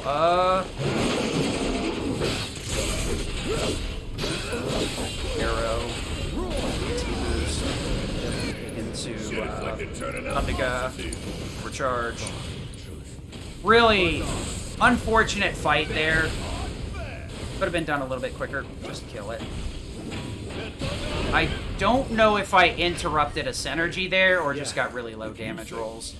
Not quite sure. What's the plan? Let me see here. Did somebody get hit? Please tell me somebody got hit. Cloud got hit. Good. I want to, like, buffer Barret a little bit behind Red here, because I have had an issue where he bonks into Red really bad.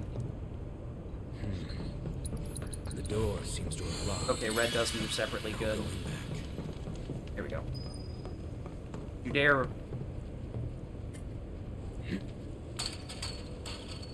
Alright. So, now to head into Sanity's Requiem. Skip this. Alright, so Hojo's Laboratory is one of those kind of places where, like, no nonsense. You can high roll the hell out of this place, but you're gonna end up in Depression's Alley, to be perfectly honest. I did have a high roll strat, and it didn't pay out in one of my previous PBs. Since then, I've gotten my arm twisted by literally everybody in the community, and talked into not doing dumb things here. And the funny thing is, even with the extra menuing and stuff to make this more consistent, it's just as fast as my when I get high RNG. This area is the definition of bosses are not the only thing that matter. Enemy encounters can very easily destroy your PV. And it's very much like the Final Fantasy VII without step route, because a pincer can just destroy you, right? The enemies, the encounters in this game obviously are scripted. They're always going to be the same. There's no variation. But this is like if you go off step route, basically. Is the easiest way I can, like, write it. Like, oh, well, I know all the encounters I'm going to get into. Oh, I screwed up the step count. Oh, I got pincered. Funny. Funny, haha. Well, runs over. I'm dead. You know, that kind of thing. All right. Kind of why I'm afraid of not running no step count, but Sit tight until you hear from us.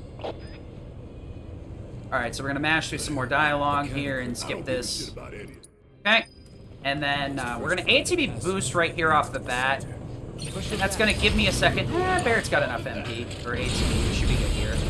Era double thunder, and that should. Okay, I guess Red's gonna kill today. I think the Era Magnify might have come out too soon, so he didn't get multi-hit off of it, like I'm looking for. I can upgrade that to Erga Magnify, but when the ATB is high enough for Barret to get a Thundera in, I usually just say fuck it. Because he's gonna be weak to the lightning anyway, so... And he's already staggered, so it's 160 plus the multiplier. So Barret should theoretically be able to hit reasonably hard. Oh, we do have a menu here. That's why you keep seeing me leaning forward off camera like a dum-dum. All right. Most of these menus I kind of have in my head, so I don't really need to pay that much attention. Into Mithril, no. Into Metal, yes. Wrong. Into Goddard, yep. And then we want to do this. What is it? Ice for that. Binding. Binding for HP up, I think? Yeah. Then this for magnify. Okay, now everything's in the right place for later. I will have to loop that HP up into a different spot eventually, but for now it's fine where it is. We'll be swapping that out with the HP up in a very awkward way. I want to try and get them all in the same spot so error one-shots, but it's not guaranteed. So you could save load here, but apparently it loses time. There's a sadness. I don't know. It's really hard to tell, and I'm too lazy to time it, so I just take what other people say. Except for the few that I've found. Save load in, like, Chapter 1, where they're cutting the fence open, where it actually, like, it doesn't save any time at all, but it's hilarious to see. Yeah, so we're gonna turn around here in Somersault. And pray. Get everything? Nope, we got one. Great. That's exactly what I expect from this game. Hurrah. Hurrah. Hurrah. Okay. 144. That sounds about right. I'm gonna grab the MP crate here because it's literally right in the way. Really hard argument to not get it.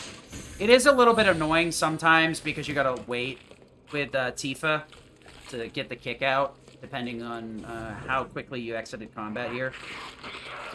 We're gonna switch over to Aerith here and just walk over to the door, try and get Tifa to warp. You could Soul Drain if you wanted to give up on that.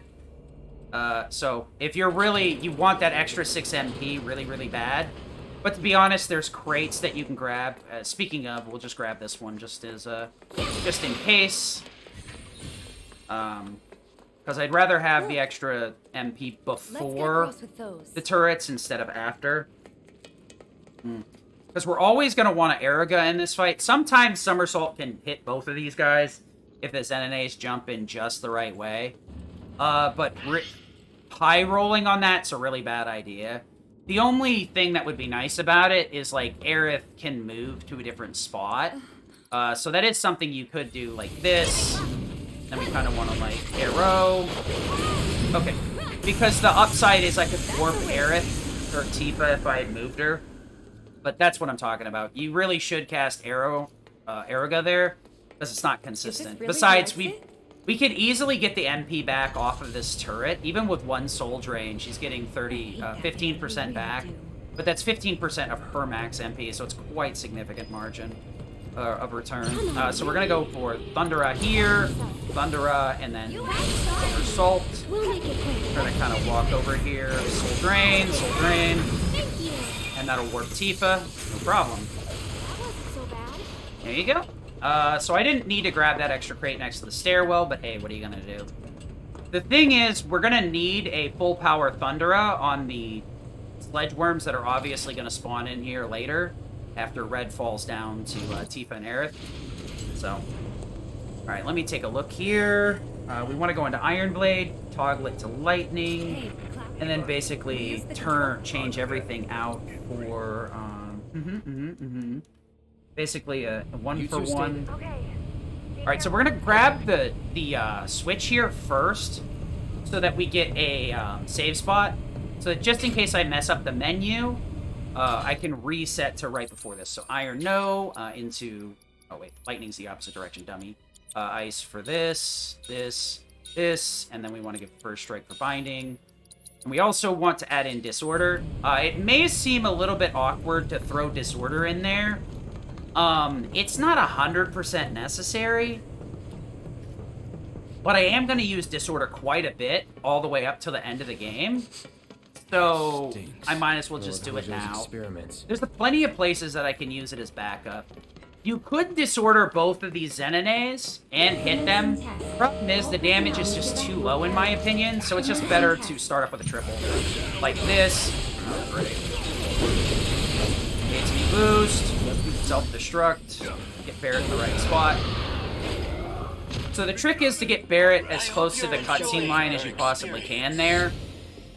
So that's what you're looking for. I'm not worried about Barret's HP right now. Before you get any ideas, you should know Might this as well, I class guess. is for Cloud's gonna SD on the next one, so there's no point in topping him off. Yeah, you know what? Never mind. I cured Barrett so we could get the legendary 69 MP. I gotta get the meme number out there for everybody. Unfortunately, we're gonna have to fix it in a second, so appreciate the 69 while it exists. It will not exist for much longer. Yep, plus 30%. There you go, full MP. So we are going to SD here, but we're also going to Thunder as well, so... we want to go this way, Thunder, HP boost. I think we want to roll over here, boom.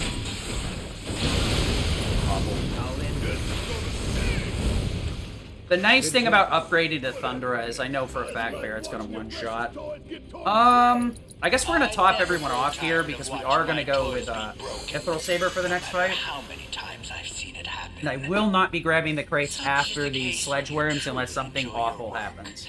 The first Sledge Worm is free, but the next two are not so much. I need to be very careful about how aggressive I am with my Thunderas.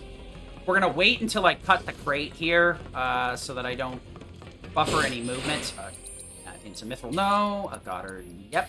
So we are going to be cutting Barrett's damage a little bit, but it's not all that important. So we're going to Thundera, 1, 2, into Focus Thrust, Disorder, ATB Boost, Thundera. Never mind, did the thing that I said I shouldn't do. Barrett, would you...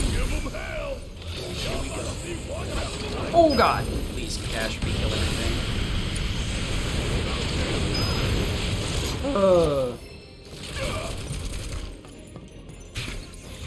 Bring it home.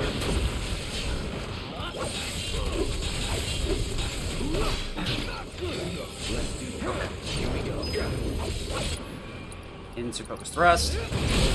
Very awful. That was a lot of time lost because I thought this Sledge Worm was swinging, but the Sledge Worm had already swung when I cast the spell. So I flat out missed with that Thundera. Yeah, we'll grab the crate. It's way too much right there. I totally screwed that up. We're not going to heal Cloud again, though. We're going to be using self-destruct after this. So that's very unfortunate. Probably about 20 seconds of time lost to the dummy. Okay. Oh, that's right. We want to switch to Barrett there to get rid of this synergy going on. Oh, that's very embarrassing time loss, but not surprising. Sledge Worms are a really, like, risky fight where... I should have been far more passive about that. But since I thought I heard him swinging, like, and my brain was like, he's swinging, now's the time to attack. Which was unfortunately not how that works. Right, we want to wait in the center here for a second, and we want to get out of the middle so we don't get spooked. We don't get completely flashed here.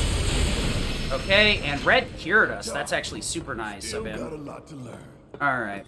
So, we'll just move on from that. That's how it is. Hopefully I don't mess up the next Sledge Worm fight. One step at a time. Sledge Worms can be pretty vicious, but I was hoping Catastrophe would take care of both. But, you know, that's why we don't use Catastrophe there, because it's not consistent. It's a complete dice roll. And I took care of the one that had friggin' 1 HP left, so it was twice as bad. I wasted 15 seconds on Catastrophe and got nothing for it. The passages have to be connected somehow. Please. Honestly, I probably should have just reset immediately. I think it would have been quicker. It's really hard to tell because, like, the cutscene that loads in is pretty long, and it's not immediate kill on the other one either. I just need to not spam Thundera like an idiot. I need to wait until I see them like pop up and then start attacking. It's really hard to train out with the YOLO method. Because you really want to just, like, spam Thunderas in that fight with older methods. Because, like, there was no consistent way to kill him. It was just throw Thundera and pray, so I need to practice that a bit more, I guess. But, I mean, if that's one of the worst things I've done, it could be a lot worse, I guess. So, we want to put Goddard on you, yep. And we want Binding for first, no. This for fire, that, And then ice for... Could you... Where? It's energy. Yep. Alright, so we're going to do a little bit of cute thing here. I really like it. So we're going to thunder, true strike, uppercut, and dip out. And the synergy follow-up is just quickly enough that we don't have to worry about anything. Maybe we'll get lucky and the game will, like, give us a double hit on these two. Never mind. Well, I got the ATV back, or MP back, I guess. Oh, shit. Are they all in the corner? That's really bad, actually. Hera. Where's the other one? Gotta wait for them to get up here. Okay. Good to go. 75? That's not bad, actually. That's pretty high MP. Normally, I'm exiting this fight with like 60. That was pretty good. I wish we had gotten a double kill on the spinny dudes, but the failed experiments went pretty quick. Really, the only bad fight was kind of the dogs, but that's complete RNG. And the sledge worms were 100% my fault. I can't... That 20 to 30 seconds, I can't blame on anybody but myself. I really should not have used Catastrophe like that either. That was a very bad thing. Catastrophe should be your last resort in that fight. It's either your first resort or your last resort. The professor still I put Goddard Dummerung on there, not because I want it for sledge worms, but I want it for the brain pan, and I don't want to have to menu for it twice. Honestly, I think maybe leaving the Fury on Barret might be a better play. Because it will eliminate the bad habit of me, like, even considering using... that's part of the reason why you gotta be careful with parry uppercuts. So you don't do that by accident. Well, whatever. Womp, womp, womp. So we have one more menu right before Swordpeed. And it is a bit of a big one. We're gonna be going back to Ironblade. Specifically for Swordpeed. Probably could avoid it, but I didn't really do it. I haven't really done a very good job. Without synergy on Barret, you really need Ironblade, to be honest. Iron into HP up for first, and then we want, what is it? Wind for ice? Yeah, it's this, Skill Master for that. Nope. Want to go into Rise. Rise, where is it? What the hell? Okay. Dolphin, dive, what is it? Thundiga. God, I'm so bad at this menu. What the heck? Blizzara, Soul Drain.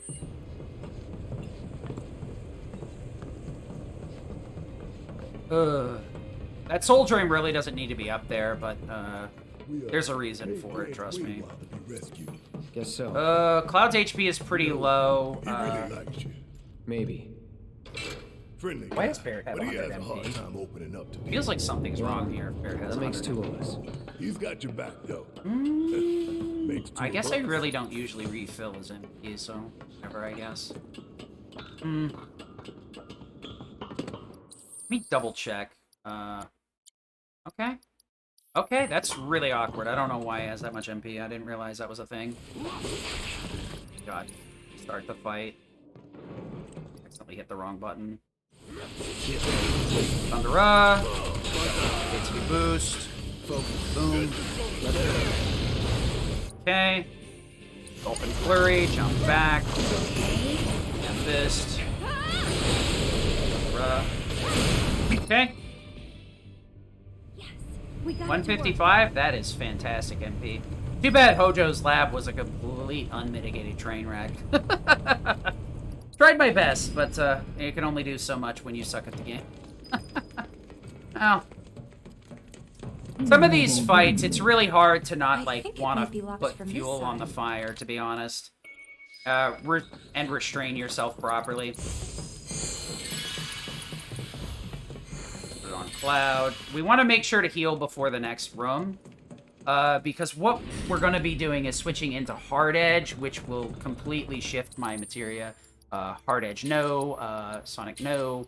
Yes. We want to go Stagger. Wait, yeah, Stagger for Aerith's Assist, and then Elemental for Magnify. Into Blizzara. And Braver. Everybody stays the same. Yeah, she's definitely up. What the hell? It's unfortunate that we need to rejigger Cloud's equipment, but 412. Who would? We may find out soon. Let's go. One of these days I'll get a 410. That's really not even all that good, but I'll settle for a 410 or a 409. So what's above this floor? The president's office. The president's office. So we're going into Genova. Now is the time to reveal the truth. Wait, once we get So Genova's first couple of phases, there's a lot of ways to get through it, and I use a more extremely tight way. There is a better way to do this fight with Synergy Lightning instead of Elemental Ice. Elemental Ice is honestly very good on Aerith, because all of her damage is based on magic, so Elemental is a huge damage bonus. But Synergy can be an even bigger one. The problem is Genova uses Reflect, depending on how you do... Well, Genova will always activate Reflect and Barrier in a specific order. So if I just put Synergy on her the way that I do the fight, she'll die. Because she'll start casting Thunder Synergies that will get reflected and kill her. I think she'll, like, one-shot herself, even with one Synergy Reflect. Theoretically, I could put Elemental Lightning on, maybe on her armor. You know, meh. Hey! So, we're just gonna do some really interesting stuff. Most of the damage output is going to be between Cloud and Tifa. Aerith is going to be putting in some work, but most of the time, Genova is either resistant to spells or just straight up reflects them, so... We're going to be using her ATB as a battery, to be perfectly honest. ATB boost into ATB ward on Cloud. We want to somersault into Berserk, into self-paced, Flurry, and Braver.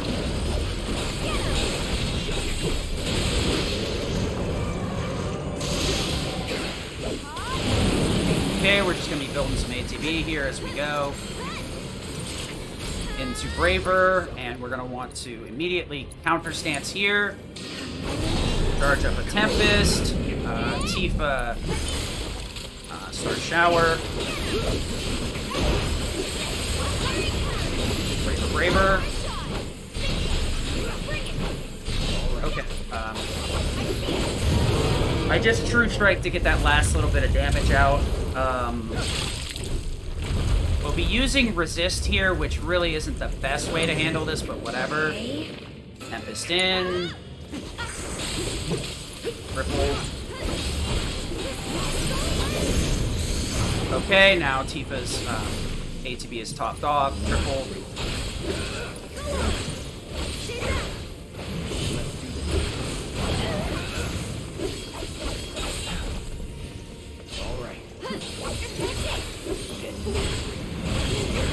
Oh, this is the worst way to go about this room. No, no, no, we're going the opposite direction.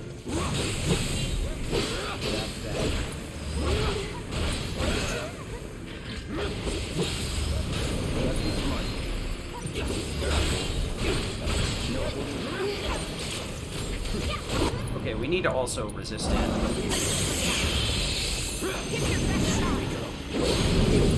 Into Focus, switch over to Tifa. Poke, Aerith, Tifa, True Strike. HP is fine on Tifa or Aerith. Okay, and this. True Strike, uppercut, uppercut, uppercut, cut. Alright. And we got our free limit out of it all.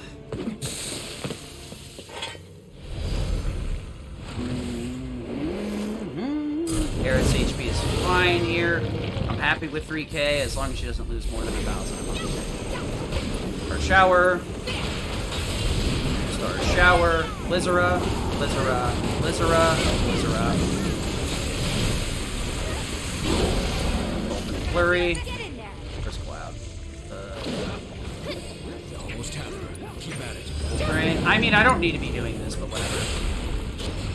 Okay, whatever. Pincer and got her. Barrett into Pincer, yes. Got her, yes. We want You swap these back, and this goes into HP up. Alright, he's good. Let me actually double check here. Yeah. I am not happy with that HP amount. I'm gonna have to be careful if I see Gatling gun or whatever. I might have to dump out of a Tempest and restart it if I see that. Okay, well, fun is dead. Hopefully not Tifa as well, or Aerith as well. You really want Aerith to be around 3k, but you should be fine as long as she's, like, above 2. As long as you're not standing out in the open trying to get killed. Quite literally. We're gonna attack 3 times here. Boop, bop. Boop, triple slash. Do a full Punisher combo here. Bing, bang, bong. And then we'll actually do the secret finisher by holding square. Focus thrust.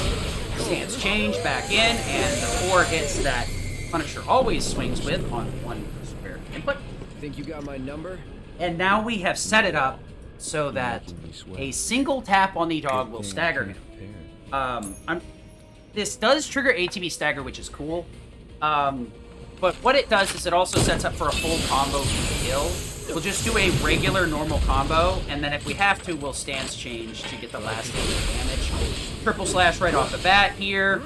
And the reason I like doing that stagger like that is I get full damage on the staggered dog.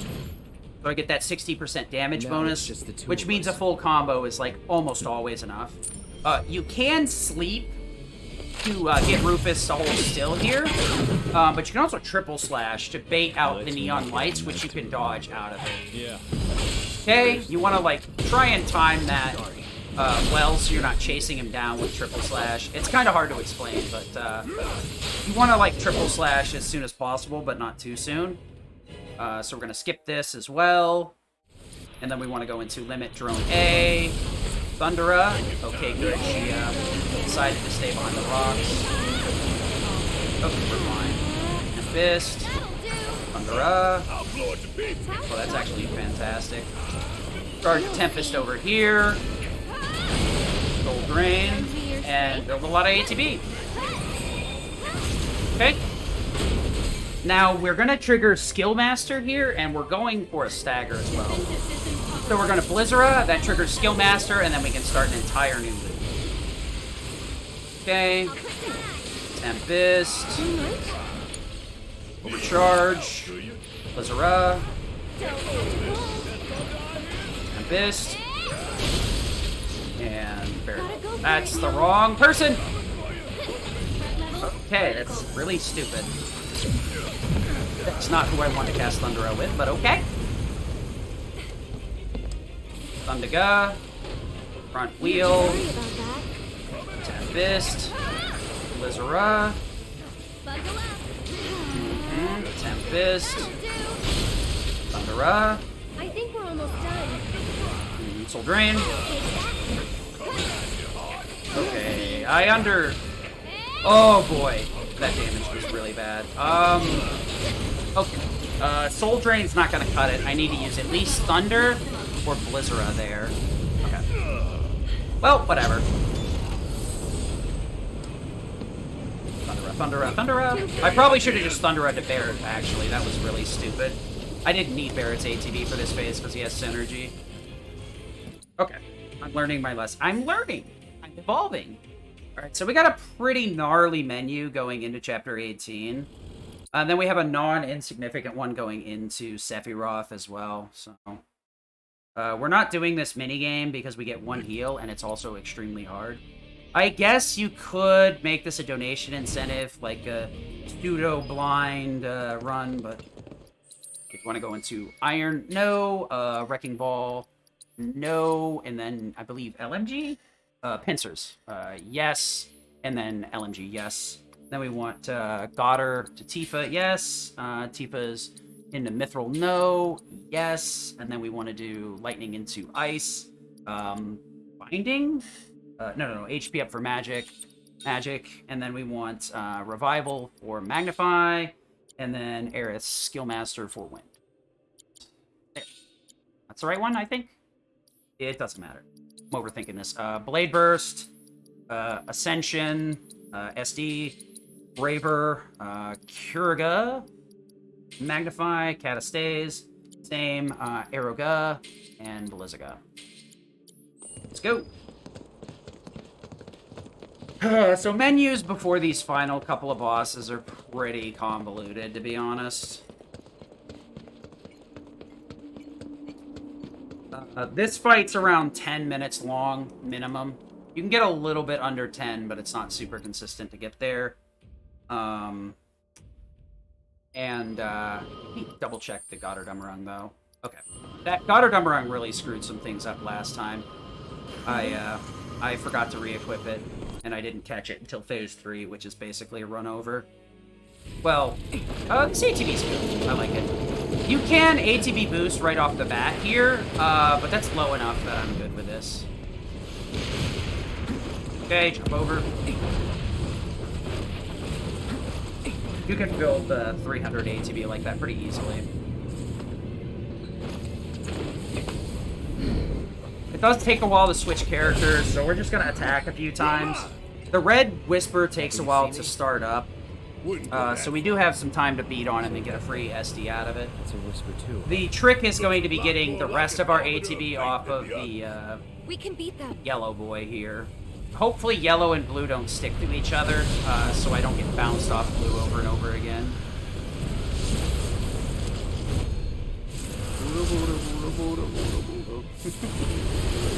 Just another marathon run. Pretty decent one, to be honest. Nothing fantastic, but nothing awful either. Alright, so we build her up. SD, switch over to Barret to get some overcharge in. Make sure this guy's deadzo. What? That's very unlucky. That's very, very unlucky. That's super mega unlucky. Okay. We're gonna have to Kiriga, everybody. It's boost. Okay, we're fine. Very barely, we're fine. Luckily, both Barret and Tifa have steadfast block right now. So as long as they tank a couple of hits, they'll get their ATB back. I really needed to heal up because this phase can be pretty vicious. And Tifa also has ATB assist, I believe. So, I think. Does she? Yes, she has ATB assist. So as long as she has 2 bars, I can skill master or Star Shower twice and refill Barret so that I can revive Cloud here. So what we're looking for is an explosion on red. Ooh, that's actually fantastic. SD, switch over to Tifa. Barret. We're gonna actually go after Star Shower here. And we want to arise Cloud from here. Okay. Want to make sure to stop yellow here, because that can be quite the issue. Okay, we're not going to bother healing here. It's not that big of an issue. ATB is going to be a little bit of a problem, but not too much. We do have Ascension here, but we want to make sure to save that for later. We're going to be wanting to use Dolphin Flurry here, actually. We want to give the red stagger to Tifa, and we can also build a little bit of ATB there, so there's no reason not to. We want a Dolphin Flurry red boy here. I think last time I accidentally ascended this guy, so I gotta make sure I'm not fat fingering buttons here. Ascension. Okay. We're gonna wanna... Oh my gosh. Okay. We're gonna build up the ATB here. I want to... Let's go with Tifa. What are you doing, Cloud? I hate that so much. Oh, the uppercut did go through, but the game is being obnoxious. Where's Tifa? Uppercut. Dive kick. Okay, that's what I was looking for. I forgot about how to deal damage here, because my brain is small. I should just count myself lucky that the stagger went through properly. So this time we're going to be using Ascension. This phase works as we're 2v2. Luckily we had 3v1, so we had all sorts of way to deal damage, but we could have used Barret's magic, to be honest, to kill the red one, but I actually don't know if he would have hit hard enough. I'll have to consider that, because I think he has... Aeroga on the X slot. You should be able to do it. Well, whatever. Don't worry about it. So right here, we're going to use Ascension right off the bat, and we're going to try and push the yellow one down, or the red one, the blue one down to a single shot. We're actually going to use Barrett and shoot him a few times, and that will set us up. Yeah, we're going to go after the blue one first, because that's what we start on. And then as long as things go properly, we can shoot him a few times with Barrett, which will make him stagger, and then the uppercut, or the upper slash on Ascension will one-shot the blue one. Then we can deal with Yellow Boy. This, alright, Amber Whirl's actually pretty good. There we go. Amber Judgment, need to wait a second here. Gonna have to take it, overcharge, SD, Rise Cloud. Got some fight left in you. Alright, so we want to make sure, if we can afford it, we don't really want Barrett to stagger more than one Whisper. We're going to Blade Burst here, and that's fine. All we need is our Ascension in the next phase, and we'll take enough damage from the red one to refill. Barrett's HP is not a problem anymore. He won't be in the party. His MP being this low is kind of an issue if I do get him in Sephiroth somehow. But there really should be no circumstance where he joined. So, depending on who staggers what Whispers, and who kills Bahamut and the big Whisper, will determine who shows up in the Sephiroth fight. Currently, Barrett can only show up in Phase 3, but what we're trying to do is get Tifa Phase 2, so Tifa 2, and Aerith on 3. The first two phases are really highly resistant to magic, so we want to get Aerith later rather than earlier. And then Phase 2 we can throw Dolphin Flurry at to make our lives a little bit easier. We're going to run up on red here and do a attack and then hold a square for a finisher combo. And that's going to push a little bit of extra damage here. Normally you'd need to take 3 counter attacks, but if you do it like this, and as long as you don't get bad damage rolls, you can do it in 2. So it speeds things up just ever so slightly.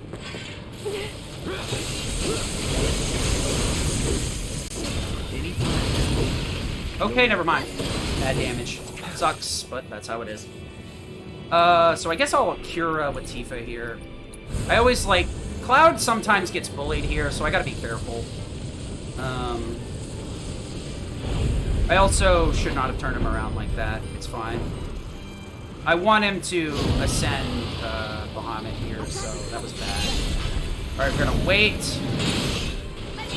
Uppercut, and then switch over to Aerith. Guardian Tempest.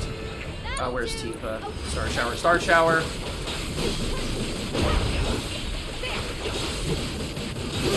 Okay, switch back to Cloud. Make sure we get back here. Blade Burst. Nice. Enough of you.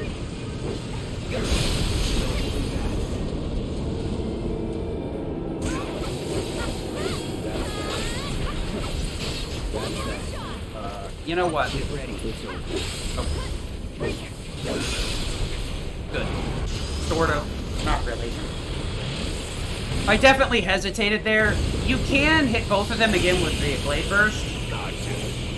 Problem is, if you stagger them, their HP will reset to max. So what you're trying to do there is limit their HP.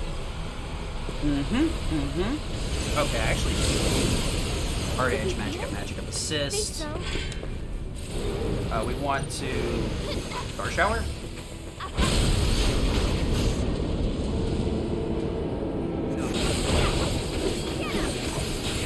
Blade Burst here. Oh, that's really low damage. Unfortunate. SD should be fine though. So we're gonna have Aerith get rid of the yellow one in a second here. You can get rid of the blue one first, but the red one aggro's on Cloud, so you end up putting yourself in a weird situation where the blue one can't stun you, but you also have to deal with the red one trying to freaking murder you. So it's kind of annoying. So we're going to Thundiga. We boost. Steve.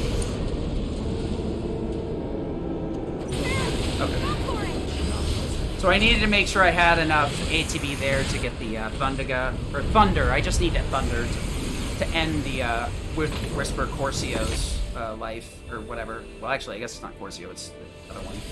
Enigmatic Whisper, whatever the hell it's called. Alright, so I will be in Magic, so all I have to do is mash twice, and then switch to Thunder. What the? That's really bad. Hitting me, dude. Oh, that's so stupid. I can't believe that. I'm not surprised, but I'm very annoyed about it. We want the HP up Skillmaster, boost onto Tifa. Want to go into Disorder. Then we want Braver and Blizzara. Great, let's go.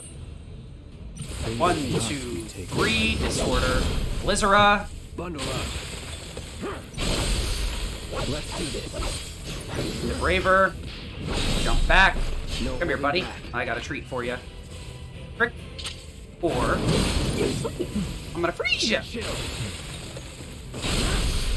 Going in. This won't take long. Okay, Braver. Alright. So, that phase right there, whenever you get him countered and off on his back foot, Blizzard will cause him to pressure and stagger immediately. What we're going to do right here is we're going to come in for a Disorder, and then we're going to stance change. That will cause, that will break or cause Mazimmune in waiting.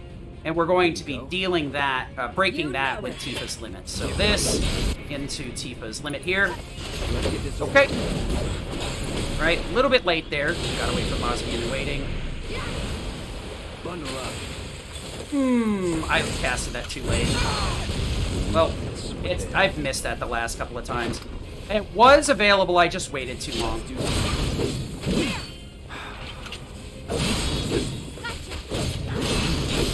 Okay. We want to cure a cloud here for sure. Give him hell, okay? No holding back. So Tifa's got a decent amount of ATB, but not as much as I'd like, but that'll be fine. Cloud's HP is way more important here. If Cloud dies, I'm going to be in a much worse recovery position. I probably shouldn't be curing with Tifa, but I fear God. As they say when you put a 2 of 1 brick in a deck. Sorry I'm late. It's either glued to your hand or glued to the bottom of the deck. Alright, so we're going to get one of 3 random elements here, and that is the worst. Blizzica.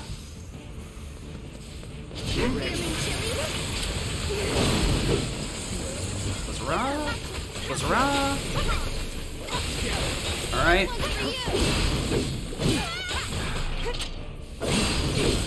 Into, let's see here, Infinity End. Thundiga. Where's Tifa?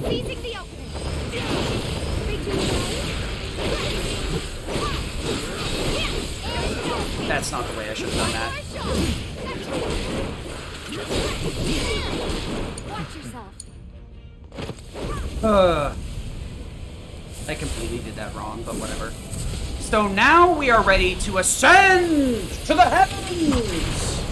We have Ascension on tap, and we have 1 target to throw it at. I wonder what we're gonna do. Do you guys wonder what we're gonna do here? Nothing personal. Cut. Poke, start shower, and timer.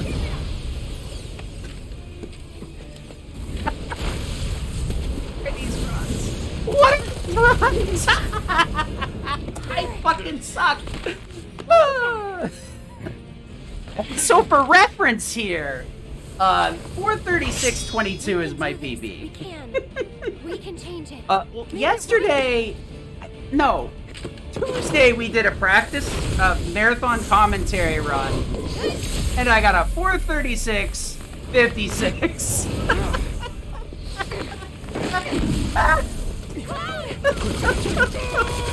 So this is slightly better. And there's so many things that I could, like, point to that lost those 30 seconds, if not more. Sledgeworms alone is probably, if I had not done that, I probably would have been a PB. It's so easy to get greedy on sledgeworms. But, yeah, a 40-36, yeah, it's pretty much... it's pretty good for a no-resetter. A no-hitter-quitter. But we're making slow but steady improvements on the resets here, and I'm doing pretty decent with managing the marathon commentary as well. So yeah, definitely can't guarantee a 36. I think with more of the specified practice to speed up certain things and reduce silliness in some areas, it's definitely not a bad run. Does not yet exist. To be fair, though, it's like 7 minutes off world record right now, maybe 8. So, I mean, it's really not that bad of a run. Will become a part of obviously, it can be a lot better, but this game does have a lot of RNG points where you can lose little chunks of time and it's kind of out of your control. Nor will I have you. But I'd say, like, probably like a 35 is pretty reasonable. 34, 33 maybe, without those being a factor. I think you can get that low and have it be within control of the player. Lend me your strength. Gotta practice the endgame menus a little bit more so they feel a bit more fluid and I don't have to look at the menu quite as much. Because that's definitely the time loss that I'm shaving off little bits by little bits. Good run though, for sure. Never. Feeling froggy. So, let's not get into that. I guess this will be a secondary submission video. I don't know how many of these we're going to end up having at this point. This was more of a casual run where I was just practicing marathon commentary rather than focusing on it specifically. But yeah, that's like multi-runs in a row. We will be doing this again Friday, Saturday, and Sunday. If I do stream Thursday, I think it'll be something a little more casual. Take a break every other day. But thanks everybody for hanging out. I appreciate it.